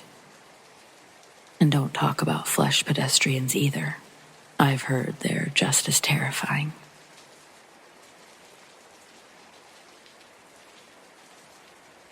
So right now my garage is being rebuilt, and one of the doors is gone because the whole frame needs to be rebuilt, and it's taking longer than expected. There's no door at the moment. No big deal. It's just a garage. The house will survive if a raccoon or something gets in. But I'm not kidding. This happened just like 20 minutes ago. My cat ran outside behind me, and like an hour after that happened, I could hear him and the neighbor's cat fighting. I try to keep my cat inside, but he's fast. He'll run between my legs and right out the door. Okay, so cat got out. Him and the other cat are making some noise. Pretty average night so far. And then they get louder and a bit louder. And then I hear what had to have been a fox, but Jesus, it sounded like a recording of a human. Like, I'm not lying, and I guess I'm pretty sure it was a fox, but you know what? Fox, Cthulhu, either way, I'm not going to go back out tonight. Fuck that. So, why am I posting this? I've had experiences with skinwalkers before. I've got another story out there. I sort of thought that it had lost interest in me because it's been a few years, but after hearing that scream, just, no thanks. I'll stay inside.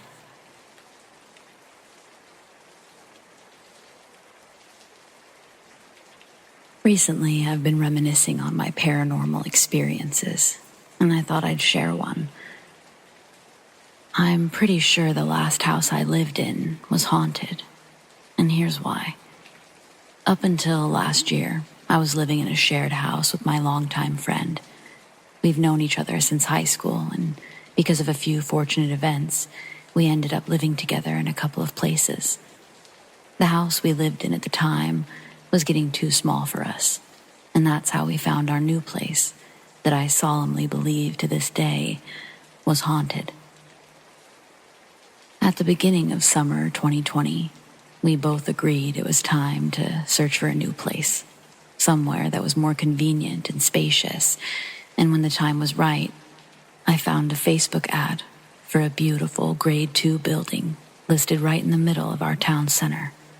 The place was super spacious, had more room than we could have asked for, tall ceilings and old sash windows with a beautiful view of the town center. I love anything old and antique, so I instantly fell in love with it. When we first went to view it, it was full of light, warmth. It felt inviting. So we made our decision pretty fast, and after a couple of days of back and forth with the landlords, we completed necessary paperwork and started packing, and a month later, we were moving. On the day that we moved, we noticed one big difference. The place was very dark and cold, and nothing like it felt like the first time we saw it. We were still in the middle of summer, but inside was around 6 degrees Celsius, which was baffling. I've visited many old buildings in my time, but I've never felt cold radiating off the walls like that. There was also a very thick wall between mine and my friend's bedroom, which, no matter how hard we knocked on it, we couldn't hear each other. It was the end of June, and we both had 2 electric heaters going for most of the day, but to no avail. The heat just wouldn't stay. Our first night was cold and pretty much sleepless, because every time I felt myself drifting off, a noise would wake me up and I couldn't settle. It wasn't anything in particular, more like ordinary house creaking noises we're all very used to, but the frequency of them was off. It was as if the house wouldn't let me fall asleep. I didn't question it as much as I should have, maybe, because I was naturally anxious for my first night in a new place, so I didn't expect much sleep anyway.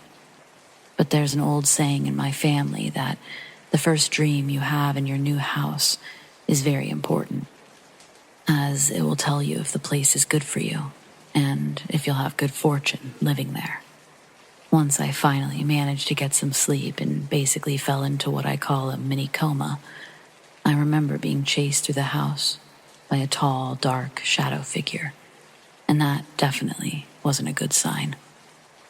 Throughout our first week, we finally managed to get used to the noises and had a full night of sleep. I don't remember having any dreams after that. It all felt kind of blank, as if I didn't dream at all.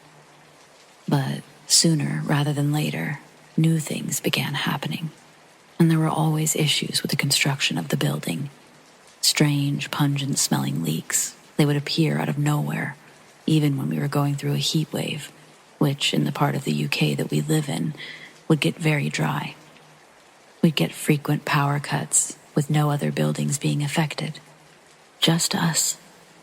It was common knowledge among our family and friends that there was always something going on with our building, and it felt like the house just didn't want to be lived in. Contractors would come out to fix the constantly leaking roof, but a couple of days later, it would come back, stronger, without a single drop of rain outside. The landlords were tired and baffled by constant small disasters we would call them about, and as I'm writing this, they sold the building about 3 months ago. I'm guessing things haven't changed much and they simply had enough. I remember one particular night when it felt like things reached a completely new level. And it wasn't just about small, confusing repairs. It was about to get very paranormal and very personal. I had just come back home from work and was unpacking some groceries I bought on my way back. The kitchen was never my favorite place in the building. It always felt uneasy there, alone, especially when I had to go to the bathroom in the middle of the night. Our toilet and our shower room were separate and had small vestibules and some utilities and storage. The fridge stood right next to one, which led to the shower, so I could always see into it with the corner of my eye. I nearly finished putting things away in the fridge when I caught a glimpse of something, and I instantly froze. For a moment, I thought I saw a dark, tall figure just standing there. But when I looked again, it was gone. It looked exactly like the shadow figure from my dream, the only dream I'd ever had since moving there.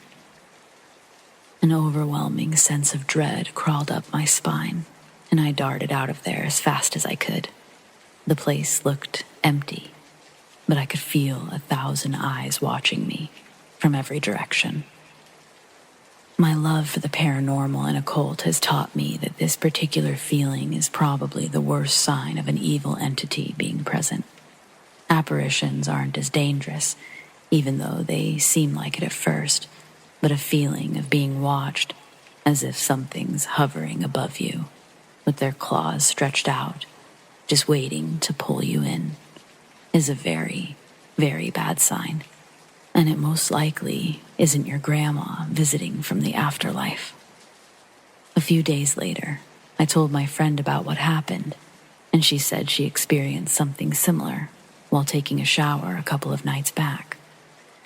It's as if the same tall, dark shadow figure hovered in the corner of the shower room, just below the attic flap.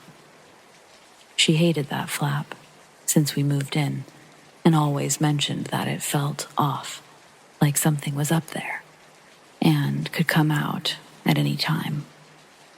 For the next few weeks, We would watch the house closely and tell each other if we'd find anything suspicious. We didn't see the figure again, but an overwhelming sense of dread and fear had started to spread across the whole house, making us question what the hell was going on. Were we really dealing with something supernatural? The building was very old, probably at least 70 to 100 years old. And it was possible that it would hold a lot of energy from its previous owners. So many different stories and scenarios had played out in these walls. Not all of them could be good. Most of them probably weren't. I tried to research about the history of it, but I didn't have much luck, except for finding that the building was used as a moot hall, which was a meeting hall for town's residents back in the early days. So, things didn't look great. The building would pull tricks on us more often, and one night, I watched my ceiling nearly split in half as the plaster cracked all the way across my bedroom. Apparently, it wasn't anything dangerous, but it certainly didn't feel like it at the time when I laid in my bed and watched the whole thing happen. My friend and I both began entertaining the thought of moving somewhere else, even though the original plan was to stay there for a few years. The atmosphere was becoming unbearable, and so we'd made a choice, or rather, it was made for us during our last power cut. That was our breaking point. It was around midnight when the lights went off, and we met at the landing with our tiny emergency flashlight that we would use to check the fuse box. Most often than not, the fuses were okay, but we always checked anyways because the thought of having to sit in the dark, not knowing what's next, was way too disturbing, especially at the time. We went down 2 flights of stairs to get to the awkwardly fitted fuse box right below our tall ceiling, and we began investigating when my friend's shoulder got pulled back, as if someone was trying to grab her. We both screamed, and we ran back to my bedroom, where we hoped and waited for the power to come back. It was probably the longest 2.5 hours of my life. We didn't wait long before applying for a new house, but every new place we found just wouldn't happen. There was always a different reason, like the paperwork issues or other applicants got ahead of us, etc., etc. I eventually moved back in with my parents to save up for my own place, because the chances of us getting anything looked more bleak with each week, and we didn't want to stay in that house any longer. And that's how I left that house. Sometimes, when I visit the town center, I walk by the building and I feel the same sense of dread from before, as if something or someone is staring down at me, wanting to reach out and pull me back in to finish what it started. And time to time still, I get the same dream I had the first night we moved in there, but I always manage to get away. I wonder what the new residents have to deal with, and if they're okay.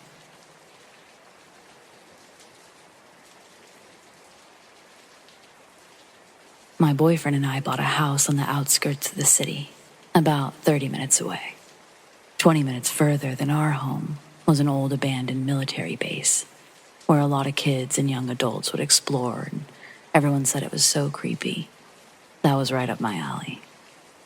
The thing about the base was that, back in the day, it used to be an army base, with the main headquarters on a tall hill, and below were homes that used to house the military families.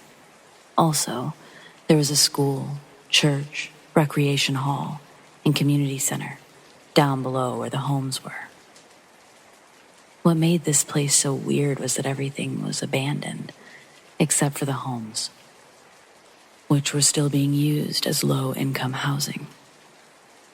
To top off the creepiness of it all, every home had a tunnel going from the basement up the hill into the main base. Now, those tunnels are filled with concrete, cement, keeping people from using them, but still creepy. My boyfriend had lived there for a brief time with his mom, brother, and 2 sisters when he was about 14. Him and his sisters have stories about seeing things in that house, including a small girl running through the hall to their mom's room. And when my boyfriend got up to check, it wasn't either of his sisters, as they were still in bed, and there was no one in his mother's room. But I digress. One night, we were at home with a few friends, sitting around the fire pit, when someone suggested we go check out the base.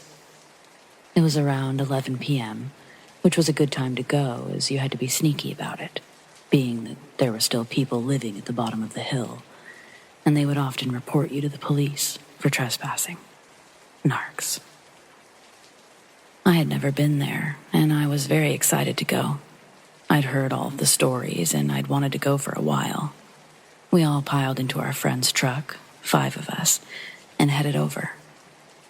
Once we got there, we had our lights turned off and quietly drove into the recreational hall parking lot. We were getting our nerves together to go out and head up the hill, passing out flashlights and looking around to make sure no one was watching. We would have to sneak out of the truck and quietly run up the road until it reached a part that had some good tree cover. Just then, someone said, "Hey, what is that light?" We were all looking up the hill, and through the bushes, we could see a little light bouncing around. We would see it for a few seconds, and then it would be gone behind the trees. Then back again, and then gone. Finally, it was gone for good. We decided, yeah, it was weird, but let's go. Just then, at the road going up the hill, where we were going, just at the part where the trees cleared, we all saw something. We couldn't decipher what it was. A person, a shadow. It was moving. It was coming down the hill towards us. Then we saw that it was 3 things. Shadows, people, whatever. These 3 shapes looked a lot like soldiers. They each had what looked like rifles resting on their shoulder as they were walking. It was so dark, all of us were freaking out. "That looks like soldiers," someone said, followed by, "Are they carrying guns?" We were at the army base, and we were all seriously considering that this may be 3 ghost soldiers. When they got closer, we realized they had something on their faces. It was gray and white. As they came closer, it was skulls. They had skulls for faces. At this point, we were all freaking out. They got close enough, still walking down the hill, for us to realize that they were 3 men, large men, not ghosts, holding baseball bats over their shoulders, with black hoodies on, and skeleton masks on. We all slouched down as much as we could and peeked over the dashboard and from behind the back seats. As they came off of the base road onto the house roads, they pulled their masks up and lit up cigarettes, walking back to one of the houses. We were shocked. What on earth were they doing up there? Grown men with baseball bats, dressed like that. It was terrifying. We should have called the police, but what would we have said? And what proof did we have that they even did anything? I was worried someone was up there that they had hurt, or that they may have been protecting something that was up there. But the scariest part about all of it was thinking, what would have happened to us if we would have run into them up there, in the abandoned army base? It still gives me chills. Needless to say, when they were out of sight, we bolted out of there and went home. I still have never seen the army base, and actually, a few years ago, they demolished it. The other buildings below are still there, and the homes are still being used to this day. I have been back to check out the other buildings, but couldn't get inside. However, as I was walking away, I did see a shadow of a man leaning against the side of the building where you can't get to. And I wasn't the only one to have seen him. I knew it wasn't just a person because we could see through him.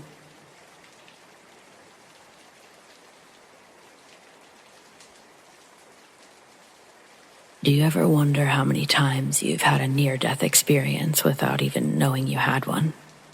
I'm sure my guardian angel earned their wings tenfold after watching me in my life. Just the other day, I'm pulling up to a four-way intersection as a work truck takes a left. As it completes the turn, the truck meets a pothole and a large tree stump is thrown from the rear. It tumbles, and it sends it feet in front of my car, then rolls past up onto a sidewalk empty of pedestrians.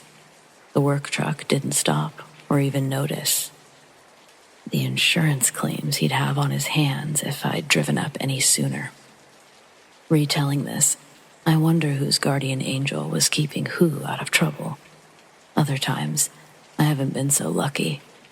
I was incarcerated for possession back in '98, spent a couple of years locked up at Indiana Women's Prison in Indianapolis. During this stint, I did my best to keep my head out of trouble. The majority of my day, I'd stay in the small library all day, reading books and perusing the shelves.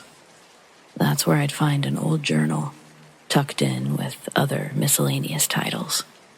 I took it back to my cell and began to read it, discovering it was the journal of a previous inmate who documented their time at Indiana.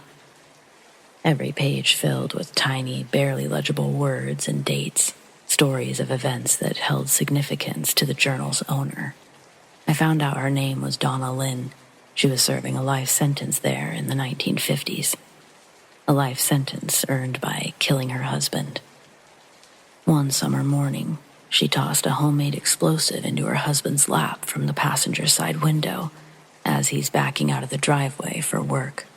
An explosive that she'd learned from a friend's husband, one who'd served in World War II. Donna Lynn didn't attempt to hide her guilt, nor did her writings express any remorse for her actions. If anything, it was full of rationalizations. Apparently, Donna had a scholarship to go to college, but had gotten pregnant. She had a miscarriage due to the abuse sustained by her husband. 1 month later, boom, no more husband. Donna claims she was actually trying to kill them both with the explosion, but he'd accelerated too fast and the charge delayed. This also wouldn't be the only mention of a baby in her journal. She'd end up pregnant again, this time through an affair with one of the guards during her incarceration. She was able to give birth, but it was ultimately taken from her, put into foster care. It was weird reading through this woman's journal. The character in the story I was reading had been real. Her daily routines, friends, enemies, emotional ups and downs, all carefully documented in this book. As I read, I couldn't help but wonder where her guardian angel was when she needed them. In one of the passages, she describes a fight that she was involved in. Donna was collecting a debt from another inmate when she was jumped and attacked by 3 other inmates. The beating had sent her to the infirmary for a couple of weeks. She had broken ribs, a collapsed lung. Donna would receive over 30 stitches to patch up some stab wounds, one landing inches from her heart. During her stay in the medical ward, I noticed the tone of her writings began to change. Her entries became more infrequent, her handwriting more scribbled and manic. She expressed paranoia towards names she'd previously mentioned as friends, and a strong distrust for the doctors and nurses at the prison. At this part of her journal, Donna starts to write about how she thinks the infirmary's haunted. One night, as she's lying in her cot, she's looking up at the ceiling's cracked and stained tiles when one of the squares slowly raises and moves left. A bit confused and more than a little scared, Donna turns over, tries to wake up another prisoner who's laying on the cot beside her. All Donna can do is point to the black square hole above them. That's when they both witness a thin, dark figure begin crawling out of the hole in the ceiling. This causes both of the women to scream, and a night nurse quickly rushes in to see what the noise is about. When she runs in the glass doors and flips on the lights, the creature disappears. Donna and the other woman tell the nurse what they saw, but their stories are understandably not believed. Instead, they were given more sedatives to help them sleep and ease the pain. It worked. The next day, however, still in a fog from sleep, Donna starts to question things, if what she saw the previous night was a dream. Turning over onto her back, she looks up to see the ceiling tile still missing. With the lights on, she can see further into the hole, to what she believes are heating and water pipes. Nothing resembling what she and the other woman saw. Donna rolls back over on her side, sees that the woman next to her must have been checked out earlier in the morning. Apparently, they were in different cell blocks, so Donna wouldn't have another opportunity to talk to someone about what she'd seen. Near the end of her journal is where I read the most unnerving story out of all of her entries.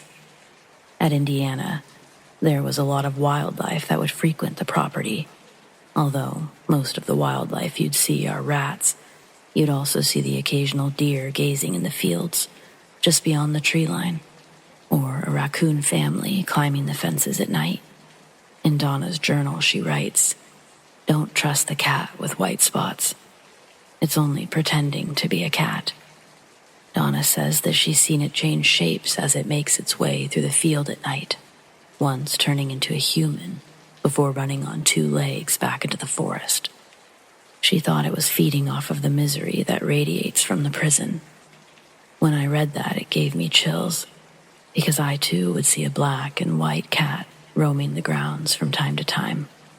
After all the years from her entries to my incarceration, I tried to believe that it wasn't the same cat as she described.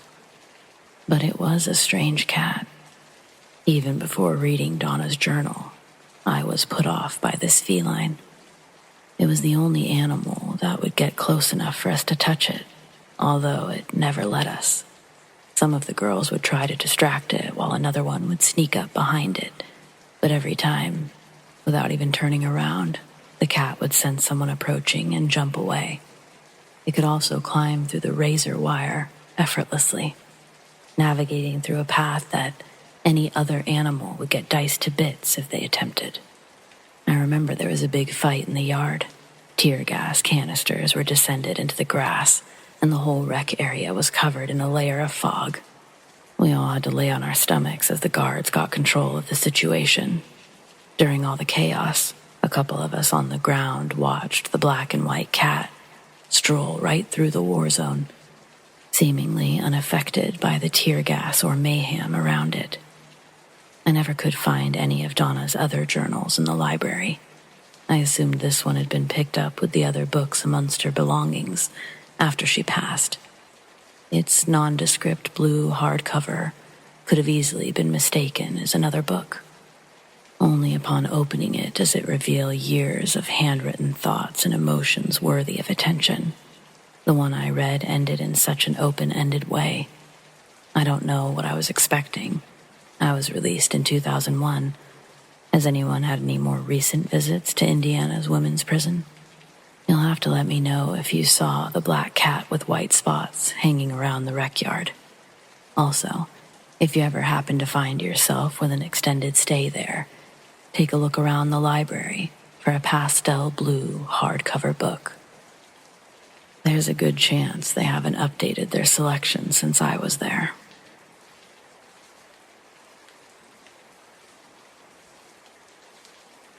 I spent a little over 1 year in prison for leading police on an hour-long chase through my hometown.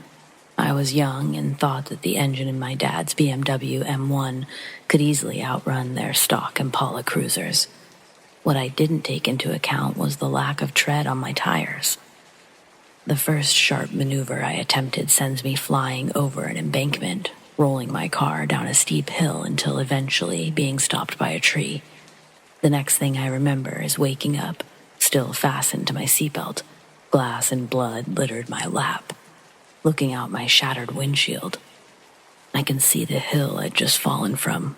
4 cops are slowly climbing down the incline to get me, I don't know if it was the concussion that I'd sustained or if that was just the excuse I told the judge for why I decided to unbuckle my seatbelt and continue the police chase on foot.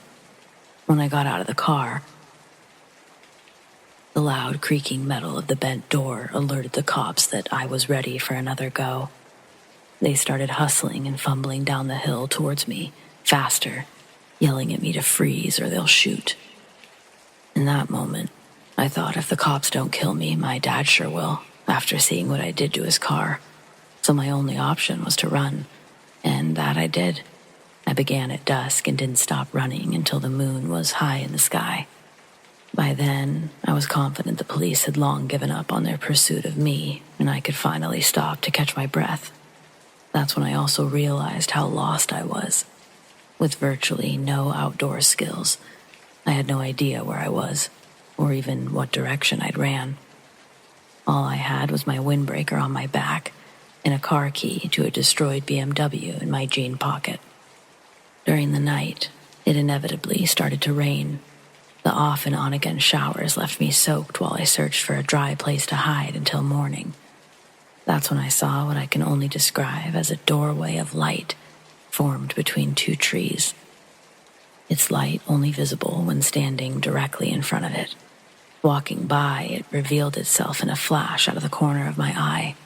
I stopped and walked back a couple of feet, and it happened again. Then I stepped forward once more, and like a single elevator door, lining up my vision with this, opened it up. As I walked closer, I could feel a warmth radiating from its glow. As I got even closer, through the doorway, I saw another part of the forest. But it was daytime on that side. I moved left and the door of light quickly closed. I walked a circle around the two trees and through them on the other side, but the light didn't present itself until I found its direct line of vision again. This time, when the door was opened, I stepped into it. I felt the sun heat my skin. I was part relieved and part terrified as to what I had just stepped through. Once again, I was walking through the forest midday. It was no longer raining. I could hear birds in the trees. There was a distant clearing ahead and a black cloud rising from it, like a fire. As I approached, I was in disbelief to see my dad's red BMW crushed up against a tree. I'd come almost directly back from where I'd entered. Then, two cops tackled me to the ground from behind. They used what I would consider unnecessary force when dragging me back up the hill to the patrol car. One of the cops asked how I got so wet. I didn't know what to say. As I run all of it through my head again, it all sounds so mentally insane, so I just ignore him. This is my first time sharing this story. I'm not proud of my youth. There's a couple of things I wouldn't do, girls I wouldn't date, tattoos I wouldn't get. But I survived with a couple of stories to tell. This, by far, being the most extreme, as well as close to death I've ever been.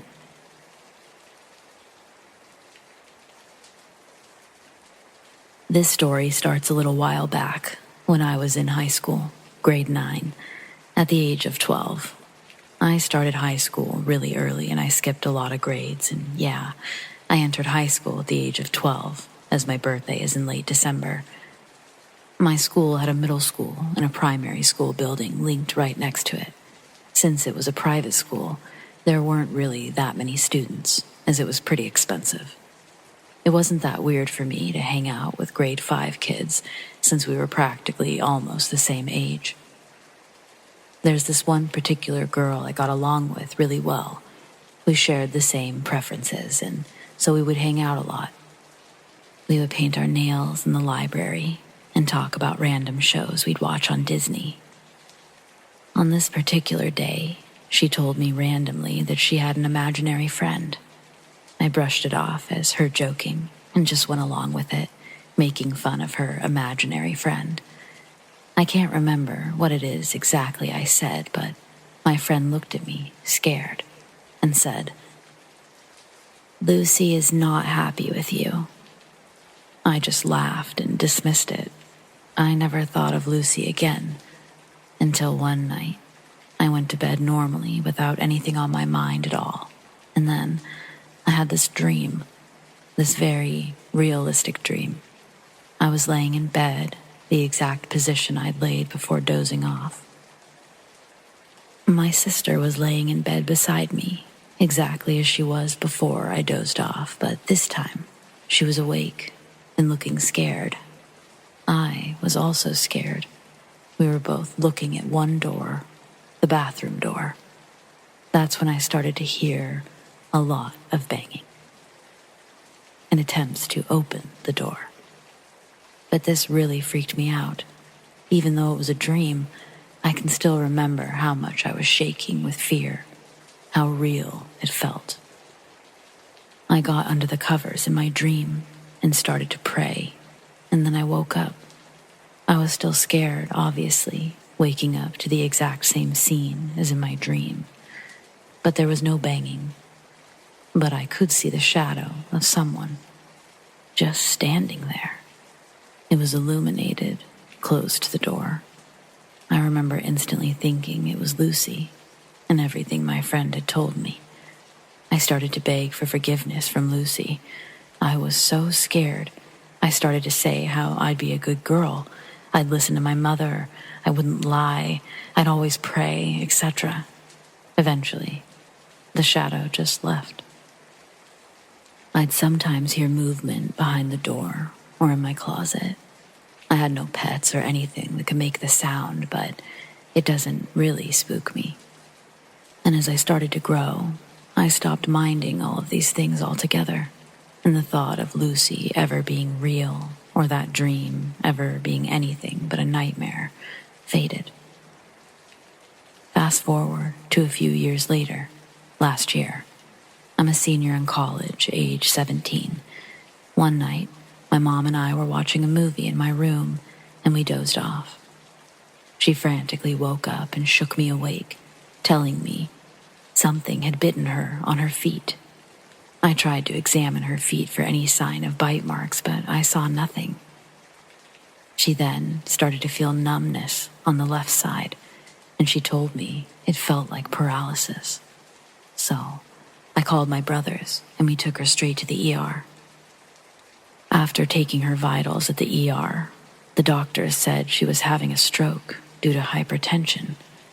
Now, this wasn't anything unusual, as my mom did have high blood pressure and was on meds. But when we asked the doctors why she would feel like a snake had bitten her foot, they had no explanation. All they said was, if she hadn't woken up that night in her sleep, she would have probably gotten full paralysis or would have died. My mom then told me a few months later that something had tried to wake her up by touching her feet. So she assumed it was one of my little brothers and didn't mind. Then that's when she felt the snake bite that woke her up. My mom and I do believe in the paranormal, jinns, and at first, she told me she believed it was probably a bad jinn that had attacked her. But since there was already a logical explanation as to why she had the hypertensive attack in the first place, we came to realize that whatever it was that had tried to wake her up was probably trying to save her life. She also admitted she'd skipped one of her doses when she noticed her blood pressure was getting a bit low. I don't know if this is at all connected to Lucy, but I feel whatever it was that was in that room that scared me into being a good girl wasn't entirely evil. I believe it saved my mother. But what do you think?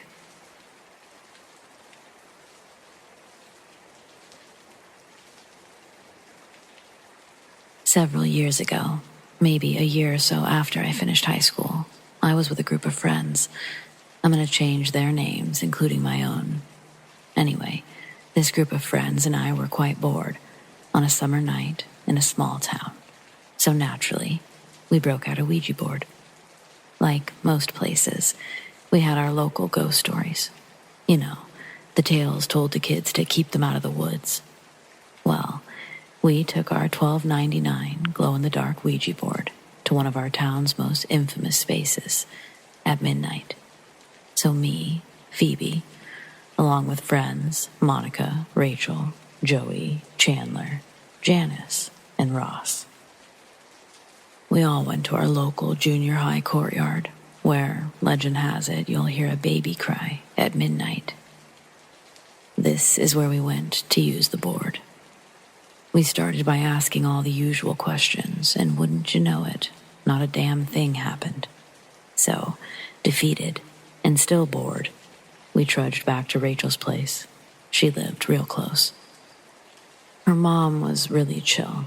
Looking back on it, probably a little too chill, but she told us that we should have lit candles, sat in a circle, really do the damn thing. So, being incredibly stupid and immature teenagers, we did it again. But this time, it was a little different. We asked all the usual. Is there someone here? Yes. Do you want to harm us? No. Monica started acting strange. She was breathing kinda heavy, tearing up. No one else really noticed, but I did. I wish I'd said something.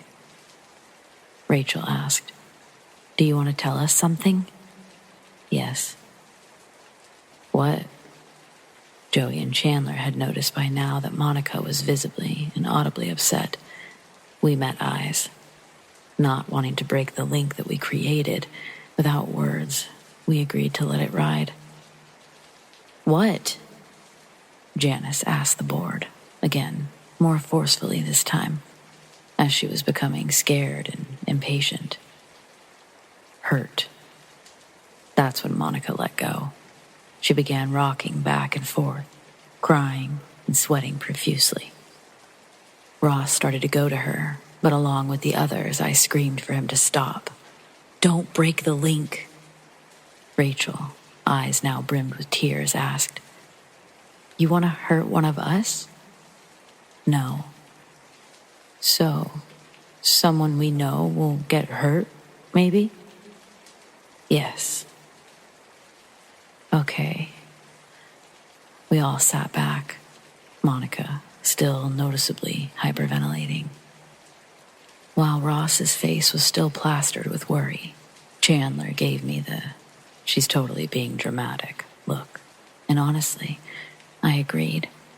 I wanted to get this moving along already. So I said, "Fine. Who is going to get hurt?" Jay. And circle. Jay. Rinse and repeat, just Jay. We briefly discussed as a group. None of us knew someone whose name began with a J. Me again. So, someone with a J name is going to get hurt? Yes. How? Wreck.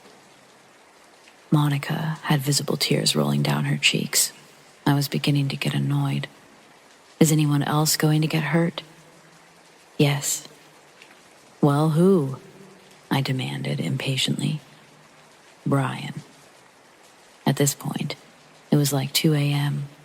We were all irritated and bored and just blew out the candles and quit playing. We never said goodbye to the board. I was actually spending the night with Rachel that night, and once everyone had left and we'd settled into bed, it was about 3 a.m. Just as I closed my pretty little eyes, my mother called me. My cousin, Jay, was in a really bad motorcycle wreck. He wasn't dead, but he was hurt. Really bad. In a coma. But here's what really had me fucked up.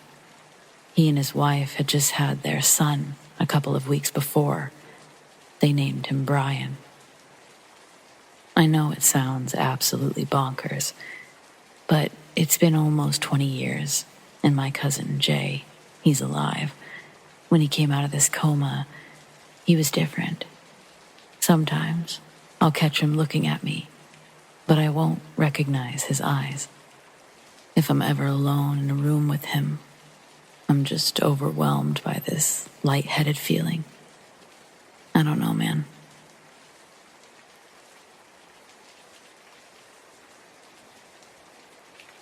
My uncle passed away in 2016, had some pretty intense stories from his time working at the Huntsville unit, which is basically home to the largest execution chamber in the state of Texas. I was always a bit more interested in the things that couldn't exactly be explained. Sure, some of the stories involving actual inmates was entertaining and scary, but there was something so creepy about the other stories. Those are the ones I feel compelled to share. The first one was regarding the smell. Not only the chamber itself, but the surrounding cells, because that's right, there were cells that shared a wall with the chamber itself. My uncle said that every so often you could smell something burning. It was, as he described, an unkind smell. My uncle was a war vet, so he said that the smell was definitely burning flesh, burning hair. The smell that was never accompanied by something actually burning, just the smell. It's not like it was uncommon for things to be burned. It was a prison after all. Welders would have to go and repair the cells and different parts of the prison all the time. But that smell, it was different. That smell and most smells that are common would permeate the whole area. They wouldn't stick to just the chamber and surrounding cells. The electric chair in the chamber had been removed years before my uncle had even started working there. Lethal injection was the new way. But many that worked there, and the inmates, they believed they were experiencing smells from the past, and something pretty horrifying. My uncle told me he'd spoken with several inmates in the area, ones who'd become nauseous from the smells, sometimes the smells waking them from sleep, only to make them vomit. Not all of these inmates were on death row or scheduled for execution. In fact, a lot of these cells were occupied by individuals who would most definitely see the light of day. My uncle said that he could see the men go through some changes while in there. He would see them get scared. He told me several inmates in the surrounding cells told him about their dreams. What was most curious and creepy about this were the similarities in the dreams. They usually always involved a group of guards barging into a cell, disturbing inmates awake, dragging them to their execution. These men would feel everything, as they put it, the snatching, their heart rate increase, even the insertion of the needles, the injection itself. Some men would see their own life essentially flash before their eyes, while others described feeling trapped in another man's body. They all woke up before experiencing total death, and always in a pool of sweat. These men were completely manic, followed by severe insomnia. My uncle said he'd lost track of just how many men repeated these stories. But he claims he wasn't the only one who heard these stories. It was known amongst all staff like many things were. It just depended on if you took the men seriously or not. My uncle did. This last one, it's my favorite. I like it because it's not terrifying, but yet totally is. My uncle was friends with a man who prepared a good amount of inmates' last meals. He was known for being a good man, never getting too involved in the men's guilt or crime. Instead, just providing them with a dignified last meal. I guess a lot of men in that line of work really took pride in their job, this man being no exception. However, I guess there was one inmate that my uncle's friend had grown fond of, a man on death row, scheduled for execution in 2002. He believed the inmate to be innocent. He felt compelled to do something special since he knew he couldn't provide the man with a steak. So instead, he made the man a monster cheeseburger and fries. He threw in a chocolate milkshake and a hamburger steak on the side with mashed potatoes and gravy for good measure. The evening of that execution, the man had been in the kitchen, cooking up separate meals for much different occasions. He suddenly felt he wasn't alone. Typically, in a prison, that's not a good sign, but he told my uncle he felt pretty good, like a friend was in the room. He was positive it was the man who'd been executed.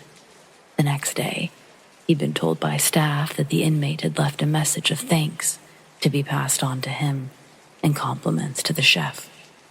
This man would occasionally make those meals for inmates until the program was expired in 2011. Nowadays, inmates get what's on the menu for that day. Some people hate that. Others find it just. I don't know how to feel personally, but I like the story for what it is. Those are the most memorable stories I've got hanging around in my head, but I'll rack my brain for more. Thanks for listening.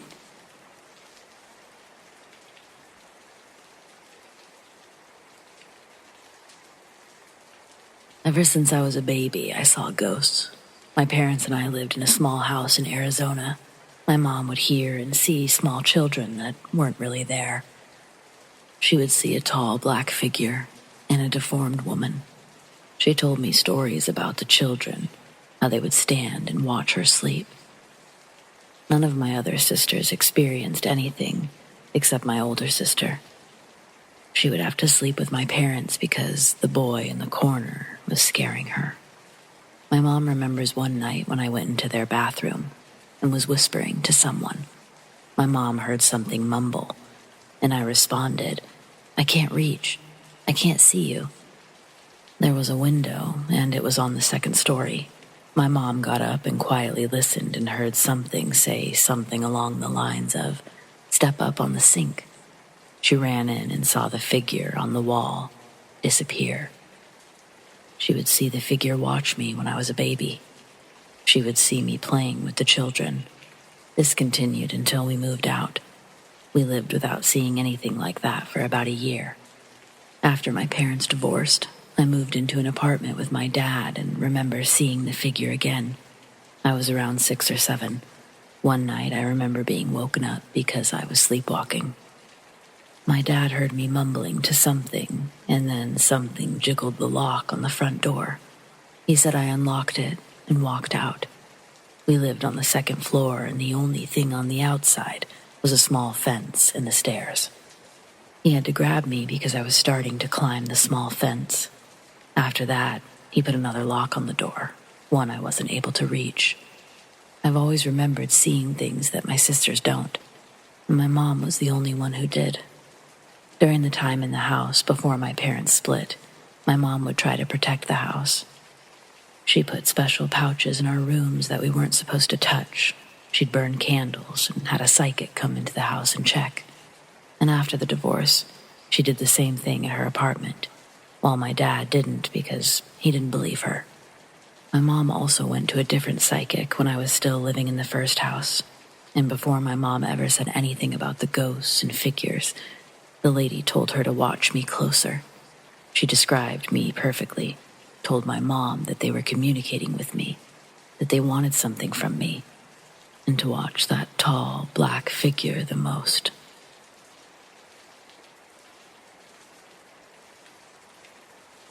When I was in my early teens, I believe I was followed by the spirit of a young girl. I believe she inhabited one of my porcelain dolls my grandmother had given me. Often, I'd see her in my dreams or feel her presence. I can't really explain it, but I feel like she may have been the ghost in this story. My parents used to live in a big 3-story house that had an old built-in intercom. There were speakers in every room of the house, minus bathrooms. And even though it was old, we still liked playing around with it every now and then. You'd have to have the speaker turned on and turn the volume all the way up, usually, to hear anything at all. You also had to physically push the button to speak into it. Once in a while, the intercom would come on by itself and play something on the radio.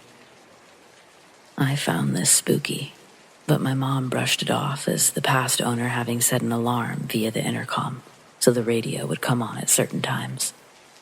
We didn't know how to reprogram it, as hard as my stepdad tried. My parents were tired of often getting woken up at 3 a.m. by the radio randomly coming on through the intercom in their room. So we decided to just not use it anymore, turned off all the intercoms, with the volume all the way down just as an extra measure. One night I was chatting online with my friends on the computer, and I hadn't noticed the time was around 3 a.m. Suddenly, the intercom came on in my room at full blast. It was horribly loud static coming through. I I jumped up to shut it off, but as I reached for the volume dial, I saw it was already at 0.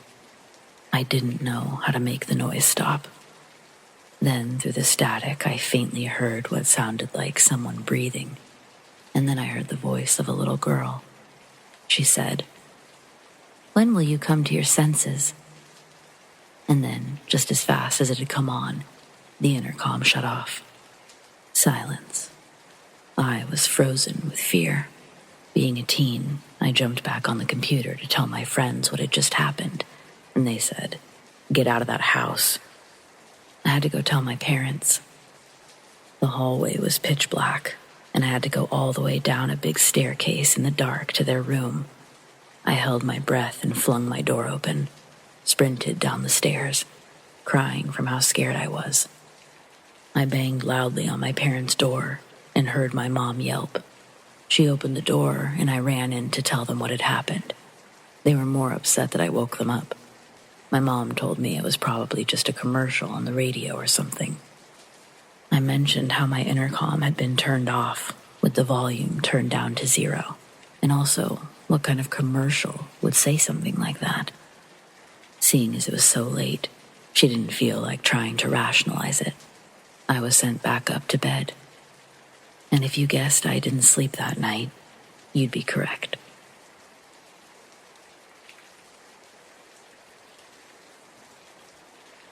I've never really had any experiences in my life besides this one. And I have a skeptical mind, but I'm very open to the idea of the paranormal. I want to believe. However, I have no explanation regarding this incident. It happened to me and a couple of friends in 2011, and I've never really told anyone other than my significant other. We were 19 and in a ghost hunting phase, and we'd been to some reportedly haunted sites. Didn't have any experiences to speak of, though. But we'd heard of a small abandoned village, hamlet, a short way out of the city, that we were told was very creepy and unsettling. Side note, my grandma, it turns out, was actually born there, of all places. It was a very small, quote-unquote, town, with maybe 50 to 100 people, that was abandoned, reportedly overnight in the 50s. We decided to go there after dark one evening. All that remains is the collapsed general store, one house, and a perfectly preserved Ukrainian Orthodox church. The small house had the windows and doors removed. We explored inside. There was still wallpaper in the bedrooms and the living room, and some of the old kitchen items in the kitchen. It was creepy, but mainly because it was dark in the middle of nowhere. We took some video of the inside and left shortly after. When we got home, we watched the video and didn't see anything, but we picked up something that sounded like a girl saying, "Please, no." It wasn't clear, so I didn't really think it was anything. Something compelled us to go back a few weeks later, and this is where shit got real. I decided to print off some questions in Latin because I saw a YouTube video saying that an inhuman spirit would respond in Latin. It was mostly to creep out another friend that tagged along this time. I was a jackass. The second we drove up to the house, the feeling was different this time. I felt dread. The three of us, our one friend refused to get out of the car, decided to go back in the house, and we discovered that it had a dirt cellar this time. So, we went down. It was your average dirt cellar. Absolutely nothing in there except a few old broken jars. We went back upstairs. One friend went back to the car. I stood out on the front porch, leaning into the window, while my other friend stood in the grass maybe 10 feet beside me. This is when I decided to start asking the questions in Latin while recording. I asked things like, "Is there anything here? Who, what are you?" And lastly, "Show yourself." At this point, there was a sound from inside the house. I said it again, and before I could even finish, boom, boom, boom, boom. It sounded like something coming up from the basement, and fast. I screamed loudly, as did the friend behind me. We ran to my car, and my one friend was already in the driver's seat. We barely got into the car before she was peeling out down the dirt road. I cried a little bit, but I don't think that there was a word spoken by anyone. There was no way it was an animal or a person inside the house. It was tiny, and nowhere for an animal or person to hide. Plus, we had just been through the entire house ourselves. There was nothing on the video, other than me screaming and telling my friend to go when I got in the car. I have no clue what happened that night, but it scared me to my core. Although, it made me more curious. I've been to other allegedly haunted places since, but I've never had another experience or encounter. I haven't been back there since, and I don't intend on returning. I'd love to hear what you guys think.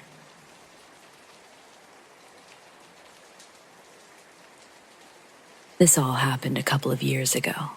To give a bit of background, I, a female, own a holiday house out of the country that I look forward to every summer.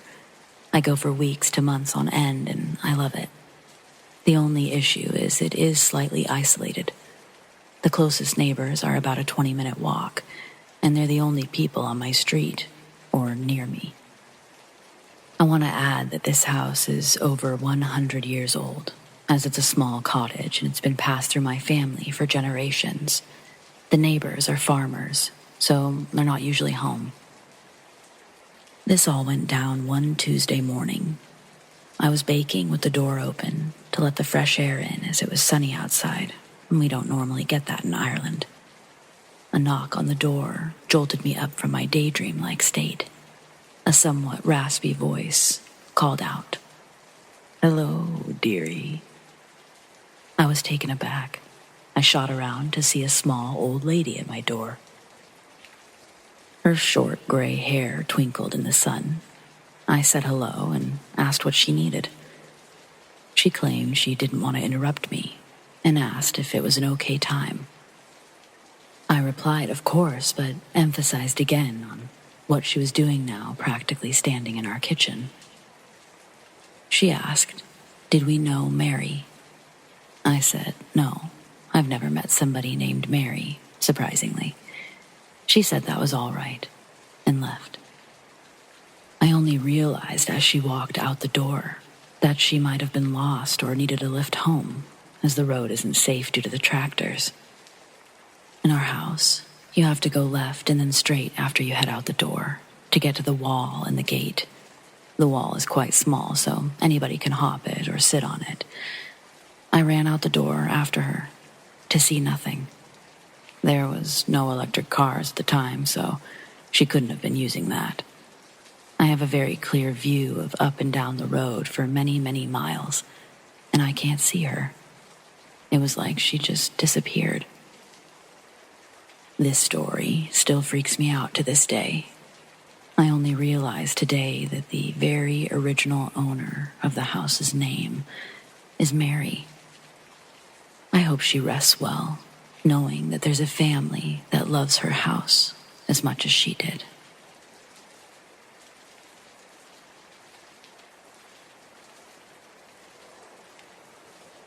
Former CO of a medium security prison in South New England. Spring 2004, we thought a prisoner had escaped the facilities.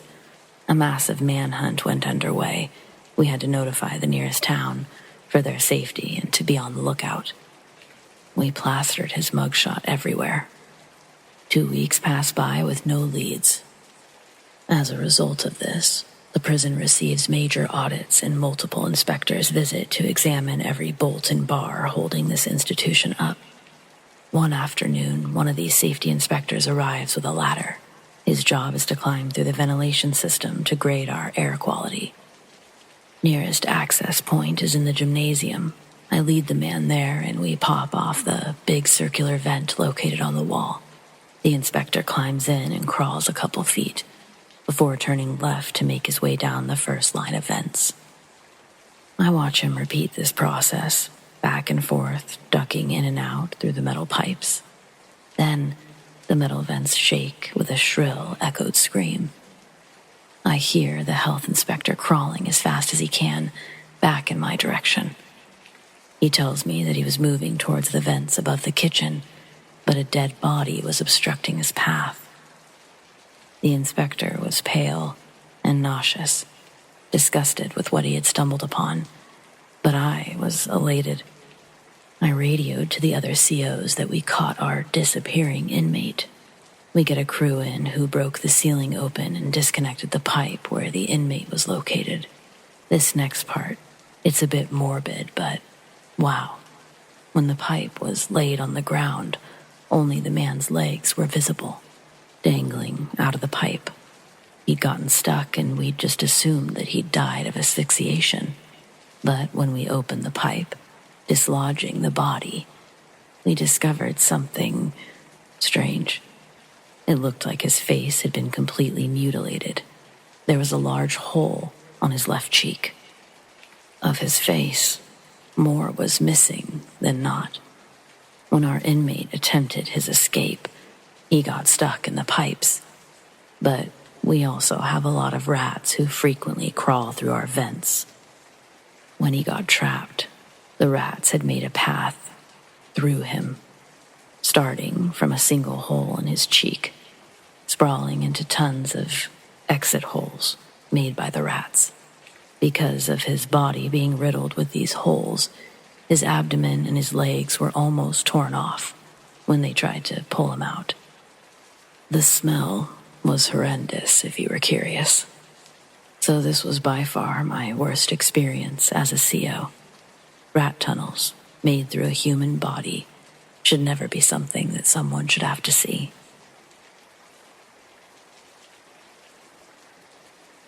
I used to work at a prison in Rayford, Florida.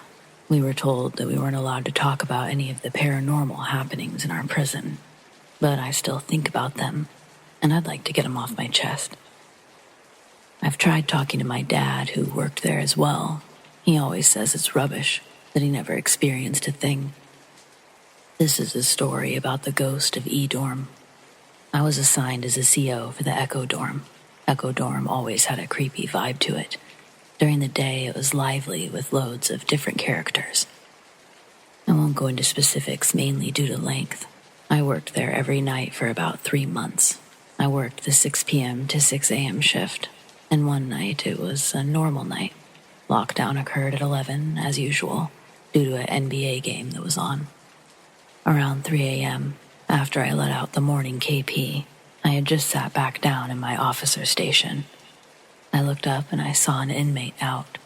I immediately jumped up and exited my station, went to see why this guy was out. As I exited, I looked right and I saw him climb the stairs and dissipate. I knew if I called it in, my sergeant would think that I was crazy, so I brushed it off.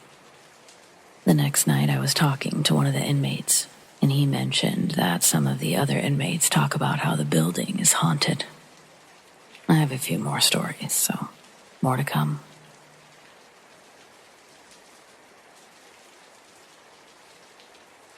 My grandfather was in his early 60s and heart failure.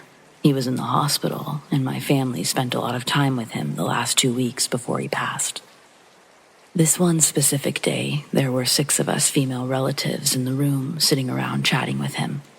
He suddenly interrupted our convo abruptly, looked around the room asking which one of us was pregnant.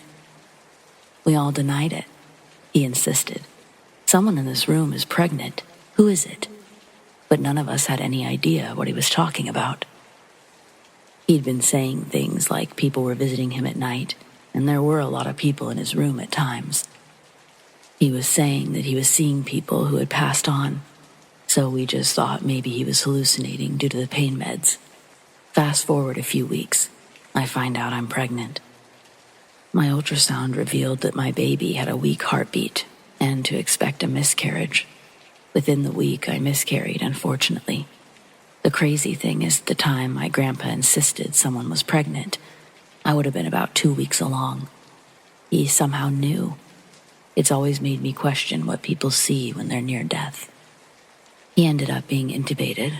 They took everything out one day, and he had just enough strength to tell my mother that he was now afraid to die, based on what he'd been seeing.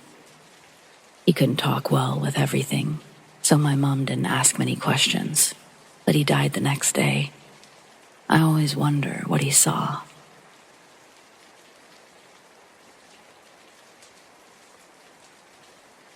Growing up, I always had to move from one place to another. There was this apartment in particular that terrified me. I was about 7 or 8 when weird stuff started happening. Basically, things would go missing. Things would get moved, and I'd hear footsteps in the hallways. Once my dad heard someone small running. He thought it was my sister, called out to her, but nobody answered. When he came to check on me and my sister, he found us both fast asleep. We always shared a room.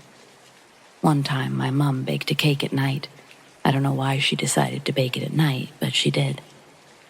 That night, we heard muffled chewing sounds. It wasn't my parents, as they'd gone to sleep hours before. Their room was in front of mine, and I would have seen them come out. The next day, we found half the cake was gone. Another time, my dad bought a GPS. He was very happy with it and put it on the table. The next day, it was gone. Me and my sister didn't touch it because my dad was very strict, and we used to be scared of what would happen if we touched it. My mom was home all day, but she's a busy woman and couldn't care less about a GPS. It was gone for a week, and then it was found. One day, my dad called my mom asking her where she found the GPS. It was right where he left it. This freaks me out the most. I had a saint, a paper with a saint on it. We call it a saint here. No matter how many times I got rid of the saint, it always comes back. I ripped it apart so many times. I shredded it, and it always returns to my desk. I no longer live in that house, but every time I walk by it, I get this feeling of dread.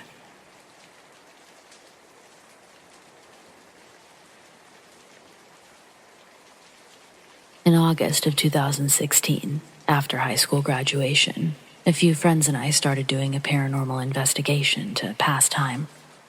We conducted the investigation every summer, occasional winters, but the summer of 2017 was bizarre. There's one area we loved to go to, an abandoned prison camp area near the forests of Massachusetts. During this expedition, we got there just past midnight and immediately got bad vibes. It is one of the most haunted locations in the country. We ventured down a small dirt road to a graffiti-ridden cement building, which consisted of roughly 6 solitary confinement cells. The building was roughly 15 feet by 9 feet, so it was rather small. While 2 of our team members went to one side, my friend and I, we were crammed in one cell. We asked questions to see if any ghosties would reply to our audio recording device. We had a lengthy session. We heard footsteps in a nearby tree line. There was no one there. They got closer, closer, and closer, until I thought they were right next to me. They were so loud. Apparently, our other team members heard footsteps too, but instead, over by our car. We decided to hightail it out of there. After reviewing the audio, there was one moment that we caught a disembodied voice. My friend asked, "Is there anyone who belonged to this cell?" And a muffled, whispered replied, but we couldn't make out what it said. We put logic above the paranormal, approach every scenario as skeptics, but I firmly believe that we caught something paranormal.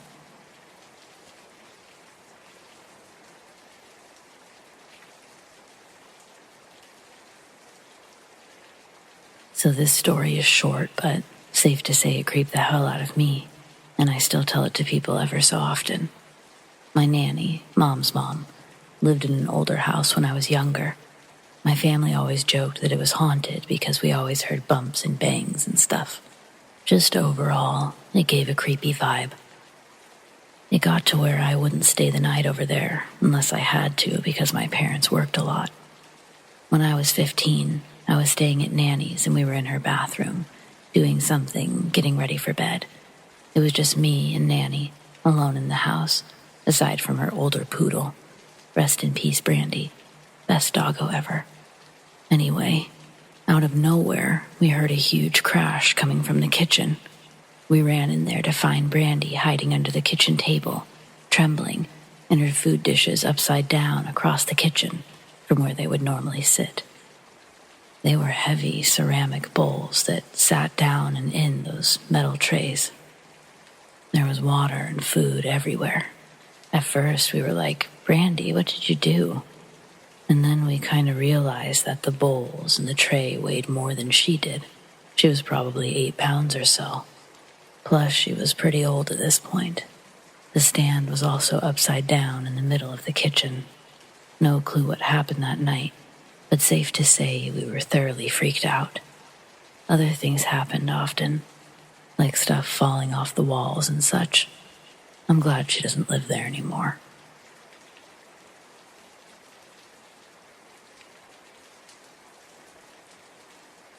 About 6 months ago, my girlfriend and I stayed at the St. James Hotel in Red Wing, Minnesota. I'd heard stories about it being haunted before and was curious, but was mostly there for the beauty and history of the place. When we got to our room, I did a little Google search to read up on the history, came across a page talking about it being haunted. It said that the 3rd floor was considered the most haunted. We were on the 3rd floor. Then it explained that the 3rd floor had been the residence of an old hotel owner, and room 310 was her room. We were staying in room 310. The article didn't say anything about what she does to the room itself, but it said that she's active in the dining room, moving tables and silverware around, so I didn't know what to expect. The room has those fancy curtains that hang straight down and that you hook up with hooks that loop in the back. They look kind of scalloped when they're up. When we woke in the morning, some of the hooks and loops had been torn down and broken, like someone had pulled the curtain with some force. Others had been adjusted to be lower than they were originally. We hadn't heard anything during the night, and you need a stepping stool to reach the curtains in the first place.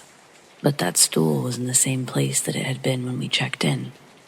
The 2 windows facing the main road were fine, while the other 2 on the side had been messed with. My girlfriend swears up and down that she didn't do it.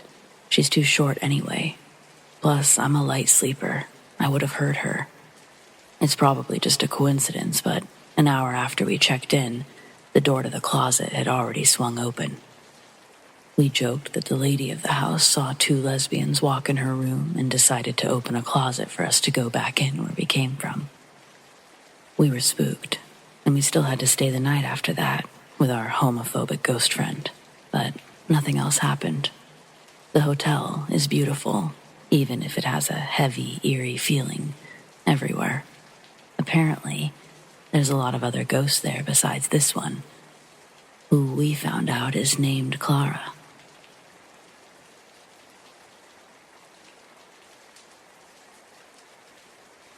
I'm 23 and in college. I live in a small college town in a 2-bedroom apartment by myself. This was about 2 weeks ago. I was taking the trash out to my dumpster at the complex, which wasn't too far.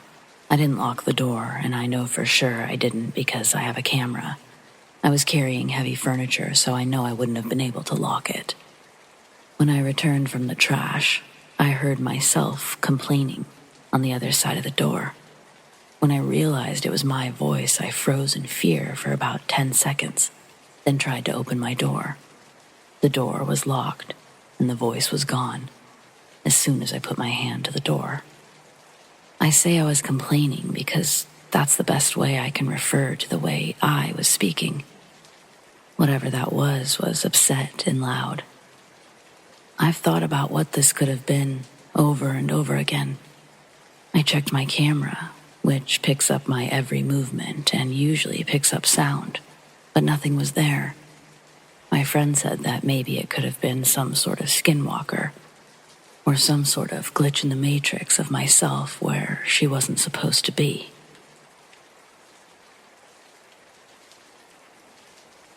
2007 was my senior year of high school. On a quick, unrelated preface, first off, a big middle finger to the unoriginal dance committee members for making every dance a James Bond theme that year. Actually, now that I've written it down, this is the perfect segue to what this is about.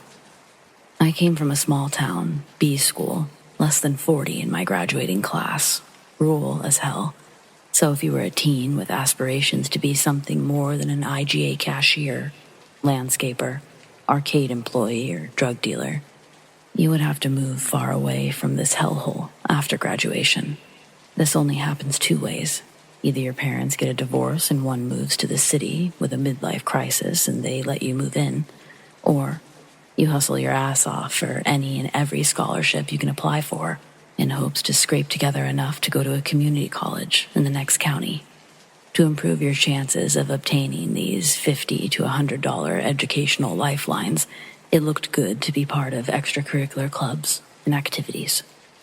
I was a part of the cheer team, varsity volleyball team. I was class treasurer and member of 3 different clubs and programs, including the dance committee.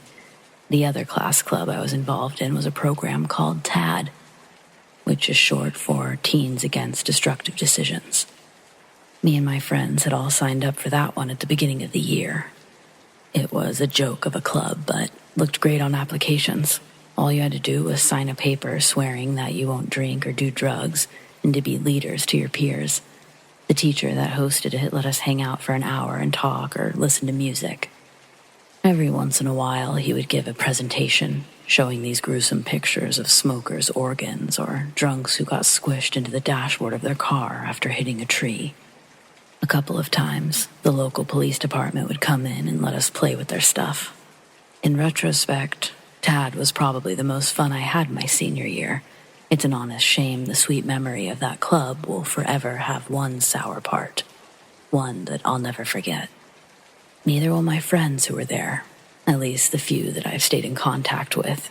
They still vividly remember. While in TAD, we went on a field trip to the Gatesville Correctional Facility. We walked past all the gates to the front door, main lobby. Our club is then directed into a larger room with big glass windows overlooking one of the prison units. Our view looked like a top-floor perspective, looking out like an apartment complex, but the floors below us were housing cells for violent criminals. After getting a good look out, a few guards issue us to sit in some plastic green chairs located on the other side of the room. Across from those 2 rows of 6 green chairs are a set of 5 white chairs, about 10 feet back, facing toward the group of chairs. We fill up the rows, and just as the last person is sitting, we see the big metal doors in front of us slowly start to open. Out walks 5 convicts, about 8 corrections officers following behind them. The officers line the walls, while the 5 convicts sit in the white chairs facing us. It was set up like a mini Scared Straight thing, but none of us were bad kids. The club consisted of mostly athletes and cheerleaders. I don't think our teacher knew what he had signed us up for. His face slowly started to show signs of distress as this took place. After the inmates are seated, there's an uncomfortable silence as the 2 groups sat staring at each other, until it was broken by a female guard shouting at one of the inmates to start. Then, one by one, they told us their stories, how they got there. Throughout the stories, I noticed the inmate on the seat nearest me hasn't stopped looking in my direction. I tried not looking in his direction, pretending that I was highly focused on the other presenters' stories. But every time I shot a quick glance out of the corner of my eye, his eyes were still locked on me. It put rocks in my stomach. He was the last inmate to speak, so after about 40 minutes, his head finally turns 80 degrees left to address the center of the room. His name is Colton. Midway through Colton telling his story, his head once again turns in my direction. He points to me and asks, "Do you have family in Dallas?" I say, "No." Colton then exclaims to us, "She looks identical to this bitch I murdered in Dallas. I thought that she was a ghost when I walked in." The inmates laugh. The other laughs are few and far between amongst the guards lining the walls. Colton goes on, retelling the story of his first kill. He was a serial killer, one that preyed upon the working girls of Dallas-Fort Worth metropolitan area in the late 80s. The woman I resembled was named Mercedes. Colton would pick her up in his car by rolling down his window, holding a few 20s. He would then proceed to assault and decapitate Mercedes, disposing of her body somewhere on the I-30. He kept the skulls in his freezer. As Colton described what he'd done, he kept looking over at me, smiling, staring at him. It was almost surreal knowing that crooked smile was the last thing a few women saw in their last moments. Eventually, we got to a point where it was time for us to ask the inmates questions. Now, maybe it was Colton's comments and story, our teacher's uncomfortableness the entire time, or what, but we didn't have any questions. I remember the bus ride home. Some kids made jokes, but most of them were just staring at me, like they were looking at a ghost or something. Our teacher picked up on the mood. Being the good dude that he was, he decided to tell us some lighthearted stories from his days as a security guard. Aside from my friends, everyone seemed to move on. I pretty much thought about that experience for the rest of the year, and even now, it still puts rocks in my stomach.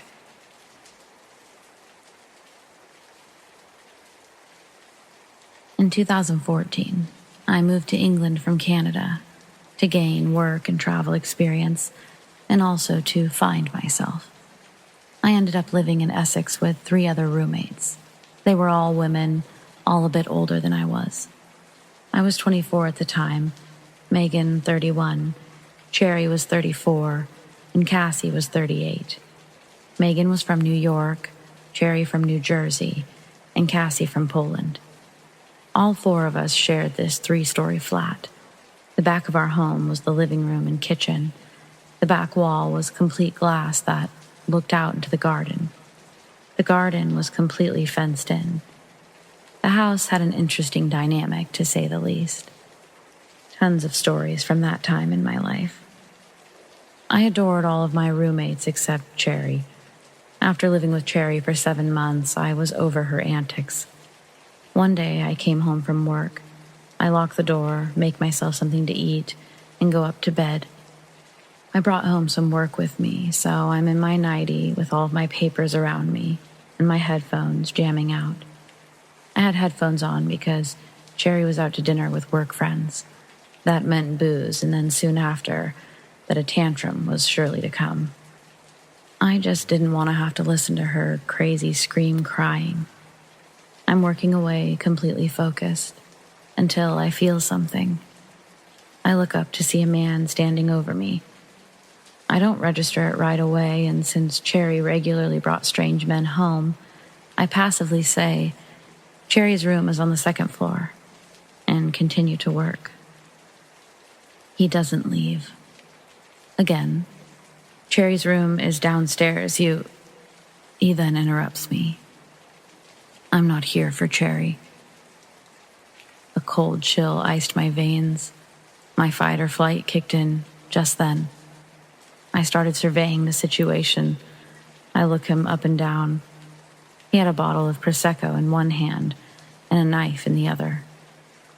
He's about 5'10", wild, muddy brown hair, and black eyes.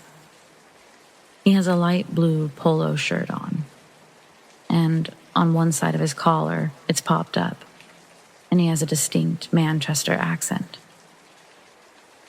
Once I focused in, I realized his eyes were black because his pupils were completely dilated. Shit, I was in trouble. I needed an escape plan. Unfortunately, this man was standing in between me and my bedroom door. I needed to get downstairs, but I needed him to think that it was his idea. I decided to play along. Just then, he uses his knife to pop the cork. Prosecco starts flowing onto my carpet, and I said, "Oh no, let's clean that up. I prefer to drink out of a proper flute anyways." "Yeah, you're a proper classy bird. Let's go." I try to act as natural as possible. I try not to show that I'm shaking all over. I try to gain control over my breathing. We take the long journey down to the main floor of my flat. All 3 floors. He has the back of my nightie bunched up in one hand, and I could feel the point of the knife graze my back with his other. I was trying to playfully speak to him as we walked down the stairs. I couldn't tell you what I was saying. I was most likely rambling. I couldn't hear anything over my heart beating in my ears. We get to the bottom of the stairs, and there's a hallway to my left that leads to the front door. On my right, which is much closer to us, is the kitchen and living room. We make our way into the kitchen. I point to the cabinets that has the wine glasses. He said he knew where they were and started towards them. I now had the kitchen table in between us. It was time to run. I burst into a sprint down the hallway towards the door. My hands fumble over the locks, shaking and sweating. I swing open the door and see 2 men walking across the street. They must have been walking home from the train. There was a big train station in front of our home. I call out to them for help, and suddenly I'm flung onto the ground. Little pebbles piercing my skin. They sent sharp pains where they jabbed. The intruder pushed me out of the way to run and escape. One of the men chased after the intruder, while the other said for me to go inside while he surveyed my home and to call the police. I locked the doors and I called the police.